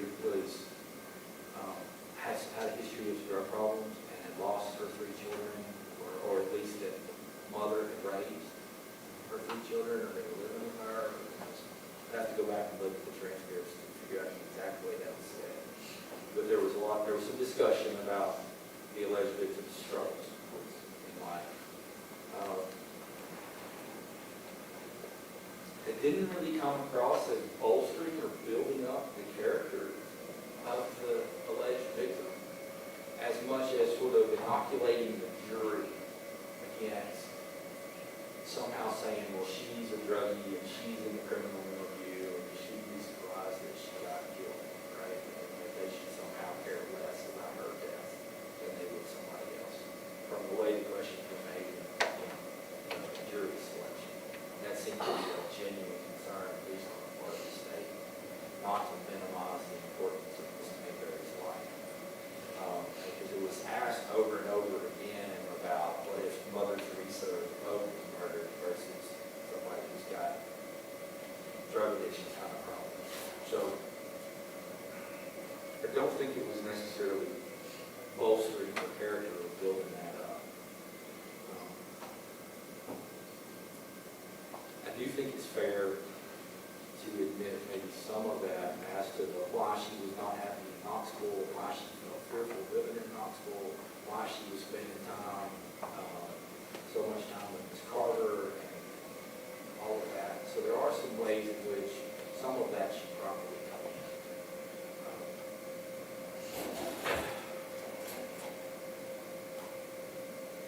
But I think both sides have to be really, really careful about questions that portray the alleged victim as the aggressor, as a first aggressor, as starting and provoking fights. The part about so for instance, I don't think that Ms. Carter or Mr. Dockery, either one, testified about how the fight started on 9/9/23 between Mr. Jason Dockery, the defendant, and the alleged victim. Neither of them were there to see that or to hear that. They just heard yelling and arguing and bickering, and then things went from there. So,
so much a direct attack on the character of the alleged victim as much as sort of touching on the general argumentative history between the two.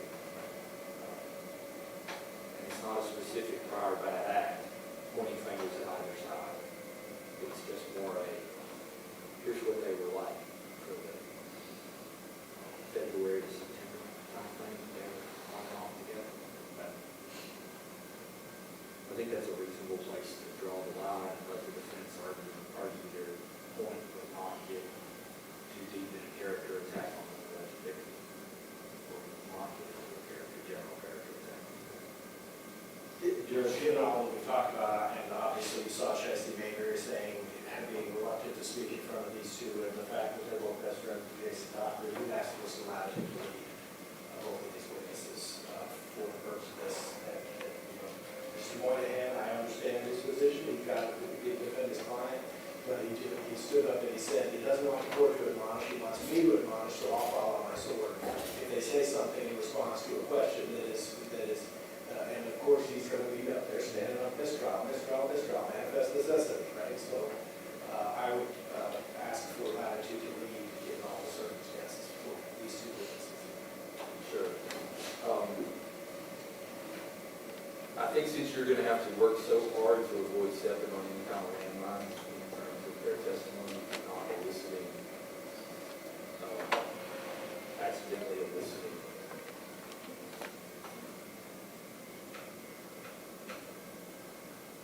You got anyone weigh in?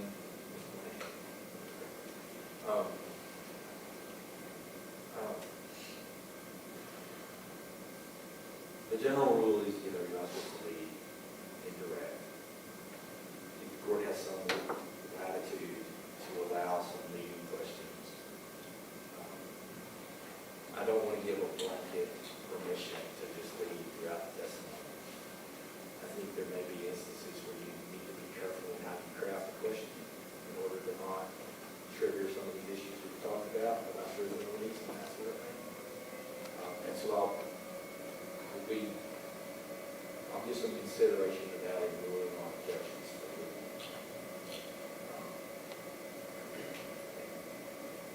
If that becomes a frequent squabble between the directs of those two, we may have to give a blanket exception, but hopefully we can work through that, keep the questions pretty reasonable. And every yes, no question is not legal, right? It's a question that suggests the answer. Isn't it true that the light was green when you went through it? Legal. Was the light green when you went through it? Not legal. Right? And I know you two know that. So,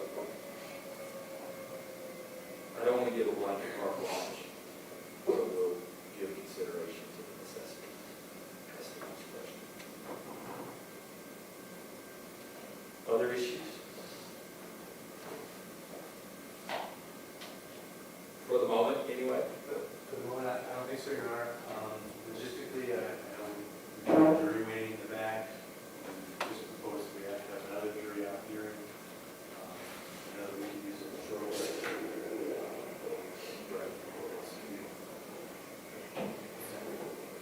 Yeah. Lunch would be nice? Yeah. Sure. I might as well let this jury go for at least another hour. And just say, y'all can have, I'm sorry for keeping you back there for the last hour. Because it's almost 2 o'clock, we had our report at 1. That's not happening. Sure, right. We considered only having a delay by an hour. So if I give y'all all 30 minutes or so for lunch, plus another 30 minutes or so to get your ducks in a row, we could start back at 3 o'clock, which is an hour and 5 minutes. To have time to admonish your witnesses and get a bite to eat, be ready for jury out. I'll do that. Judge, I also emailed you this morning the crime scene photographs. It's the proof set of all crime scene photographs, and I circled the ones that state intent under releasing 20 of them. This morning has objections, so we're going to have to go through those photographs and something. Are you going to use those photographs today with these 2 witnesses? My plan was that I thought I might get there today, Judge, but I don't think I'm going to get there. So. That's for a later witness? Yeah, for John Thomas. Okay, fair enough. Hopefully we can sort that out either at the end of the day or in the morning. I'll see y'all back at 3 o'clock, court is in recess. Thank you. All rise.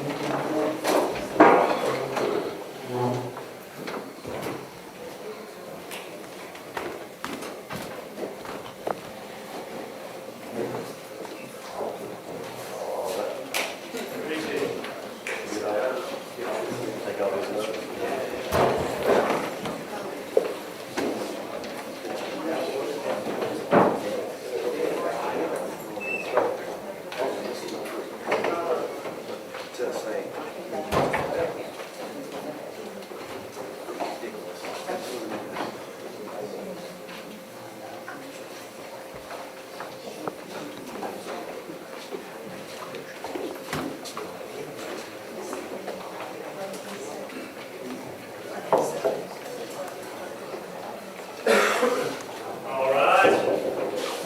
So before y'all leave, I could waste 5 minutes or so bringing the jury in here and telling them to come back at 3, and you mind if I just stick my head in the door and tell them to come back at 3? I'll leave it. Please do. All right, thank you, Council.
All rise.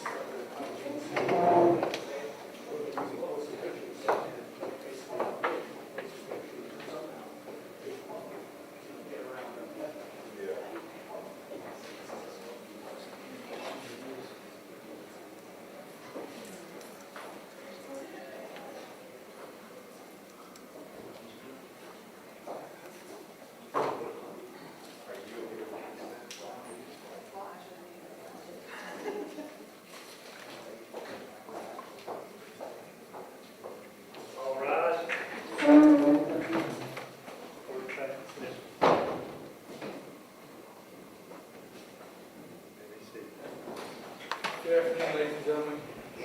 We're back on State of Tennessee versus Dockery, C4C00132. Wednesday afternoon.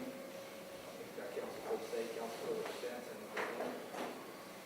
Are we ready for the jury out portions on the two witnesses?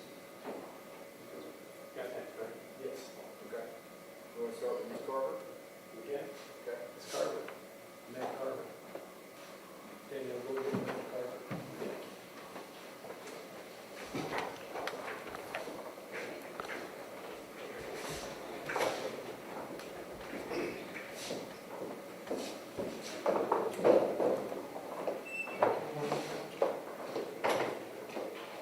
So when we were here this morning at the very end, noted your objection on the record to the court limiting your cross-examination. I want to make sure you intend on that to the slightest degree possible.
Good afternoon, ma'am. You're still under oath for this morning. Will you please take a stand for us again?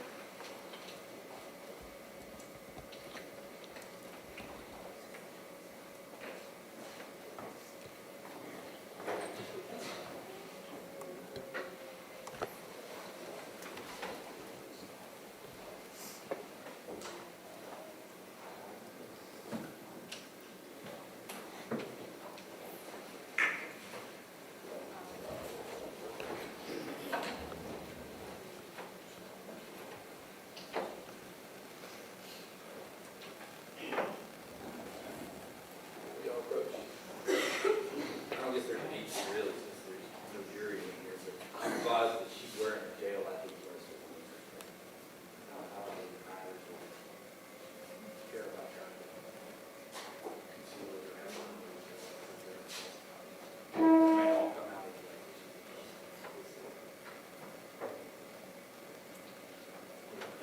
Is it a big deal to remove it?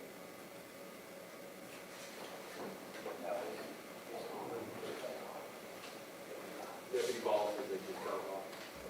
Well, this gentleman's not allowed scissors, unfortunately. What's Dave? Yeah. Seriously. Get a sharp.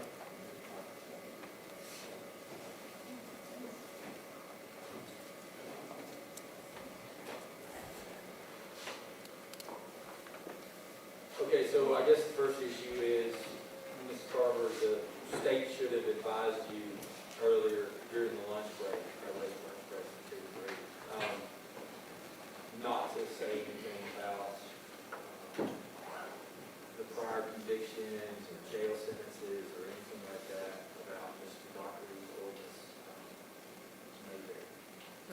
Yes, So have you been warned about that? yes.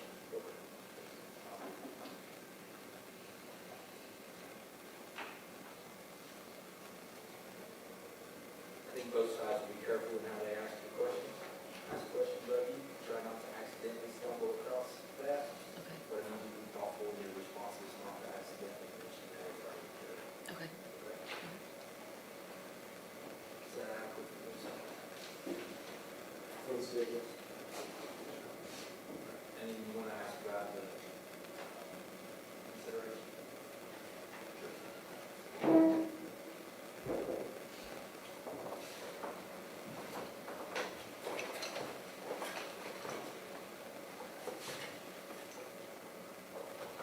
And how did you get this? Transport? That's what Mhm. sheriff's deputy was. Yes, And you're right at the end of kind of the account. yes. You being held for another charge Not in Anderson County, in another county. Jefferson County. And that charge is for violation of probation. Correct. And that's a sentence that you received back in 2001. Is that right? No, And on 8/30/2021. 21. Yeah, that's more like it.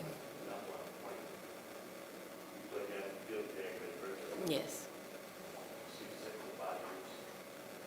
Yes. Suspended by probation. yes, After a short time. yes, And violated that probation. yes. Are you under the impression that you don't receive any kind of consideration for your testimony in regards to your violation of probation? No, no. You're aware that it's the fourth district attorney's office that's prosecuting that violation? I don't know the districts and all that, but The Jefferson County? Jefferson County, yes. Is anyone from that district talking to you all about this? No, Your speed clothes, did you provide those speed clothes to yourself? my mom brought them Mom, Rob? to the jail in Anderson County. And,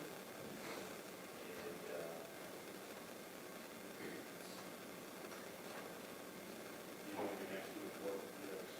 I have no idea when my court date is. No clue. I haven't heard from Jefferson County at all, other than to know I have a hold. You first came to custody in Cobb County, right? Yes, And solved your case there? yes.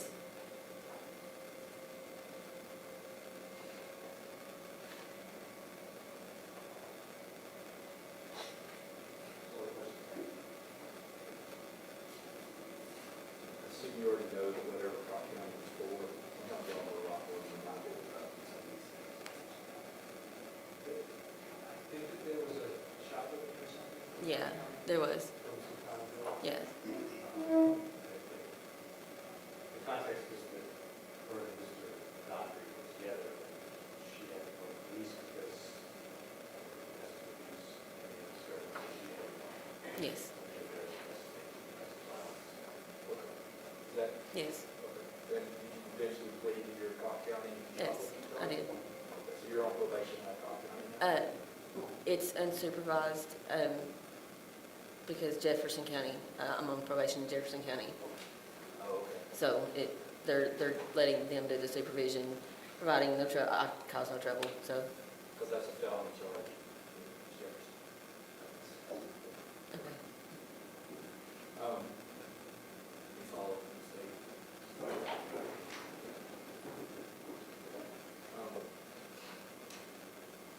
Thank you, ma'am. You can wait for us in the hallway while you have a little bit. Okay.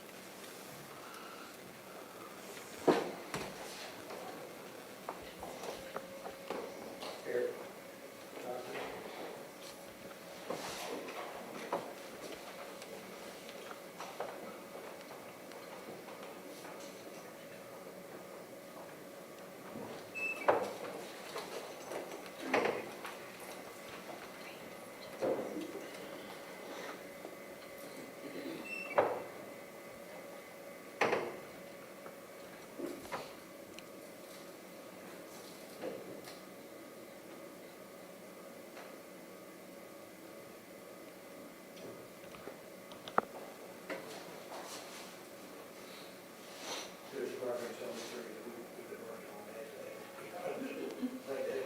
Someone tell him y'all were out playing golf. Because he's going to handle us. Yeah, right, sure.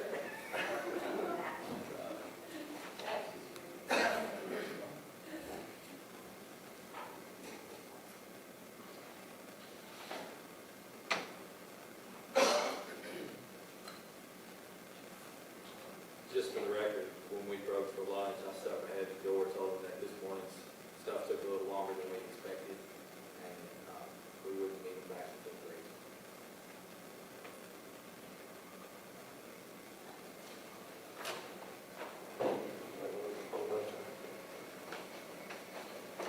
Come on up, please, sir.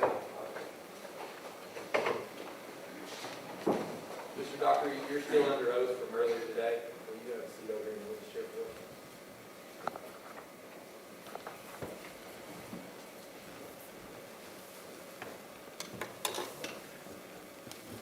Sir, I understand that during the lunch break, the state has instructed you to be careful during your testimony in front of the jury, not to talk about the prison sentences, convictions, or prior convictions for either Mr. Brother, Jason Dockery, or for Ms. Mayberry.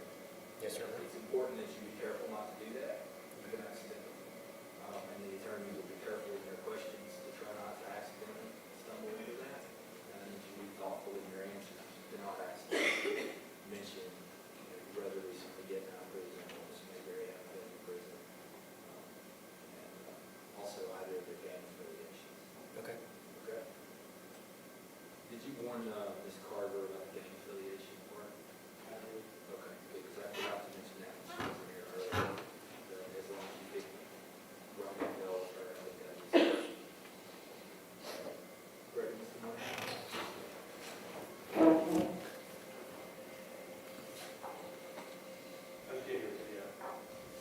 How did I get here? I was transported here.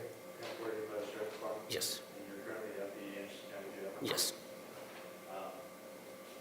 It's true that back in June 2020 that you were convicted of 2 counts of aggravated assault, correct? Yes.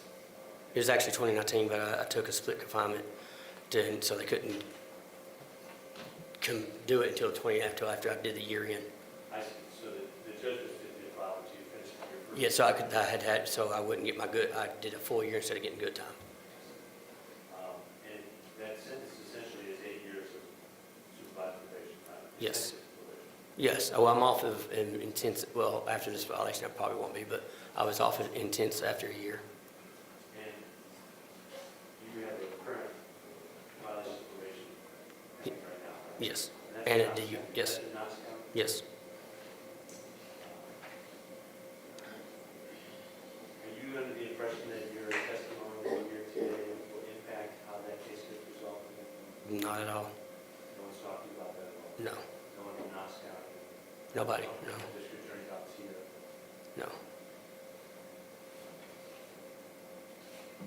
Who provides you with clothing? Anderson County, I guess. And the CO brought it in and handed it to me. So someone from the state provided you with clothing? Yes. Not family members? No, I don't. Yeah, I don't have any family members but my brother. Do you know what your violation of probation is for? For the DUI that I got after my father died in March. You also have a pending DUI. Yes. That's also in Knox County. Yes. You're also charged with misconduct. I don't know. Because I haven't gone down there at all, so I don't know yet. Do you have a pending charge of cop crimes? I do. They were actually going to drop all charges, but I asked to plead guilty to attempted simple assault, so I could take a class that is 3 months in and 9 months on a halfway house. You get a job. It's easy to save up money. It's, I think, the best option for my future, and so yeah.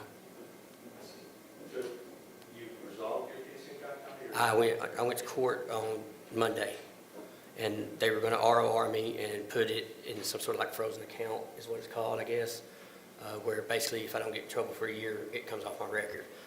But that would transport me straight to Knox County, and I wanted to do that class up there because it's faith-based. It's doing the next right thing, basically. It's, you know, what if I get to Knox County and I get out in a month or two, I'm still living on the streets with nothing and nobody.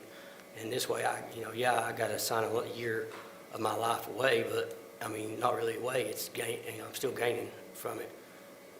You think that somehow, if you finish this program in County, that might not get you a vote out there? No, I mean, it'll probably still be remote, but I mean, it's going to look better on me doing a class and everything, and I'll have, you know, people back, it'll just look better on me.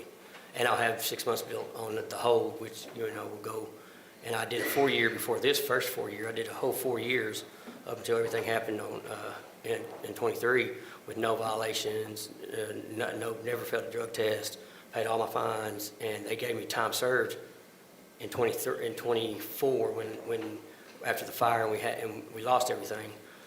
When I went to jail for that one and gave me time, or gave me my time, reinstated me, and that shut that 4 year out and started a new 4 year. And up until Dad died, I didn't have any violations on that. I'd gotten back off of enhanced probation and was doing really good. Do you anticipate that your testimony in this trial will be for you in Knox County? We don't see why it would either way.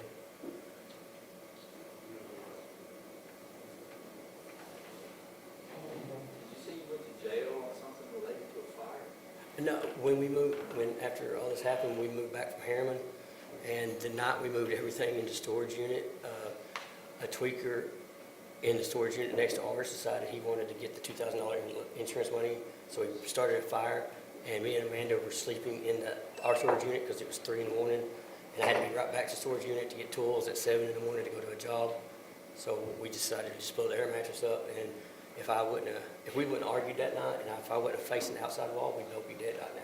I had to pick her up and my dog up and drag them to the front of it because the smoke was so bad I couldn't put my hand right here and see my face. And then, of course, when the cops came, I had a violation because I didn't give my PO my new number. I changed my number after all this happened, and I've been on it every 6 months, and honestly, it just didn't cross my mind. That, oh, wait a minute, you might want to tell him too. And they violated me on absconding just so they'd find me. And I spent 3 months in because my lawyer decided to take a 2-month vacation. And so I lost everything else that didn't burn in the fire at that time. Okay. Do you have any follow-up questions?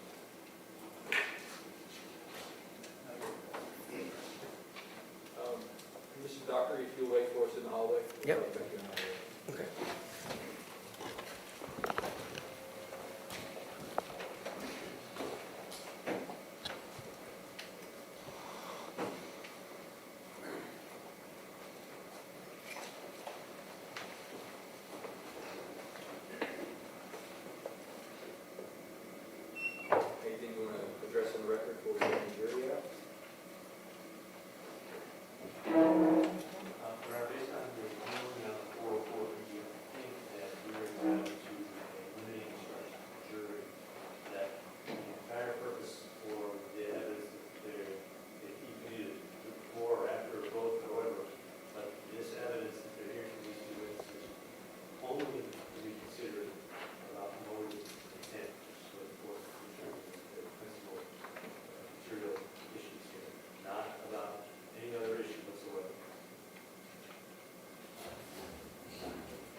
one having a limiting instruction for after their testimony, and referencing motive and intent as to the September 9th, 2023 incident. Let it go to his intent. That it goes to his intent, yes. And then the other testimony about the conversations immediately following alleged killing. That's just statement recorded comments, separate from the report. And then we didn't hear any testimony from either Ms. Carver or Mr. Eric Dockery about any kind of consideration by the state on anything they have pending or recently resolved. So I think it's appropriate to have that line of questioning for the jury that presupposes they have criminal problems of their own. Except that, of course, you can use qualifying convictions and such for impeachment. Right. The language in page 18 of the copy that we have here, about other crimes, long perhaps, since there have been no charges that relate to this event, this night, should we call it a crime, or is it okay? I added the word alleged. So what it says is, if from the privy crime that the defendant has committed an alleged crime. I'm open to other suggestions, but I don't believe that's crime. It's an alleged crime rather than the one who was charged. That's what this is going to say. This is getting. And just for your purposes, I'm going to take out A, B, and C. I'm going to leave it in D. You see that? Then I'll take out that.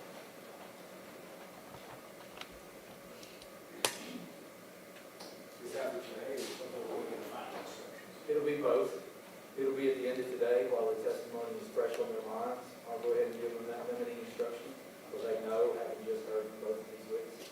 Because I don't have those instructions, so we'll be given a copy of that before today. I'm going to email you as soon as I get this. It's in the rough draft of the final instructions. That was the page 18 reference. But I've asked Mr. Marino of the AOC, capital case attorney, to tweak it to apply to this particular circumstance. He's going to do that for us while we're hearing from the witnesses. Anything else before we bring them out? Right. Ready for the jury?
Okay, let the record reflect that present in the courtroom are all 15 members of the jury, as well as counsel for the state, counsel for the defense, and the defendant. Thank you for your patience today, ladies and gentlemen. I know we asked you to wait to come in at 1, and we've had some other things also to take care of. Finally ready to get started back through. Those are copies of the preliminary instructions that we went over at the outset, and Clerk Punch holes in them so you can put them in your notebooks. I've got an original copy that's signed by me that'll go back to you for the jury, to the jury room for deliberation at the end of the case. Hopefully everyone listened to their admonitions and did not do any independent research, didn't go by the scene where any of this allegedly happened, didn't have any conversations with anybody about the case. Has anyone violated any of those instructions or had any issues with anybody trying trying to talk to him? Okay. State ready to call their next witness? Yes, Your Honor. Call Eric Dockery.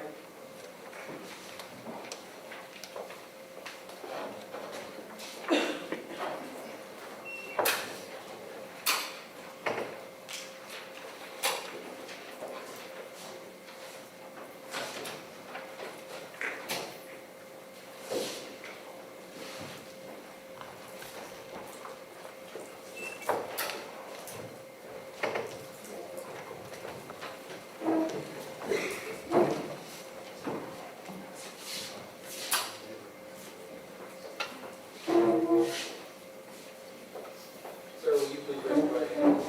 You solemnly swear or affirm the testimony you're about to give will be the truth, the whole truth, and nothing but the truth, so help you God?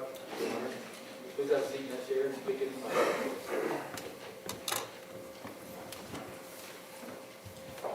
Please state your name for the record.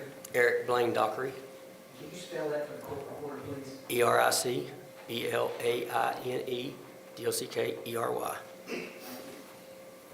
You familiar with Jason Dockery? He's my brother. You seen him in court today? Yes. Please point him out, describe what he's wearing. He's right there in the blue shirt. The record reflects the witnesses identified the defendant. Record will so reflect. And you also know of a Shysti Mayberry. Yes. And how do you know her? I was introduced through a mutual friend back in 2021, late 20, 220, something like that, right there around that time. All right. And then who is your fiancée? Amanda Carver. And I guess did all of you, Jason, Shysti, Amanda, you know each other? Yes, I introduced Jason to Shysti. Okay. Did you all tend to hang around each other? Oh, yes, all the time. I'm going to direct your attention to September the 9th of 2023. Where were you living at that time? In Harriman, off of Walden Avenue. You can describe the place you lived. It was on the third story apartment. It's a two-bedroom apartment, and I had a 2,500 square foot shop down in the basement of the apartment complex. Okay. And who all was at your apartment the afternoon or evening of September the 9th, 2023? It was Jason, Shysti, Amanda Carver, me, and one Amanda Love. Amanda Love, another one of your all's friends? Yes. Anybody else there? Oh, Jensen was there. Lady Jensen? Yes. Son? Yep. Anybody else? No, not that I ever can recall. And what did you all do there? That day, Well, just that afternoon. that afternoon, Shysti made dinner. We ate dinner, and then I went down to my shop to finish the project while they all stayed up there. Okay. And then what happened? Well, I went downstairs and started working, and I can't remember how long. It wasn't that long. My fiancée Amanda Carver came running down and says, "You got to get him. He's going to kill everybody. He's fighting everybody." And I went running right back upstairs and went to the second bedroom, and Jason had Shysti up with a knife by the throat up against the wall, and I pulled Jason off of her, and that's when you could see the blue lights, because we live a baseball's throw from the courthouse, and the sirens, and I rushed Jason outside, and then I got baby Jensen in my arms, and that's when the cops showed up. Okay. Did you see any injuries to Amanda Carver based on that incident? Not on Amanda, no. I'm sorry. Shysti. I saw a little bit of blood, and she kept, wiping at her neck to wipe off the blood from her neck. Now, did she cause the blood, or was she? No, I don't believe so. She wasn't scratching. She was wiping. Look what he did to me. Look what he did to me.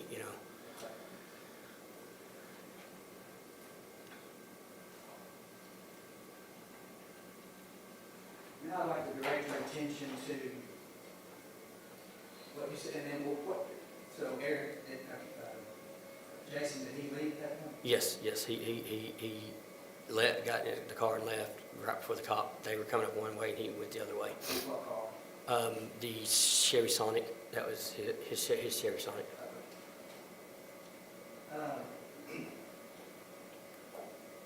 next time you talk to him after that? The next time I talked to him, I couldn't give you an exact date, but it was the day everything happened. Me and Amanda Love and Amanda Carver were finishing up a deck job out in Farragut, and he called, and I honestly cannot tell you word for word what was said. I remember him saying that she was on the side of the road and to come get the baby, and I just kept, kept saying, Jason, I love you, Jason, I love you, and he had, his eyes were like blacked over, and when I started saying I love you, you see the white back in him, and he said none of that matters now, and he hung up the phone, and that was the last time I talked to him. So let's back up. Okay. A little bit and put that a little bit more closely. So you all were working? Yes. Who was working? Me and Amanda Love and Amanda Carver. Where were you all working? We were working off in Farragut. I don't remember the exact address, but we were finishing up a deck job, and I was waiting on the owner to get there to pay, but he had been out of town. Okay. And then you testified that sometime while you were there working, Yes. Jesse Dockery had called you? On video call, yes. On a video call? Yes, on a video call, yes. How did you do that? I'd left my phone at home. Apparently he'd been trying to get hold of me, but he called on Amanda Carver's. I don't know if it was on the phone or if it was on Facebook Messenger. I'm not for sure about that, but I just know it's a video call. And Did you see him? yes, I saw, we the whole time while he was talking, and we saw him, and Amanda asked to see Jensen, and he showed us Jensen in the back seat. She was asleep in the back seat, and he asked, and he asked us, he told us to come get the baby. Did he say what had happened to Shysti? Amanda recalls. I don't recall exactly. I remember that she was on the side. That he said she was on the side of the road. I don't remember exactly what was said because I was focused on the baby more than anything. Okay. And so with the baby, did he say? Did you have some kind of discussion, or did Amanda have some kind of discussion with him about what to do about the baby? We said.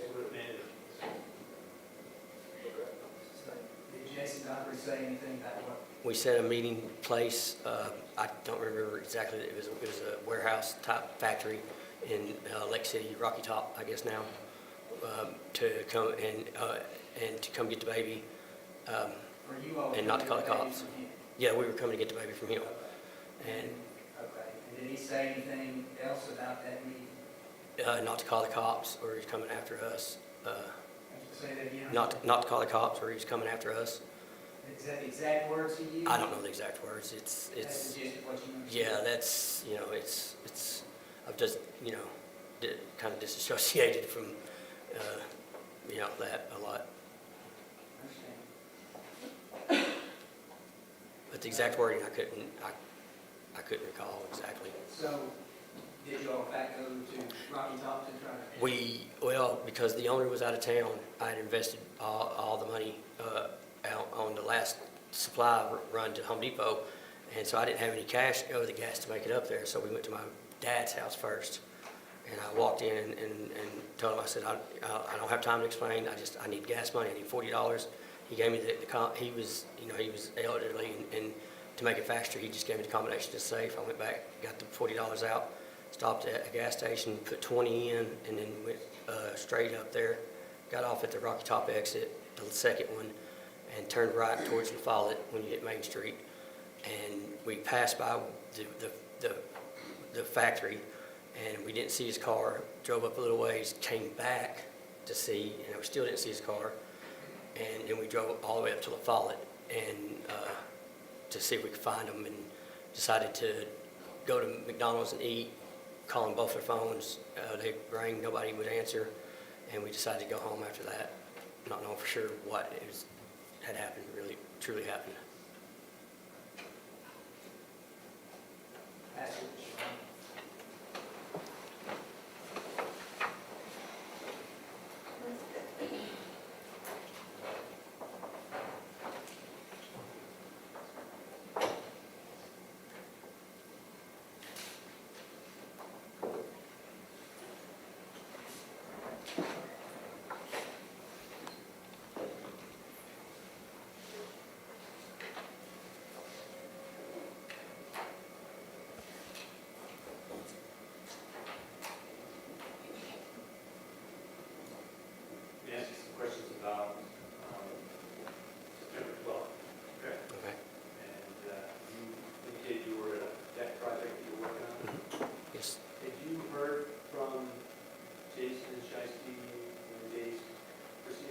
Not after Harriman, no.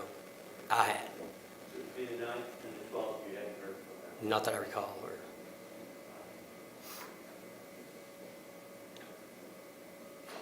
You get a voice call, or Amanda receives a voice call and a video call, a video call? yes, Video call.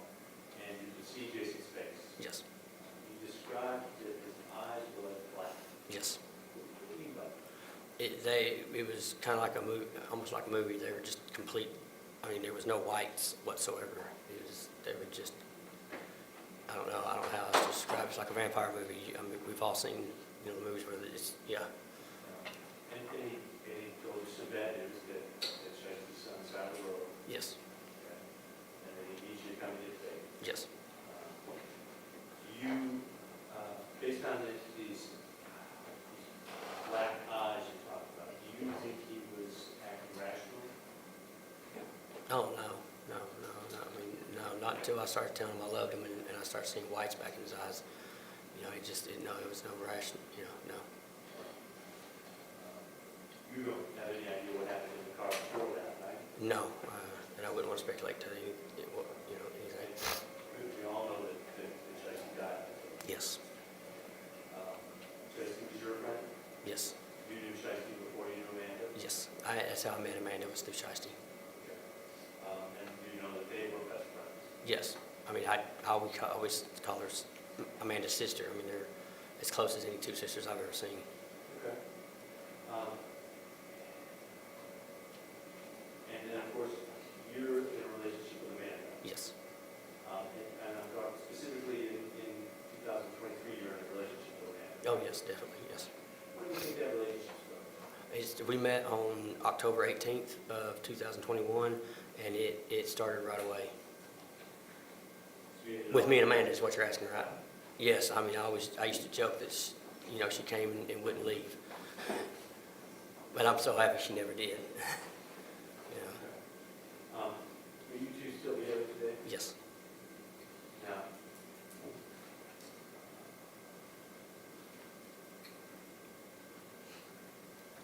you introduced Shysti to Jason, Yes, I did. and you all were hanging out together. Yes. What was their relationship like? It was fire and ice. I mean, at the beginning it was good, and then they just clashed constantly. I mean, And how did that impact you? Well, after everything happened, I was so depressed, because, and to this day, no matter what anybody says, I will always feel complete guilt, and, like everything was my fault, because, I introduced him, just to, Well, let me ask you, you described their relationship as fire and ice. yes. And did that impact you? Yes.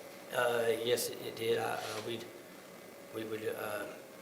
We'd be on vacation, and like I said, or prior, Shysti would call Amanda, Jason would call me. When we'd spend our whole vacation talking to both sides, calming both sides down to make both of them calm down. I mean, it was back and forth. They were right at each other, a lot. Up until the last month or so, where Shysti and Amanda stopped pretty much all contact with each other, because, Amanda told her not to be around Jason, and I was telling Jason not to be around her, and just leave it be. Let's just, go separate ways, and they, one would chase the other, and the other would, they would both chase each other. It wasn't one-sided. It wasn't a one-sided stalking thing or anything. It was, a lot of times Shysti would make that call first, I mean, we paid for a few hotel rooms for Shysti, and she would just call Jason right over there. So your efforts were to keep them separated, but if they always send them back together? Yes.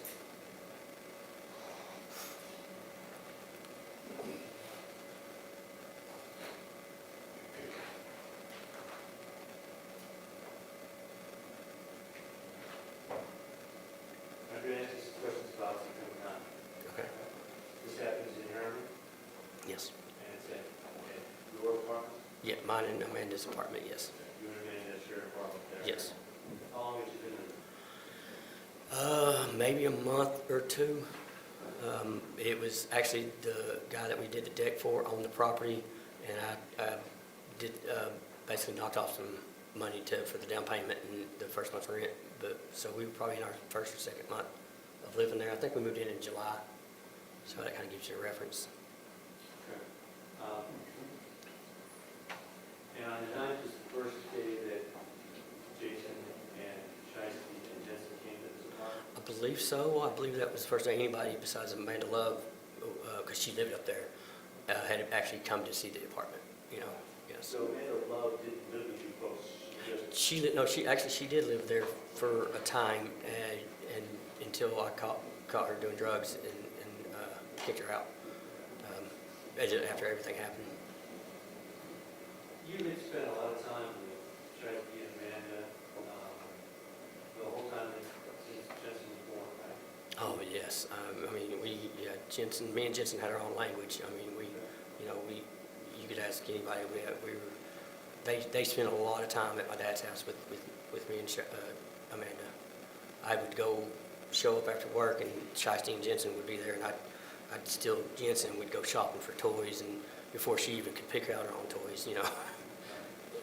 And you and Amanda would spend as much time with Jensen as you would? As much. I mean, she called her mama, and without us trying, I mean, and me papa, you know, when she first started talking. Her and Amanda had a relationship that, I mean, we showed up one time to pick her up at a bus stop, and Jensen just started shaking. She was so happy to see it. I tried to say me, but it was Amanda that she was happy to see. So would it be fair to say that you and Amanda were a safe place for Jensen to be? Yes, very much so. All right, back to the night. Jensen's there, Shysti's there, and Jason's there. You described it being at dinner, right? Everything seems to be going fine? Oh, it was going, yeah, very well. Okay. I believe they had all spent the night before too, if I'm not mistaken, you know, the night before, on the 8th, I think, if I'm not mistaken. And there was no indication of None whatsoever, any arguments or anything? no. And you indicated that after dinner, you went downstairs, so you have to leave the apartment on the 3rd floor, Yep. down into your shop, which is... Yeah, there was 2 entrances to the apartment. You had the inside entrance where, you know, you had a community stairway where there was 4 apartments. And you go up, and we lived, if you're facing the apartments, on the one on the right, but there was a fire escape through the kitchen too that led straight down to right above the shop, and then you go into the garage doors, and there's my shop. All right, so after dinner, you were in the shop downstairs, Yes. and you were there by yourself? Yep, just me. I was getting tools out, getting ready to, like I said, I was building these massive manhole covers for a septic tank for a guy out in Farragut. And you said that Amanda came downstairs to get you? Yeah, she came running in and said, "You gotta go get him." He's, I can't remember if it was he's gonna kill everybody or shoot it. I don't remember what it was. He didn't have a gun when I got up there. I know that much. But he was going off apparently. So he was angry. You've seen your brother angry before? Oh yeah, yes. You grew up with him, right? Yes.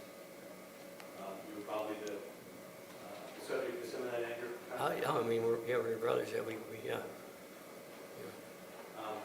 When you arrived in the apartment, you see him in what room?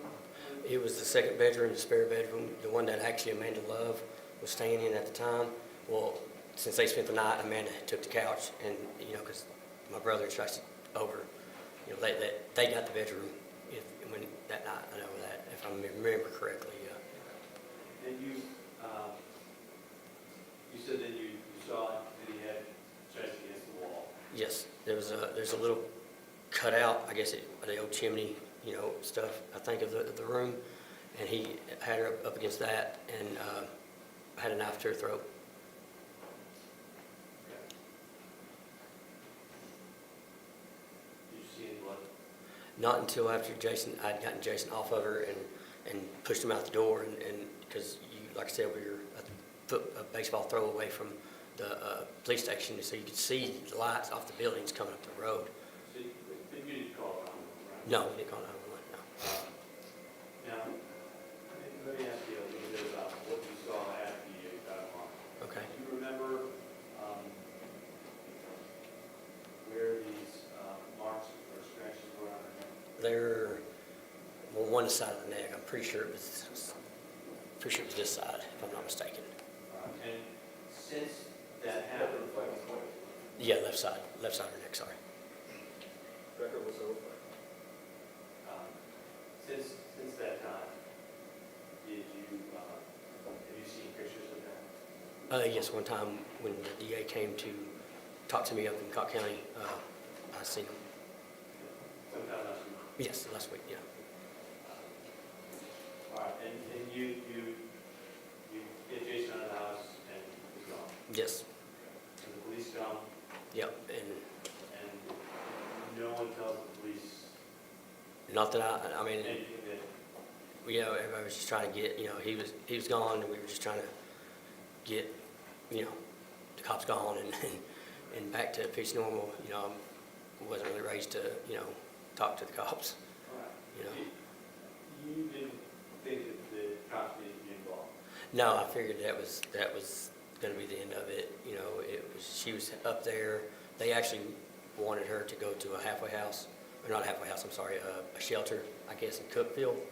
You say that, you mean The police that officers. were at the scene then? Yeah, the police, yes. All right.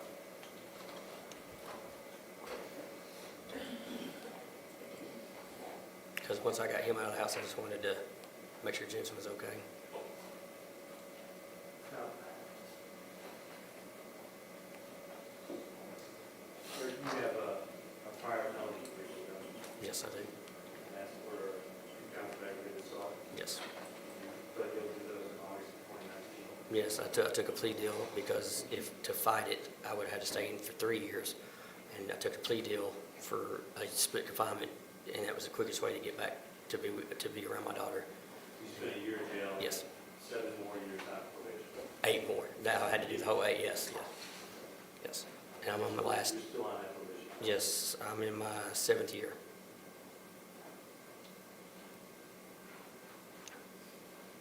No further questions.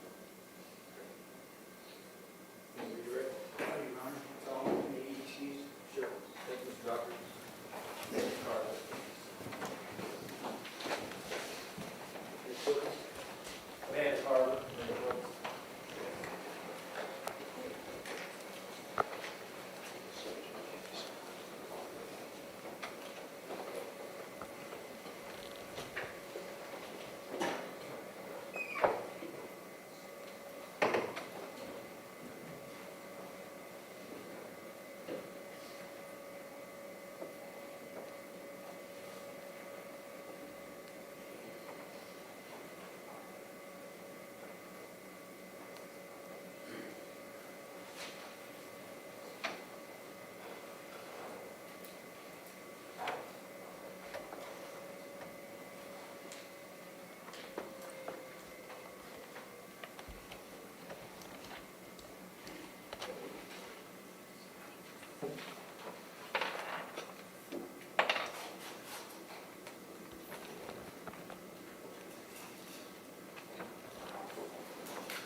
Come on up, please, ma'am. Come right over here, please.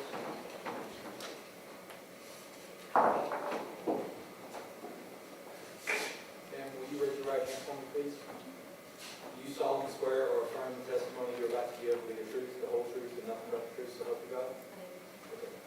Please have a seat in a chair and speak in the microphone, please. Okay.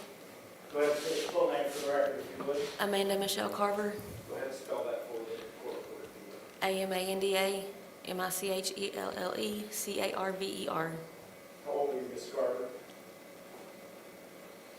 43, 43? I think. And did you know Shysti Mayberry in her life? Yes, And you were a good friend of Shysti Mayberry? yes, You recognize the fellow seated at the table over here in the blue button-down shirt? yes. Who is that? Jason Dockery And you have been friends with Jason Dockery for a long time? for about 3 or 4 years, yeah. Close friends with Mr. Dockery? Yes, And close friends with Ms. Mayberry? yes, And you socially interacted with Jason Dockery and Shysti? yes, And you, at time from time to time, would take care of baby Jensen Crum, right? yes. Did there come a time when you moved out to Harriman, Tennessee, with Eric Dockery? Yes, And you've been in a relationship with Eric Dockery for the last 5 years? yes. Okay.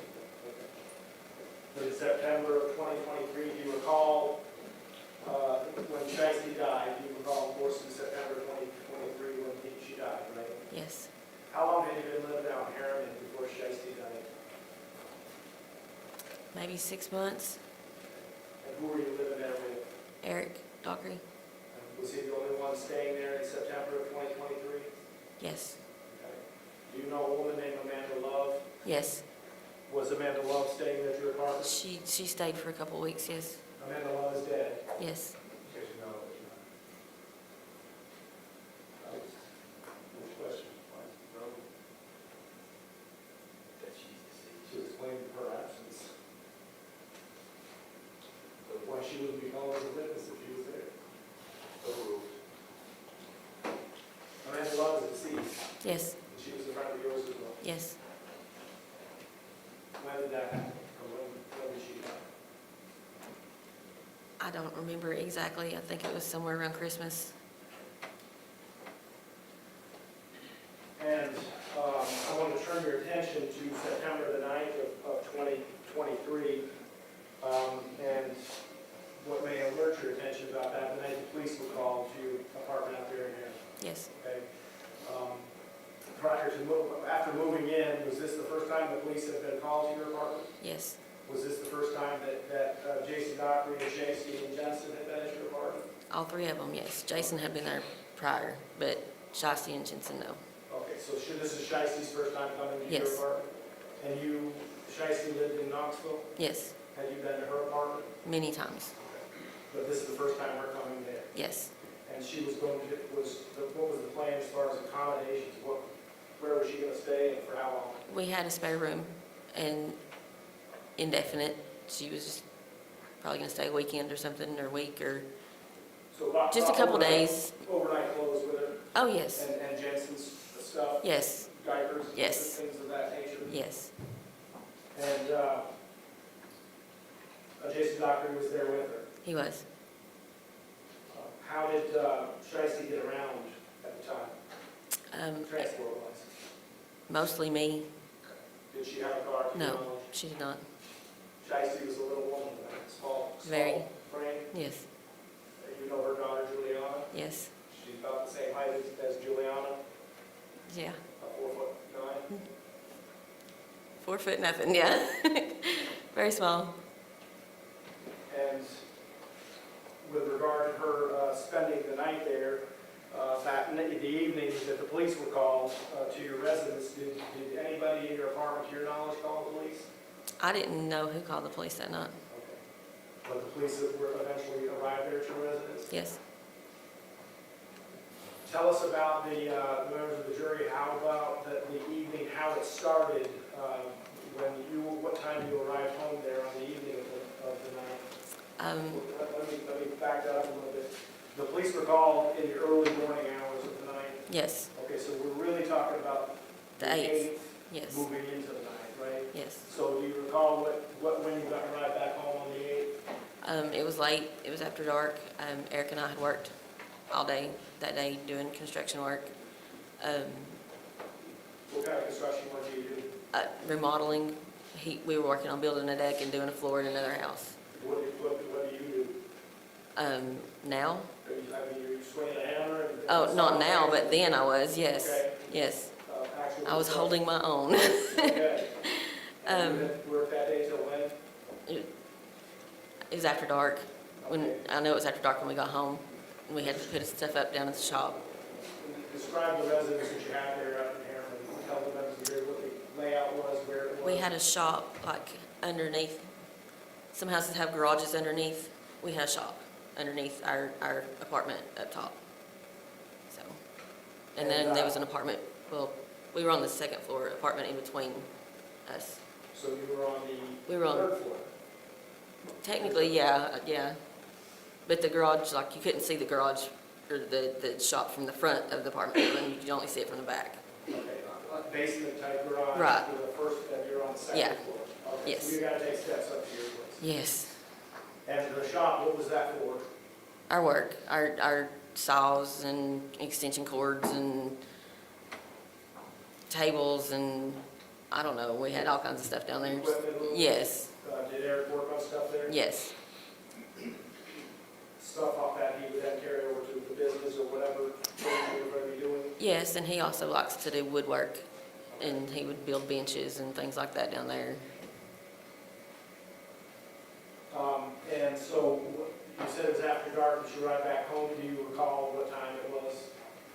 If you recall. Not exactly, I know it was later. Had you eaten dinner by the time you No, got home? no. Okay. And what did you guys do for dinner? Shysti had cooked. Okay. She had cooked dinner. And who was served dinner? Who ate dinner? Oh, okay, Jason, me, Shysti, Eric, Jensen, and Amanda. There in the apartment? Yes, Okay. And how was everybody getting along at that point? great, Okay. At some point, does that change? yes. Okay. What, after dinner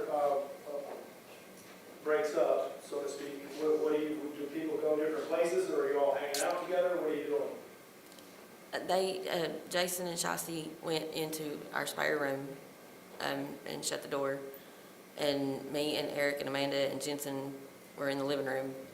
It wasn't a very big apartment, but it was 2-bedroom and a living room, kitchen, bathroom. So we were in the living room area. Just And you said they were in the spare bedroom? Yes. Is that where they were staying? yes, Okay, so they had bags and things of that nature in there, or was there overnight stuff that we talked about? yes. Okay. And so, did something, what does Eric end up doing? Eric, Eric, where does he go? he was in there with us, Oh, okay. Is there a point where Eric goes downstairs to work? maybe. He did that a lot. Okay. He might have went down there to finish putting stuff up or something. I really don't, it's a good possibility. But at some point, something alarms you or alerts your attention to something going on in the bedroom? Yes, Okay, tell the members of the jury, what is it that you hear going on in the bedroom? just a commotion, her yelling and him yelling. I don't remember exactly what all was being said, but it was just, they weren't getting along. They were fussing back and forth.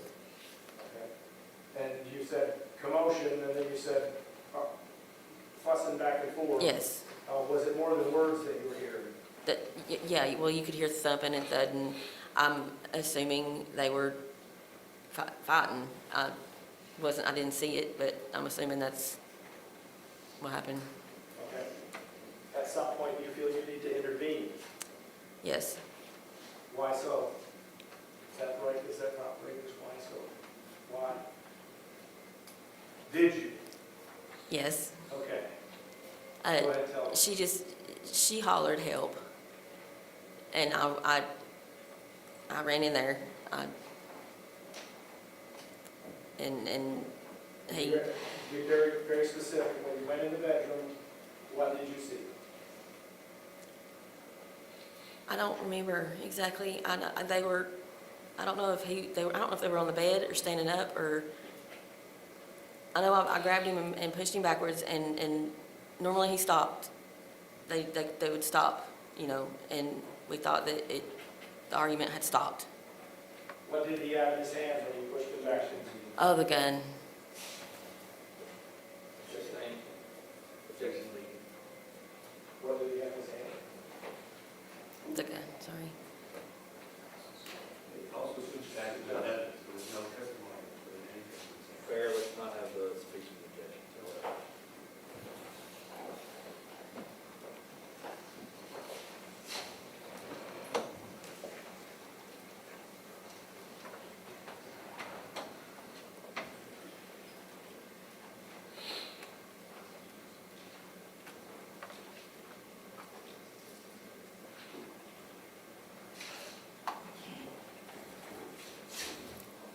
So you described going in the room after hearing the commotion, the thudding, the yelling,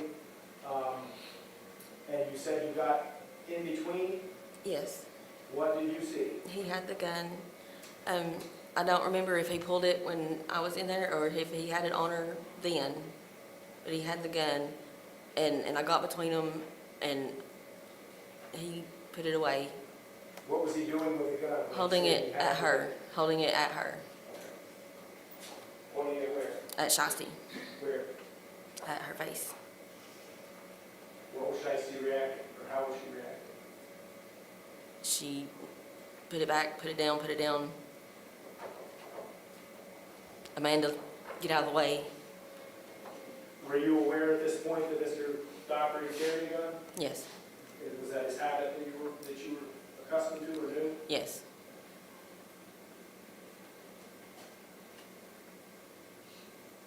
Were you able to defuse that? Yes, Or how did that end? I thought, yes. Eric, I don't remember if he was downstairs or if he was in the living room, but he came in and him and Jason went out. I thought that Eric was making him leave. Was that articulated, or was that just? No, it was just I thought that he did. I didn't hear Jason in the house anymore, and Eric had came back in. So I just assumed that Jason had left. I don't know, but And for a time, at what point, or rather, are the police called at this point? no. Okay.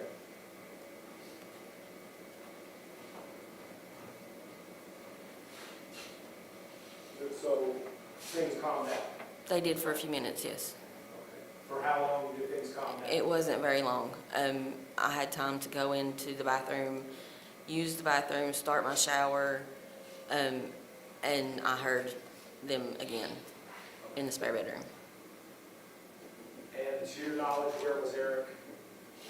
When the commotion started, The second commotion. when it started, Eric beat me to the bedroom, to that bedroom. He got Jason out, and I grabbed her. Okay. When we were talking about you were in the bathroom, you said you used the restroom, and then you were starting the shower. Mhm. Were you clothed at that point? Yes, I still have my clothes on. Okay. But you were getting ready to get out of Yes, the shower? yes, And when you're using the same word commotion as you did on the first incident. them arguing. I'm It was sorry. them arguing. Okay. And by commotion, in the first one, you meant thumping and yelling. Same thing. What about this one? It was the same thing. Okay, was it more or less intense than the It was- first? More footprints, more foot sounds than any. It's an old apartment with wooden floors, and it was more like the sound of feet shuffling. And What was happening? I wasn't in there. I just know that they were yelling and they were fussing at each other, and there was feet shuffling. But when I got in there, she was on the floor. What kinds of words were being passed that you heard? They were cussing each other.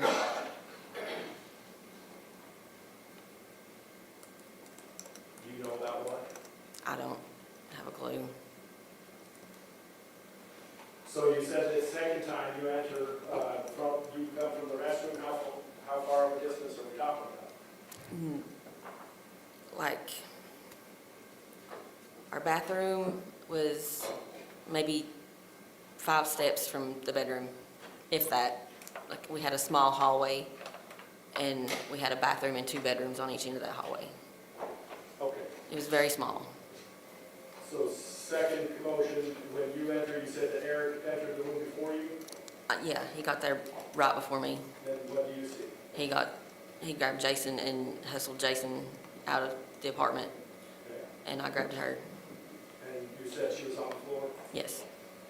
Describe what you saw when you, She was on the floor. She wasn't really... She didn't respond to begin with. I got her and kind of shook her and said her name, and she came back. I guess she was lethargic, or I don't know the word I'm looking for, but she was just kind of out of it. And it took me a few minutes to get her to look at me and focus on me and stand up, and she did eventually. what had happened to her physically? She had a cut on her neck. I think it was maybe even 2 cuts on her neck. I don't really know what caused her to be on the floor, other than maybe he let her go and she fell on the floor, or wasn't there in there for that. But Did you ask her about the cuts on her neck? yeah, well, I mean, I didn't ask her at the time. I didn't really need to. Why did you need to ask her? I just assumed that that's what he did, that he did it, and As part of the commotion? yes. At what point are you made aware that the police are coming? When they got there, How soon after, when you said that Eric got Jason out of the room, how soon after that did the police arrive? I don't know. It couldn't have been very long, because we lived like I could see the police station from our apartment. But she was able to pack her bags back up, and we loaded Jensen in the truck and her, and we were about to leave when the police pulled up.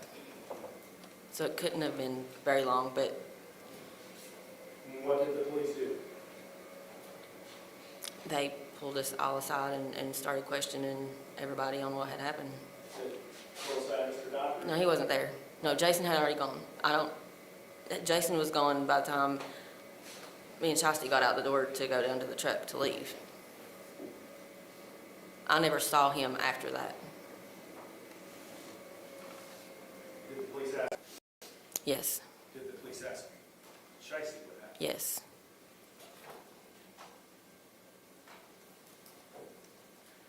Were you present when the police took images of Shysti, of her neck? yes, And so you saw those pictures being taken? yes.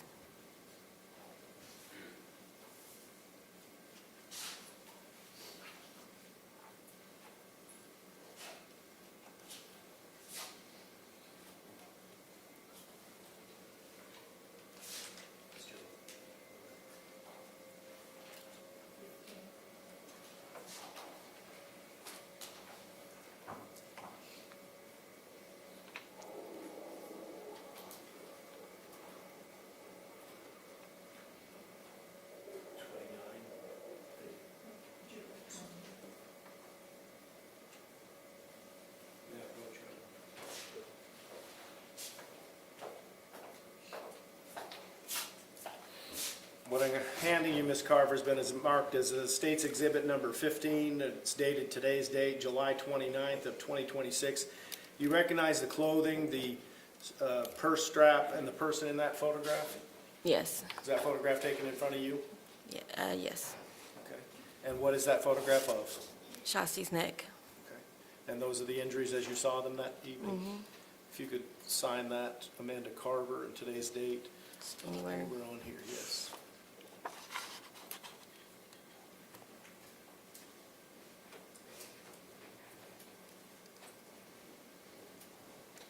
What is today's date? 7/29. Oh, okay. 26. Sorry.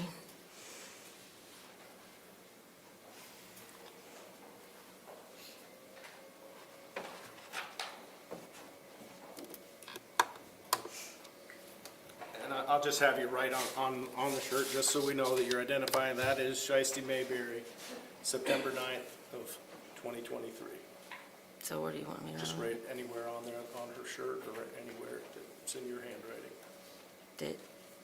What do you want me to write? Shysti Mayberry. Shall I see me? Okay.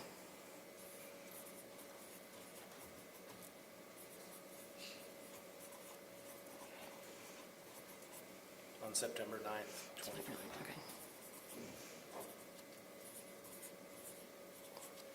Okay.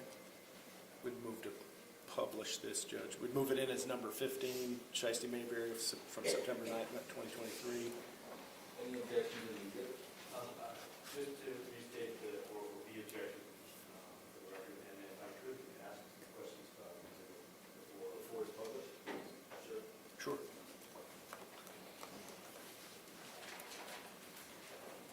Amanda, where was Shysti when that picture was taken? My front porch. On the front porch? Mhm. And there were other officers there? Yes.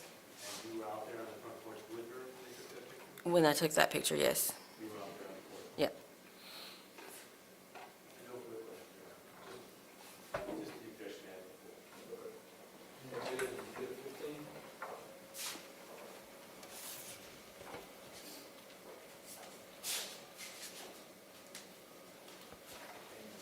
Okay, what public?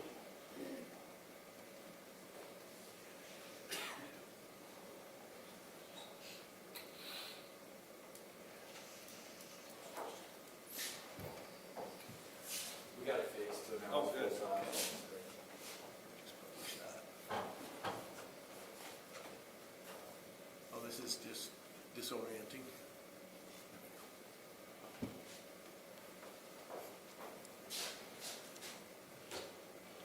And so, at some point, you say the police do arrive, and Shysti's in that condition, and the police take photos of her. Yes.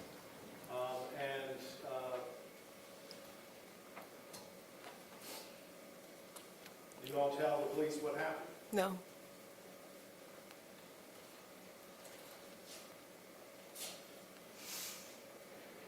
Does Shysti tell them what happened? No. Does Eric tell them what happened? No. Why not? Shysti didn't want him to know. Shysti didn't want Jason in trouble.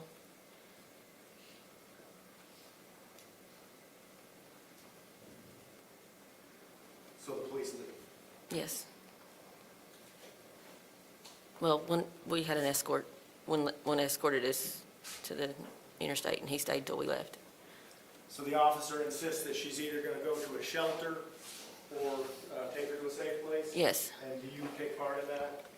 Yes, Go ahead and tell us about that. she would not go to a shelter in Crossville. She wasn't having that. She wanted me to take her back to her apartment complex, but it was a different apartment. It was one of her friend's apartments, and I agreed to do that. And you ended up bringing her home to her apartment on Olive Street? Yes, The one you told the jury you've been to many times? You Yes. brought her home? yes. And approximately what time did you arrive home on September the 9th, or her home? How did you arrive at her home, dropping her off? Probably 5 or 6 o'clock in the morning. After all is said and done, and all the, everything, the calls and the Yes, talking with the police and transport and all that, Yeah. 5 or 6 in the morning?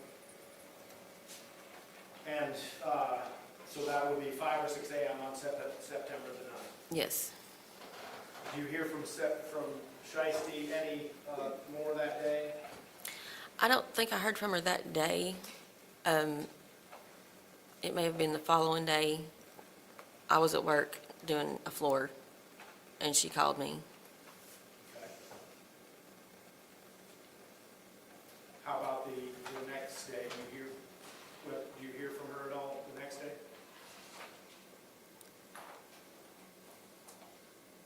No. After she called me from the shelter, or from what I thought was the shelter, no, I didn't hear from her anymore, because I thought she was safe and So you speak would be to there her for a once- few You days. speak to her once after the Harriman incident before she died? Yeah. And that was a phone call that you had between you and Shysti? Mhm. And that was on September the 10th, you think, approximately? Yeah, yes. What about Jason Dockery? How much phone communication would you have with Jason Dockery in the summer of 2023 leading into Just about every day. And what was the usual way he would call you? Would it be telephone, text? Either one. Just depended. What was the last, Uh, either one? Yeah, either one. He would call or text, and a lot of times he was mostly trying to get a hold of his brother, but Eric never answered the phone, so everybody calls me. Okay. So that's, So you would be the conduit for people to get a hold of Eric? yes, And was that through video calls? some of it, sometimes. So Mr. Dockery, Jason Dockery, he would video call you from time to time? Hmm. Did you, from the time he left, before the police arrived, obviously speaking to them that night, when was the next time that you heard from Jason Dockery from the time that you observed the injuries on Shysti that we've got here? When's the next time you actually spoke to Jason Dockery? I don't think I did at all. I think Eric had. Because I started getting worried. Because I wasn't hearing from either one of them. Okay. And at some point, though, you do hear from Jason Dockery with a video call? Yeah, on the 12th. And that was, what date? September 12th. Morning, noon, afternoon, night? You recall Probably what time? afternoon. Huh? You recall what time? It was afternoon. And how is it that you hear from him? Is it a voice call, a text? It's a video call. It's a video call.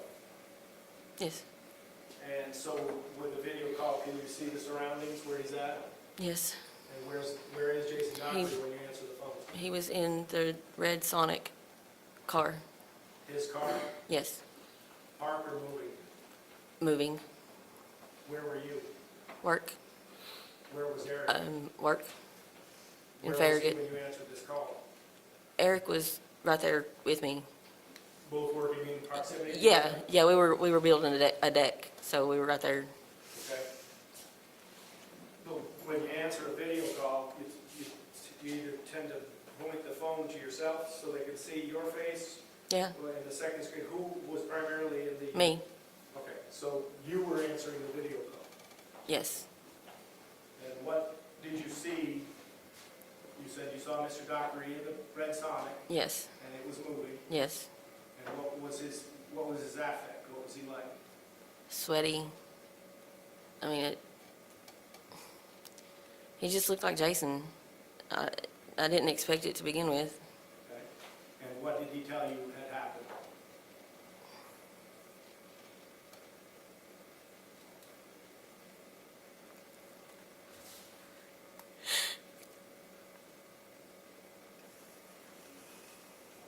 He said that I wouldn't have to worry about him and my sister fighting anymore because he had killed her and left her on the side of the road. And then if we wanted the baby alive, we needed to come and get her. He said he had killed her and left her on the side of the road.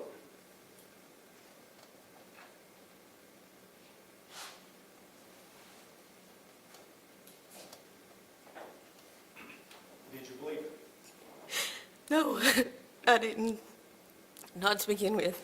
What did you say in response to that? I said, okay. I went with it. I just, where do I want to come? But I really didn't. I figured eventually she would pop in laughing and say, oh, I got you, like they did before. But she didn't. Okay.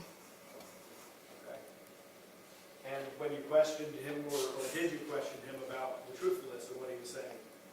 I just asked him about Jensen, and I had him to show me Jensen with the phone. And did he do that? He did. And where was she? She was in the back seat in her car seat. Behind him or behind the passenger? In the middle. In the middle. In the middle? In the back seat of the? In the back seat of the Sonic, yes. What was she doing, if you could tell? Asleep. But she looked like she had cried herself to sleep. And be very specific with the jury. What had he told? How did he describe how he had killed Shysti Mayberry to you? He didn't. Not to begin with. He just said that he killed her and left her laying on the side of the road. Not in the beginning, but eventually he tells you how it happened? I don't think.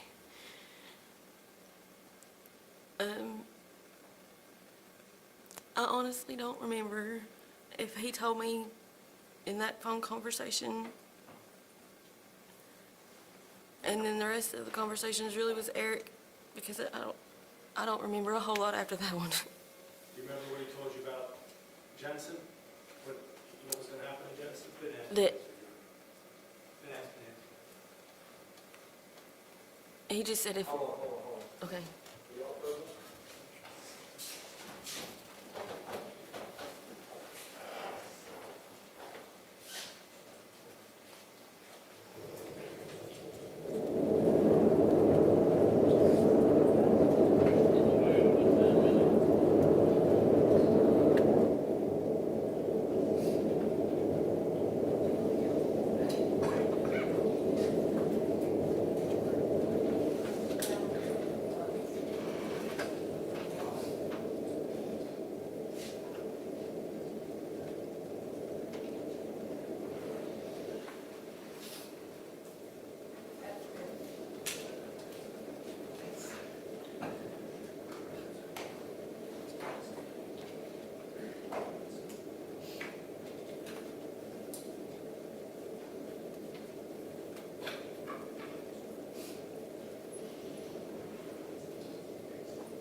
What does he tell you is going to happen to Jensen? He said that if we didn't get there to get her, or if he smelled the police or saw the police, or thought that we had called the police, he would kill us and her too. Kill you? Me and Eric and Jensen too, yes. Did he say who he'd start with? Her, Jensen. That's if you didn't do what? Come to pick her up. If we didn't call, we were going to pick her up. But if he thought that we called the law, or thought the law was coming for him in any way, that's what he was going to do. He was going to kill me and Eric and Jensen and her first. Obviously that motivated you to act. Yep. What did you do in response to that? Just ask where. I think him and Eric set up a meeting place in Rocky Top somewhere. I don't know my way around there, so.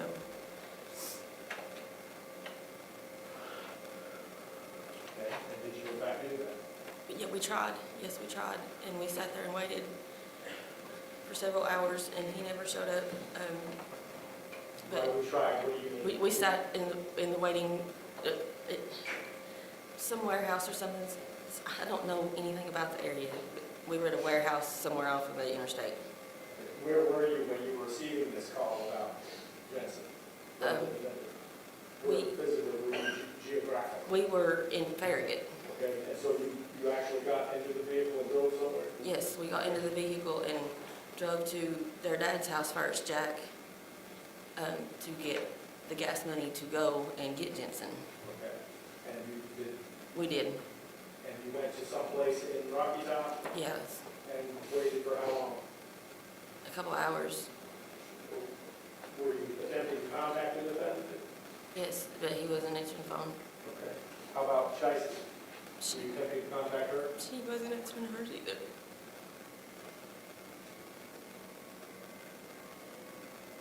And when did you find out, well, obviously, when you went to Lake City, did you believe him in his threat? In the state of mind that he was in then, I didn't know. I was afraid that he would. And you waited at Rocky Top for a few hours, Yes. and at what point do you realize that it is true? When Eric decided that we should just go home. So we went home, and by then it was on Facebook that a body had been found on Morris Gap Road. When did you find out it was your friend Shysti? And your friend Oh, Casey? I knew. I could feel it. You could feel what? Just that she wasn't there anymore. How so? I don't know, it was just a feeling. An emptiness.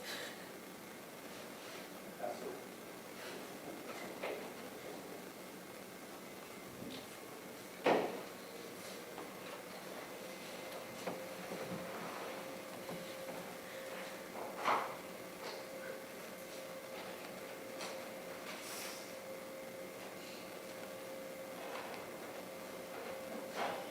Miss Shysti, though, Every day. she was very close to you. Yes, And would it be fair to say that you were very close to Jason too? yes, It's very difficult to be in that seat. yes. Can you ask you a couple questions about how you got to know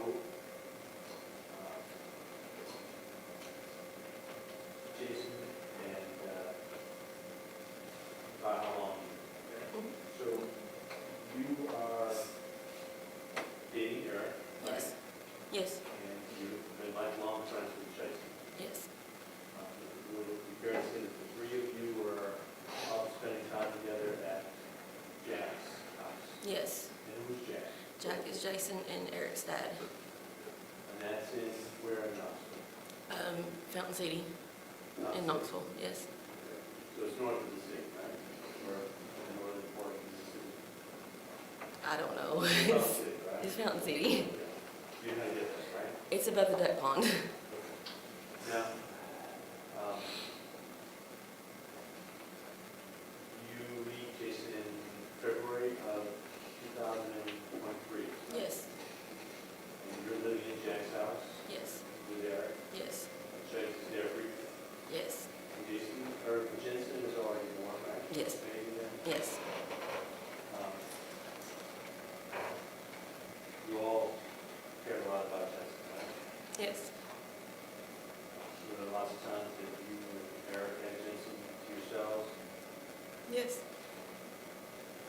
She loved you too, right? yes. Did you ever see anybody harm? No. Everyone cared about you. Yes, Including Jason, right? yes, And of course, I can hear about you. yeah, absolutely, And Jack too, right? absolutely. Um,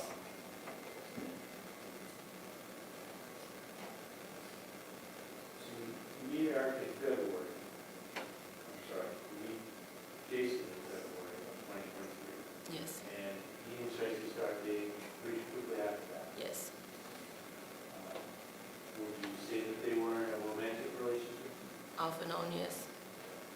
And why was it off and on? They fought and argued a lot.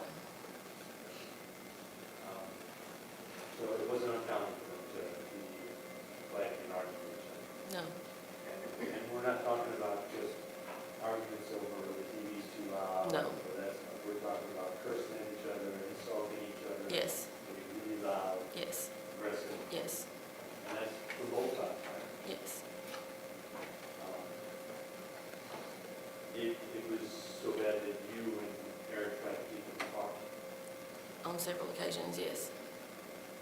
You thought that this relationship wasn't good for you? Yes.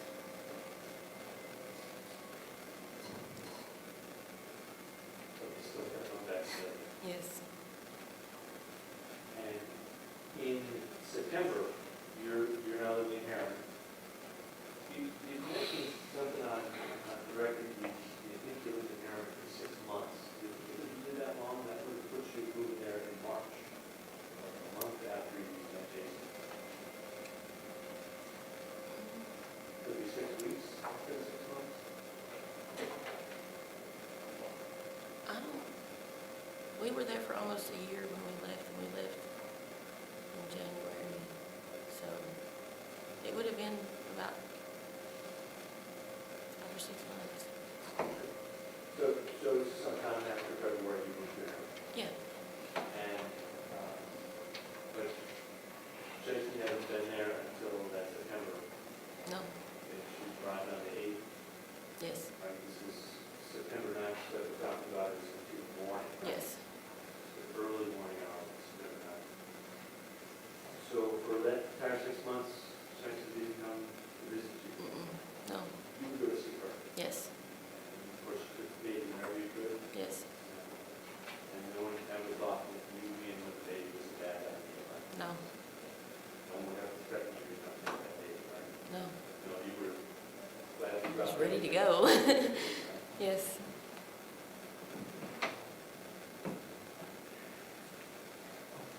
On the evening of the night, everything seems to be going great, right? Yes.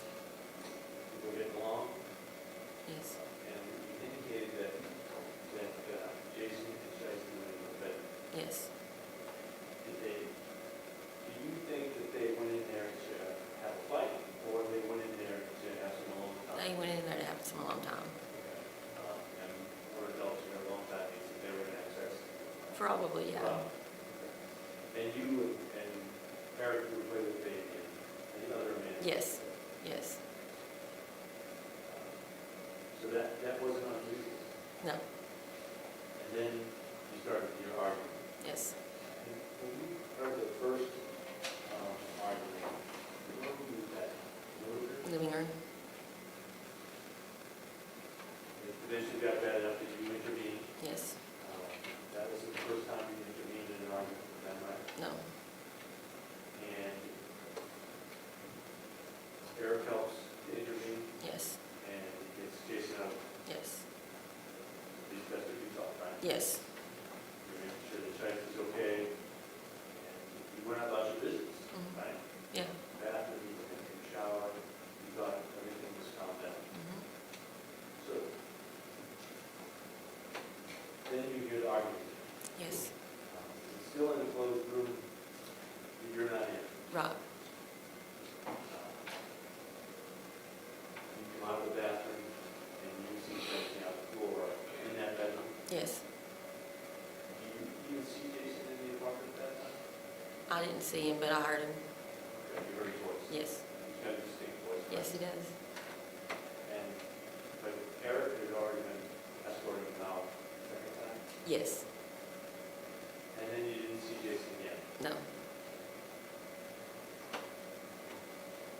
You helped Shysti. Someone else called the police. I later found out, or well, today, found out it was our neighbor, but yes. Okay, so someone that they didn't really know. Yes. It's through the morning, and there's people screaming and arguing. Right? Yes. That neighbor lady never came into the apartment, right? No. So she doesn't know who was screaming. No.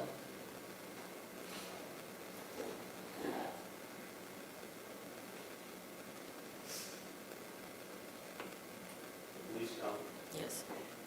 and what you told this jury here today, you did not tell the police. I talked to them, but I didn't tell them what happened. Okay.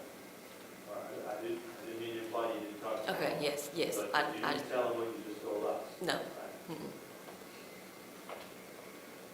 You take Shysti back to the hospital? Yes. The neighborhood at least, right? Yes. And you leave her there. I took her back to her house. Her house? Yes, she informed me when we were pulling in that she was not going to her neighbor's, she was going home. Okay. a guy named, they call him Nephew. I don't know him. You know. No, Someone she clearly. she knew him. She felt safe with him. I had no idea who he was. All right. And you had no indication that Jason was anywhere nearby? No, He just left? yeah, I didn't know where he was. Now, any different than other arguments that you've seen them have and just split them up and they go their separate ways for a little while? Yeah,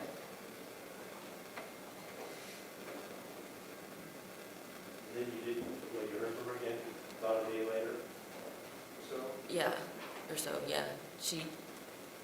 Whenever I dropped her off, she said that she was going to go to the shelter the next day, which is where she was prior to her apartment. She was in the shelter.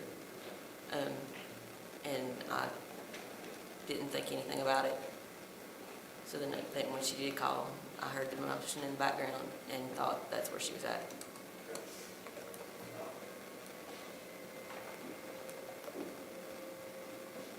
When you brought her home that night, you suggested you put her back? Yes, You suggested? always.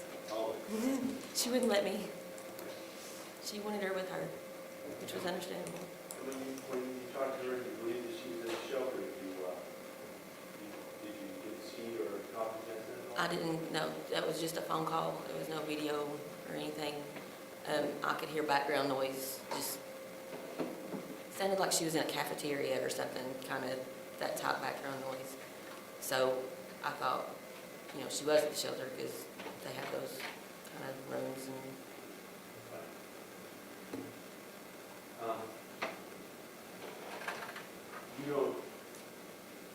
After that conversation, you wrote about the Shysti Mayberry. No.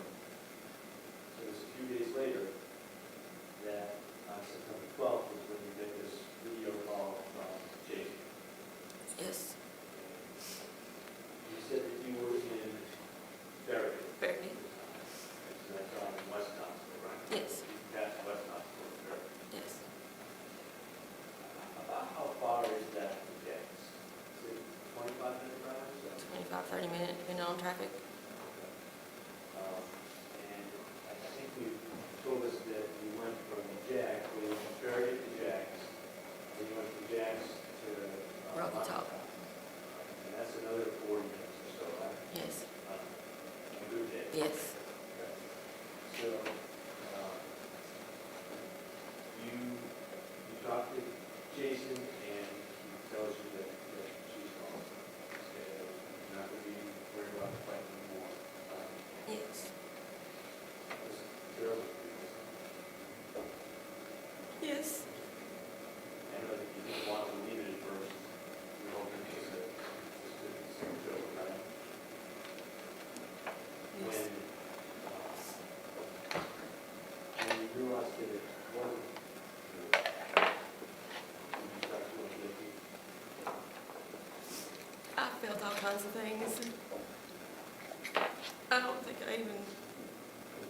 think it hit me until we got back home because I don't remember a lot of that trip. there's a lot of driving around that day, right?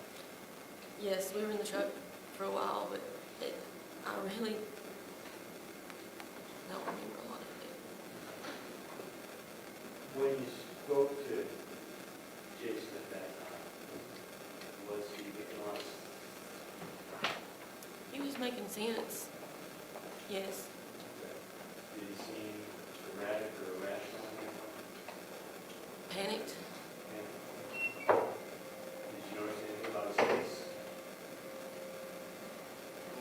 No, but I mean, he just seemed panicked. Okay. Other than that, it was just Jason. Just Jason. All right. Did you eventually pass the phone to Eric? Yes.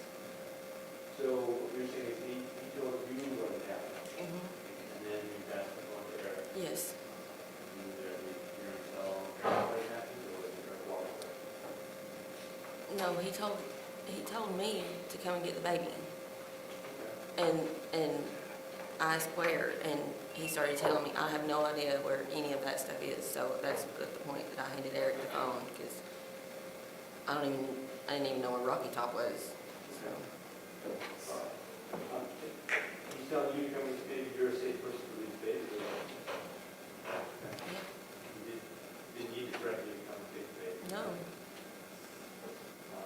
Did that seem strange to you? that's probably about when I realized that he was probably telling me the truth.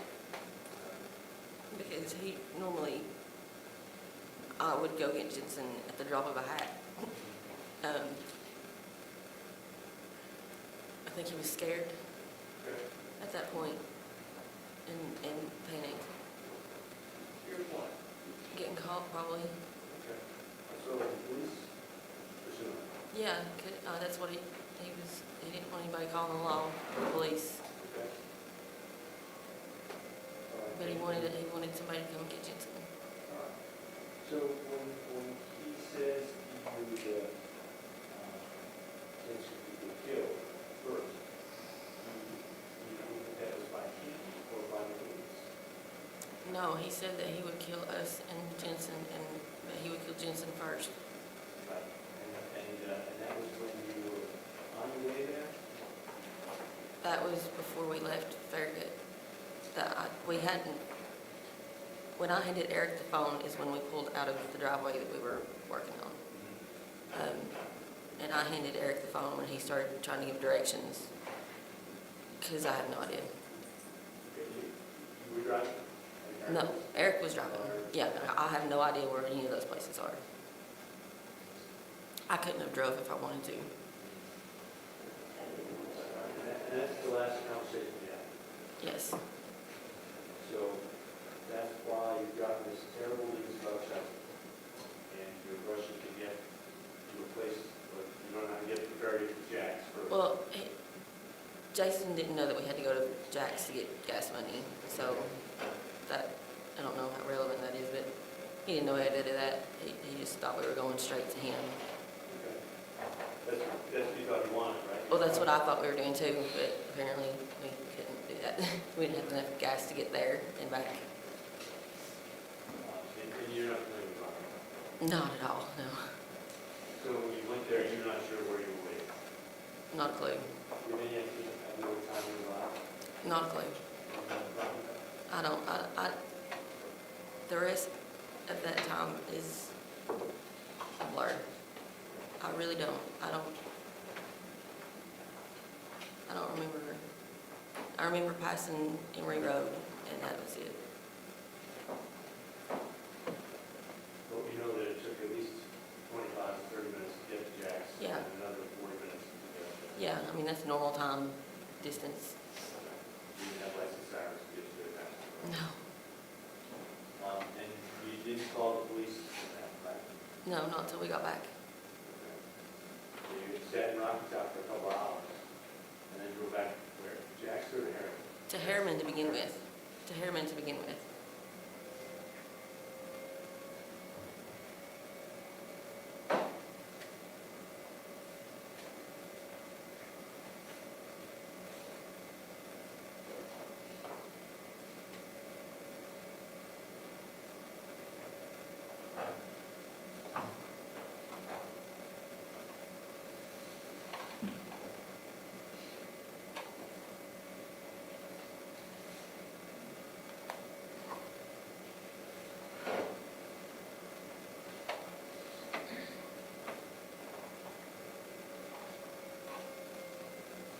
When was the last time you went to the police or the state?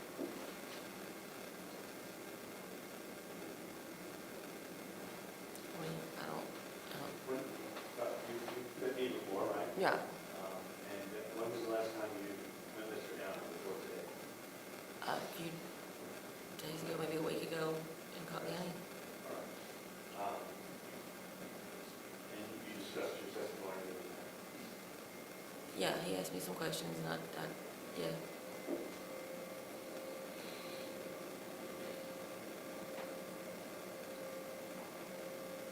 You have aggravated burglary conviction, right?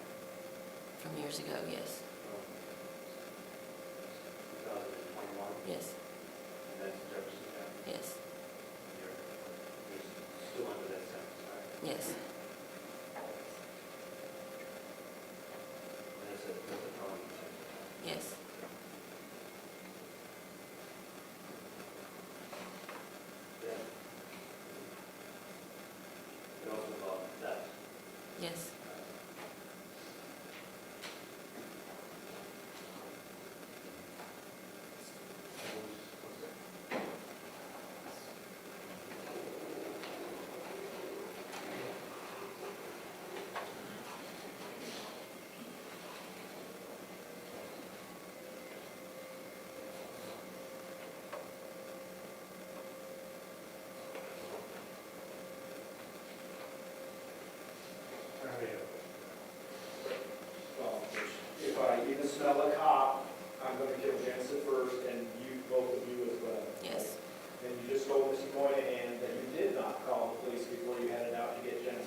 jury, why didn't you call the police before you went out to Jensen?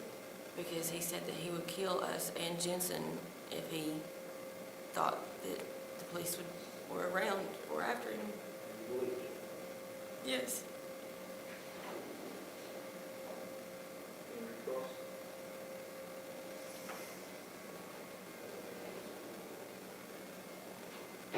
This is Claudia.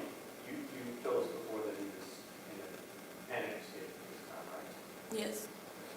Scared. Yes. Would it appear to be you? Yes. And there was no need to threaten you to come and get Jensen? No.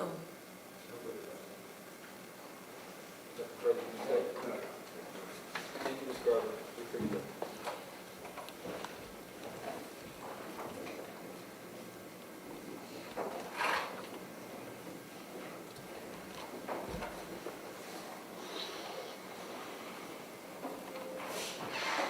Chris Owens.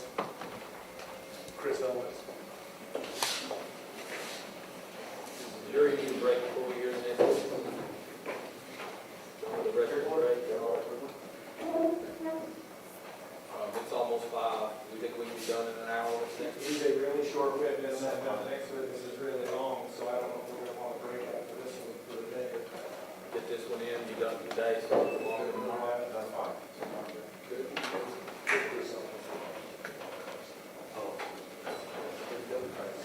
Y'all take come back at 5 o'clock. It'll be about 8-minute break, and we'll see you back in the jury room. All right. Remember your admonitions.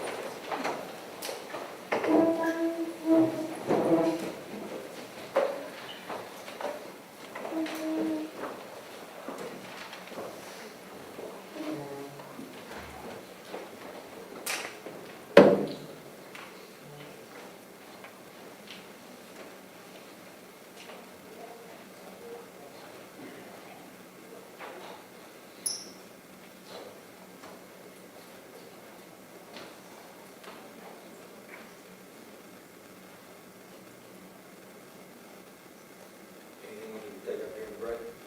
This is just it's the Isabel County, Kentucky officer who we haven't hotel for 2 nights, so he needs to get back to Bell County. He's just a chain mix on the sheriff in Miss Evans' house that he gave to the Sounds good. See you back at 5.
deputy will stay recording for this judge, he's sure next to it, some change. Yeah.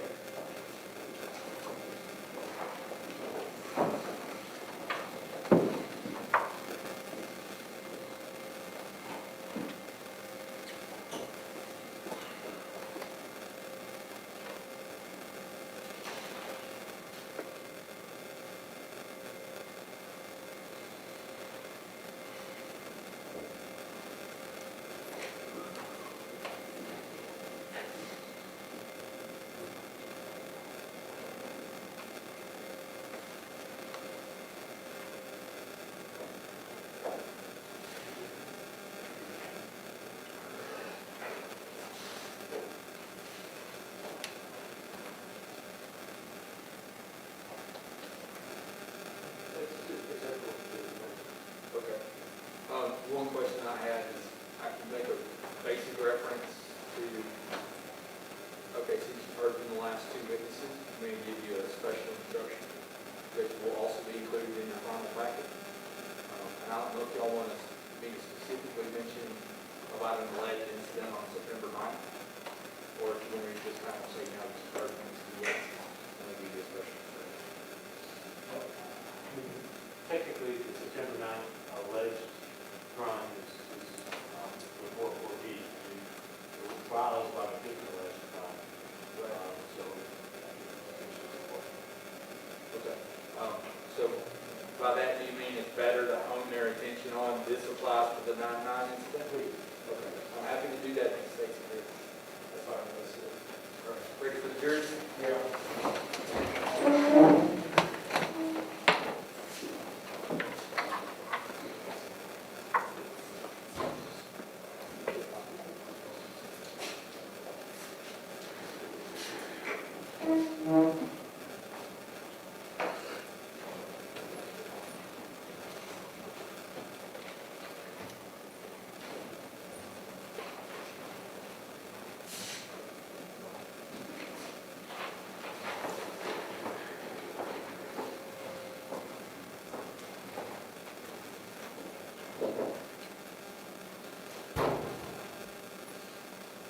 Ready, Steve?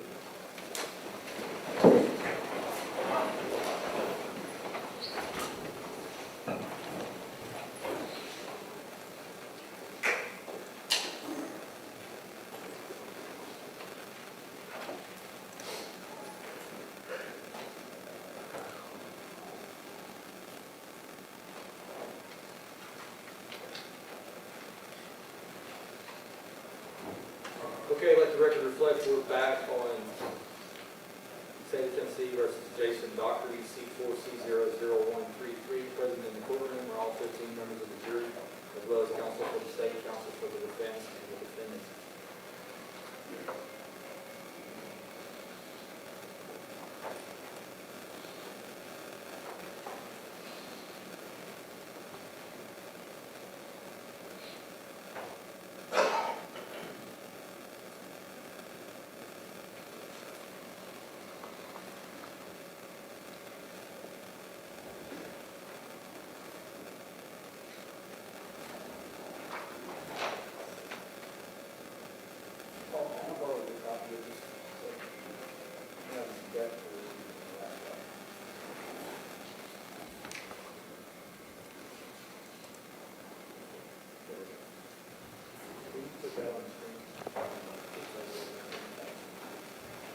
Ladies and gentlemen, since you've heard testimony from the last two witnesses, I'm going to give you a special instruction with respect to the alleged incident on or about September 9th, 2023.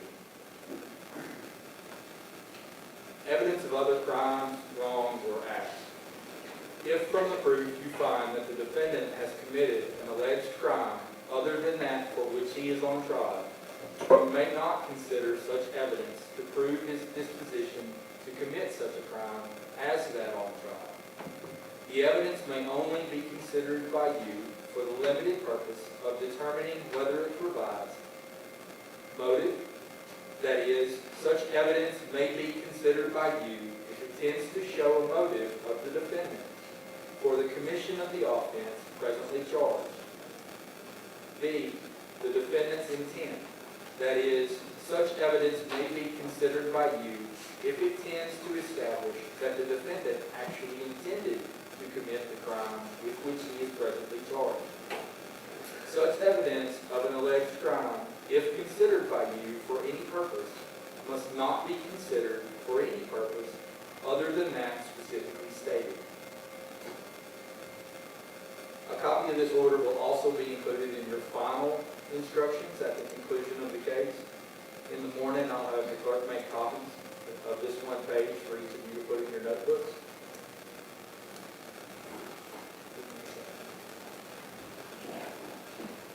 We're now ready to proceed with the next witness.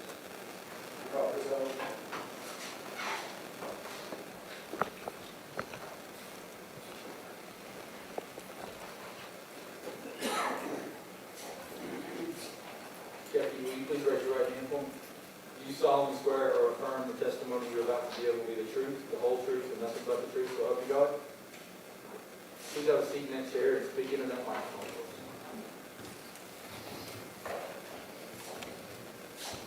Go ahead, state your full name for the record, and introduce yourself to the jury. I'm Deputy Christopher Owens from the Bale County Sheriff's Department, formerly of Clackamas County. What do you, is the microphone on? It is on. Please make a point to speak together. Okay. My name is Christopher Owens. I'm formerly from Clackamas County Sheriff's Department. I now work for the Bale County Sheriff's Department of Kentucky. Okay, were you a deputy within the Clackamas County Sheriff's Office in September of 2023? Yes, And were you a patrol deputy with the Clackamas County Sheriff's Office on that day? yes, And marked car, marked cruiser, full uniform on that day? yes, Okay.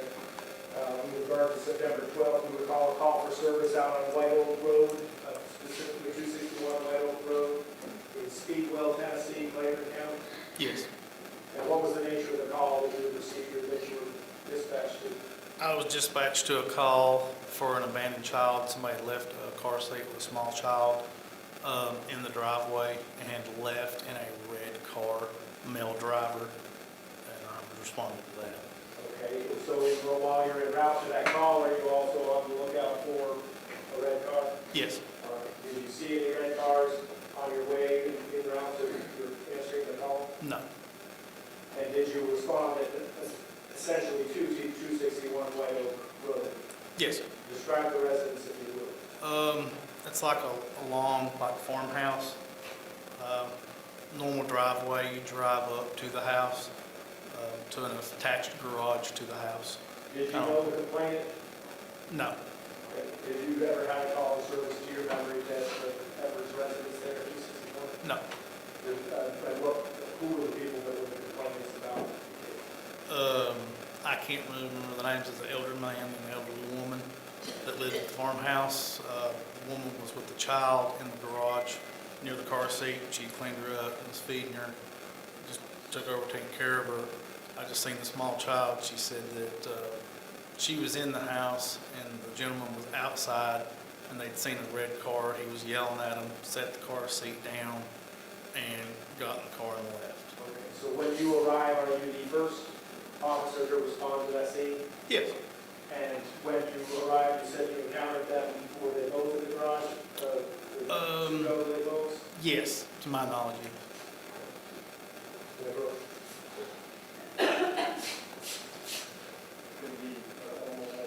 What I'm going to propose here is when already been entered with the ordinance of exhibit number 11.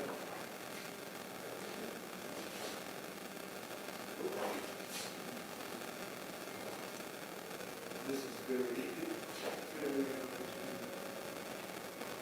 exhibit number 11. Do you see that exhibit?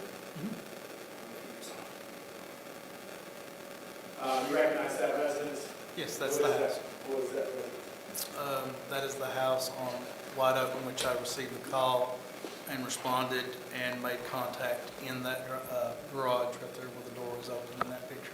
Okay, in exhibit 11, that open garage door, you see on that side of the house? Yep. And where is the baby? She's in the garage, kind of where the closed door is, with the female complainant. They're happily, not really can't talk. She's not old enough to really make words. Okay, and where is she positioned? She was just being held by the complaint that she wasn't in the car seat. The car seat was sitting over from them because she had gotten her out and cleaned her up and was giving her something to eat and kind of keeping her occupied until law enforcement EMS got out. While you were in your presence, all that occurred? Yep.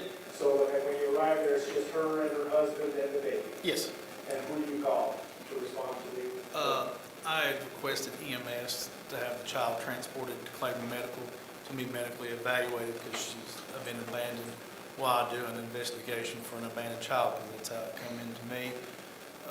And I was interviewing the man and woman for any particulars. EMS showed up. And did you do that, get right identifiers and things like that? Yes, that was in my report, but I've since not had access to that report. So much paperwork we Yeah. did seen. With regard to the car seat, did you tell the members of the jury about the car seat and what happened to the car seat? The car seat was sitting on the garage floor on it would have been the left-hand side as you pull up, kind of in there. I just observed it, kind of made note of it. When it was ready, I collected it and what was in it, placed it in my car. It stayed in my car until the incident that happened, I guess, towards Virginia, the Harrogate area. I was so far away I didn't get involved, and when they tried to stop the car, I just met Detective Nikki McGeorge there and transferred the car seat and contents over to her. So, in your presence, the car seat, you take the physical possession of the car Yes. seat, you put it in your cruiser, what do you do with the baby? She left with EMS to be medically evaluated by EMS. She goes to Claiborne Medical, where I had specific instructions and officers waiting that only law enforcement and medical staff would be there with the child, because I didn't know anything of the different. But Tazewell City Police had made arrangements to meet there, and along with another detective, I can't remember who, from Claiborne County. So, with your business that you do at White Oak Road, do you ever make it to Claiborne County Medical Center? No. But do you make it anywhere else to deposit or to do something with the car seat? No, I went directly from that scene to meet with Nikki McGeorge because I was instructed to do so. Okay. Who is Nikki McGeorge? She's the detective with the Claiborne County Sheriff's Office. In your agency? Yeah. And a detective assigned to what? She's usually child crimes, sexual crimes, of that nature. And were you aware that Nikki McGeorge took a different role in this case? Over the radio? At some point, yes, but I was still at the scene, and due to the distance, I just monitored it for key points. I never engaged in that incident. I just know she pursued a red vehicle with a male driver into Virginia and lost it at some point. You heard that over the radio? Yes. Okay, when you said due to the distance between where you were at White Oak and where that chase was going on, how far was it away from you? Oh, Lord, I would have to say a minimum of 30 minutes. Okay. Would it take you that long? Yes. Like Running that? normal, yes. Okay. And so you took possession of the car seat, and then it was your plan to rendezvous with her somewhere? Yes, I was instructed to do so. She would be taking over any case or anything from that point, so anything that ended up there. Did you in fact do that? Yes. Okay, where did you meet her? I'm wanting to say it was the dollar store off of Wheeler Road, just inside Virginia. She met me there, took custody. And is that something you communicated over radio or phone, or how do you communicate that? It was, I can't recall, I'm pretty sure it was a phone call to my phone, through my supervisor at the time, that was communicating with her. Okay, so your boss tells you to do it, her boss tells her to do it, you guys meet in a particular place? Yep. And you exchange the car seat? Yes. With Detective McGee? Yes. And physically hand it to you? Yes. You see what she does with it? She places it in her car and secures it in her car as evidence. In your presence? Yes.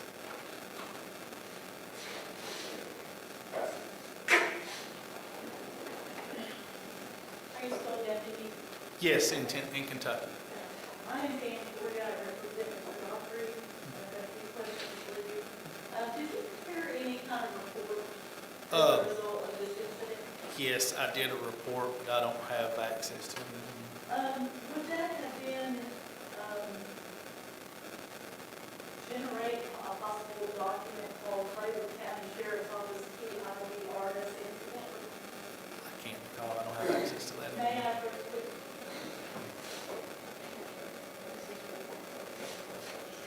Yes.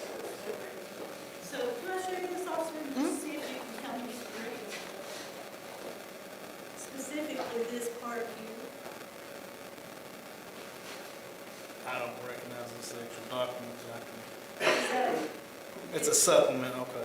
okay, and it says reporting officer is who? Oh, the supplement was made by me. Would that have been something that in the course of your job you would have typed into that system? Yes. Okay. And if I could get you to read through that paragraph, and then the following page, top, this part, and the next part stops and goes on to another officer. Would you read through that to me? Okay. On 9/12/23, I did response to dispatch to 261 White Oak in reference to a child being left at residence, a red car. When driving off, once on scene, I met with the residents, my child in the car seat, and my child appeared to be good health. And the complainant was wiping off throw up from our child. EMS was called. Lewis arrived. I handed the minor child over to EMS with the instructions for law enforcement to be waiting at the hospital. That law enforcement, healthcare, and DCS were the only be near the child. Upon my child being removed from the car seat, I found the Apple Watch in which, was under the seat, which the car seat was collected and given to Detective Mickey George at the dollar store in Virginia. I didn't remember the watch. I understand. And would that document have been prepared closer in time to the actual incident than obviously now? Yes, it was probably prepared either the day of or a day or two after. Is that part of your normal procedure to Yes. to do that? And in that, does that refresh some of your recollection regarding what happened? A little bit, yes, I remember watching it. So is it possible that the child was still in the car seat when you got there? Could have been, I just remember that the female and the child were there in the garage near the car seat. And she was cleaning what appeared to be throw up out of the child care? Yeah, I just remember her cleaning. I didn't remember until now reading that it was throw up. Did you examine the child? Not medically, I just looked her over. She seemed to not have any visible injuries. Couldn't speak, like I said, any words, was young. That's the reason I called EMS. They're medically trained for medical professionals. They can make that call. So you didn't see any injuries? No, there was nothing for first aid, and that took me out of the equation. And do you recall who got the child out of the car seat? No, I can't recall if that was EMS or, because I'm pretty sure EMS picked the child up, but I can't remember who. You don't recall getting the child out of the car seat No. yourself? No. Do you think you would have? I remember speaking to her. I could have, but I cannot say for definite whether I did or not. I cannot. If you can recall, and the pictures you looked at me help you recall, how far was it from the road to that garage? Not far. I'm wanting to say maybe 40, 50 yards, if that, if I can recall correctly. It's been a while. Yeah, it's like a normal driveway, about 40, 50 yards, I would say. And this is rural area, there's not really a lot around that area, correct? No, that particular area is very rural. There's no main road. There's just a county road back that way. And when you got out there and engaged or met this lady with this baby, and did you meet her husband? Briefly, I spoke to him. I think he said he was out on some farm equipment or something maybe, and said he just seen a red car leaving, that I recall. I can't recall all of it. I just spoke to him to get his information. That's what he did. Did Deputy Lewis show up with EMS or? No, he showed up right around or after EMS. He never made contact with the child or anybody. He left once I had the scene. I think he stated he left to go look for the car, maybe. I can't recall. I just remember he left. Something came up and he left. And I just want to clarify one more time, did you ever hold the baby? Not to my knowledge. I can't recall. And you remember finding an Apple Watch in the car? From the report, I remember there was a watch, an Apple Watch. It was in the car seat. It was collected and gave to Detective Mickey Jordan the same manner. And is that really all you know about this case? Yep. Okay, I have no further. Any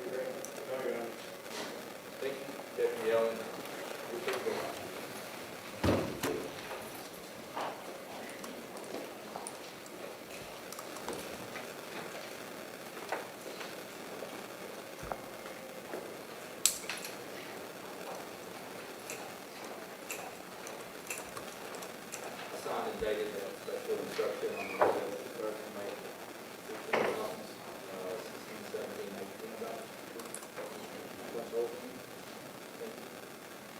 Any other, that's it for this afternoon for proof? The next couple of minutes are going to be judged, so we have to start our questions. All right, 9 o'clock, is good. All right. Folks, y'all are going to be free to go here in just a second. Remember your admonitions. Don't do any independent research. Don't go tolerate any of this happen. Don't talk to anybody about the case. Don't start deliberating until you've heard all the evidence. Y'all can go ahead and leave your materials in the jury room, and we'll see you at 9 a.m. All right.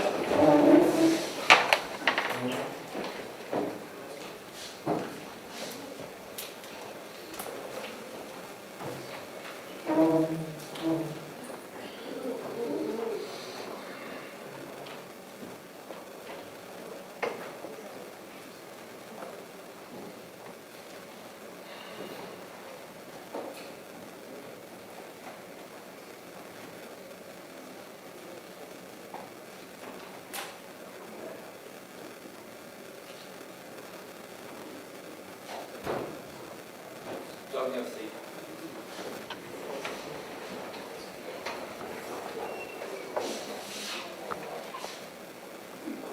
I'm sure y'all probably like to get home today. I think you said there were a bunch of photos, but the defense has some objections to some of the photos.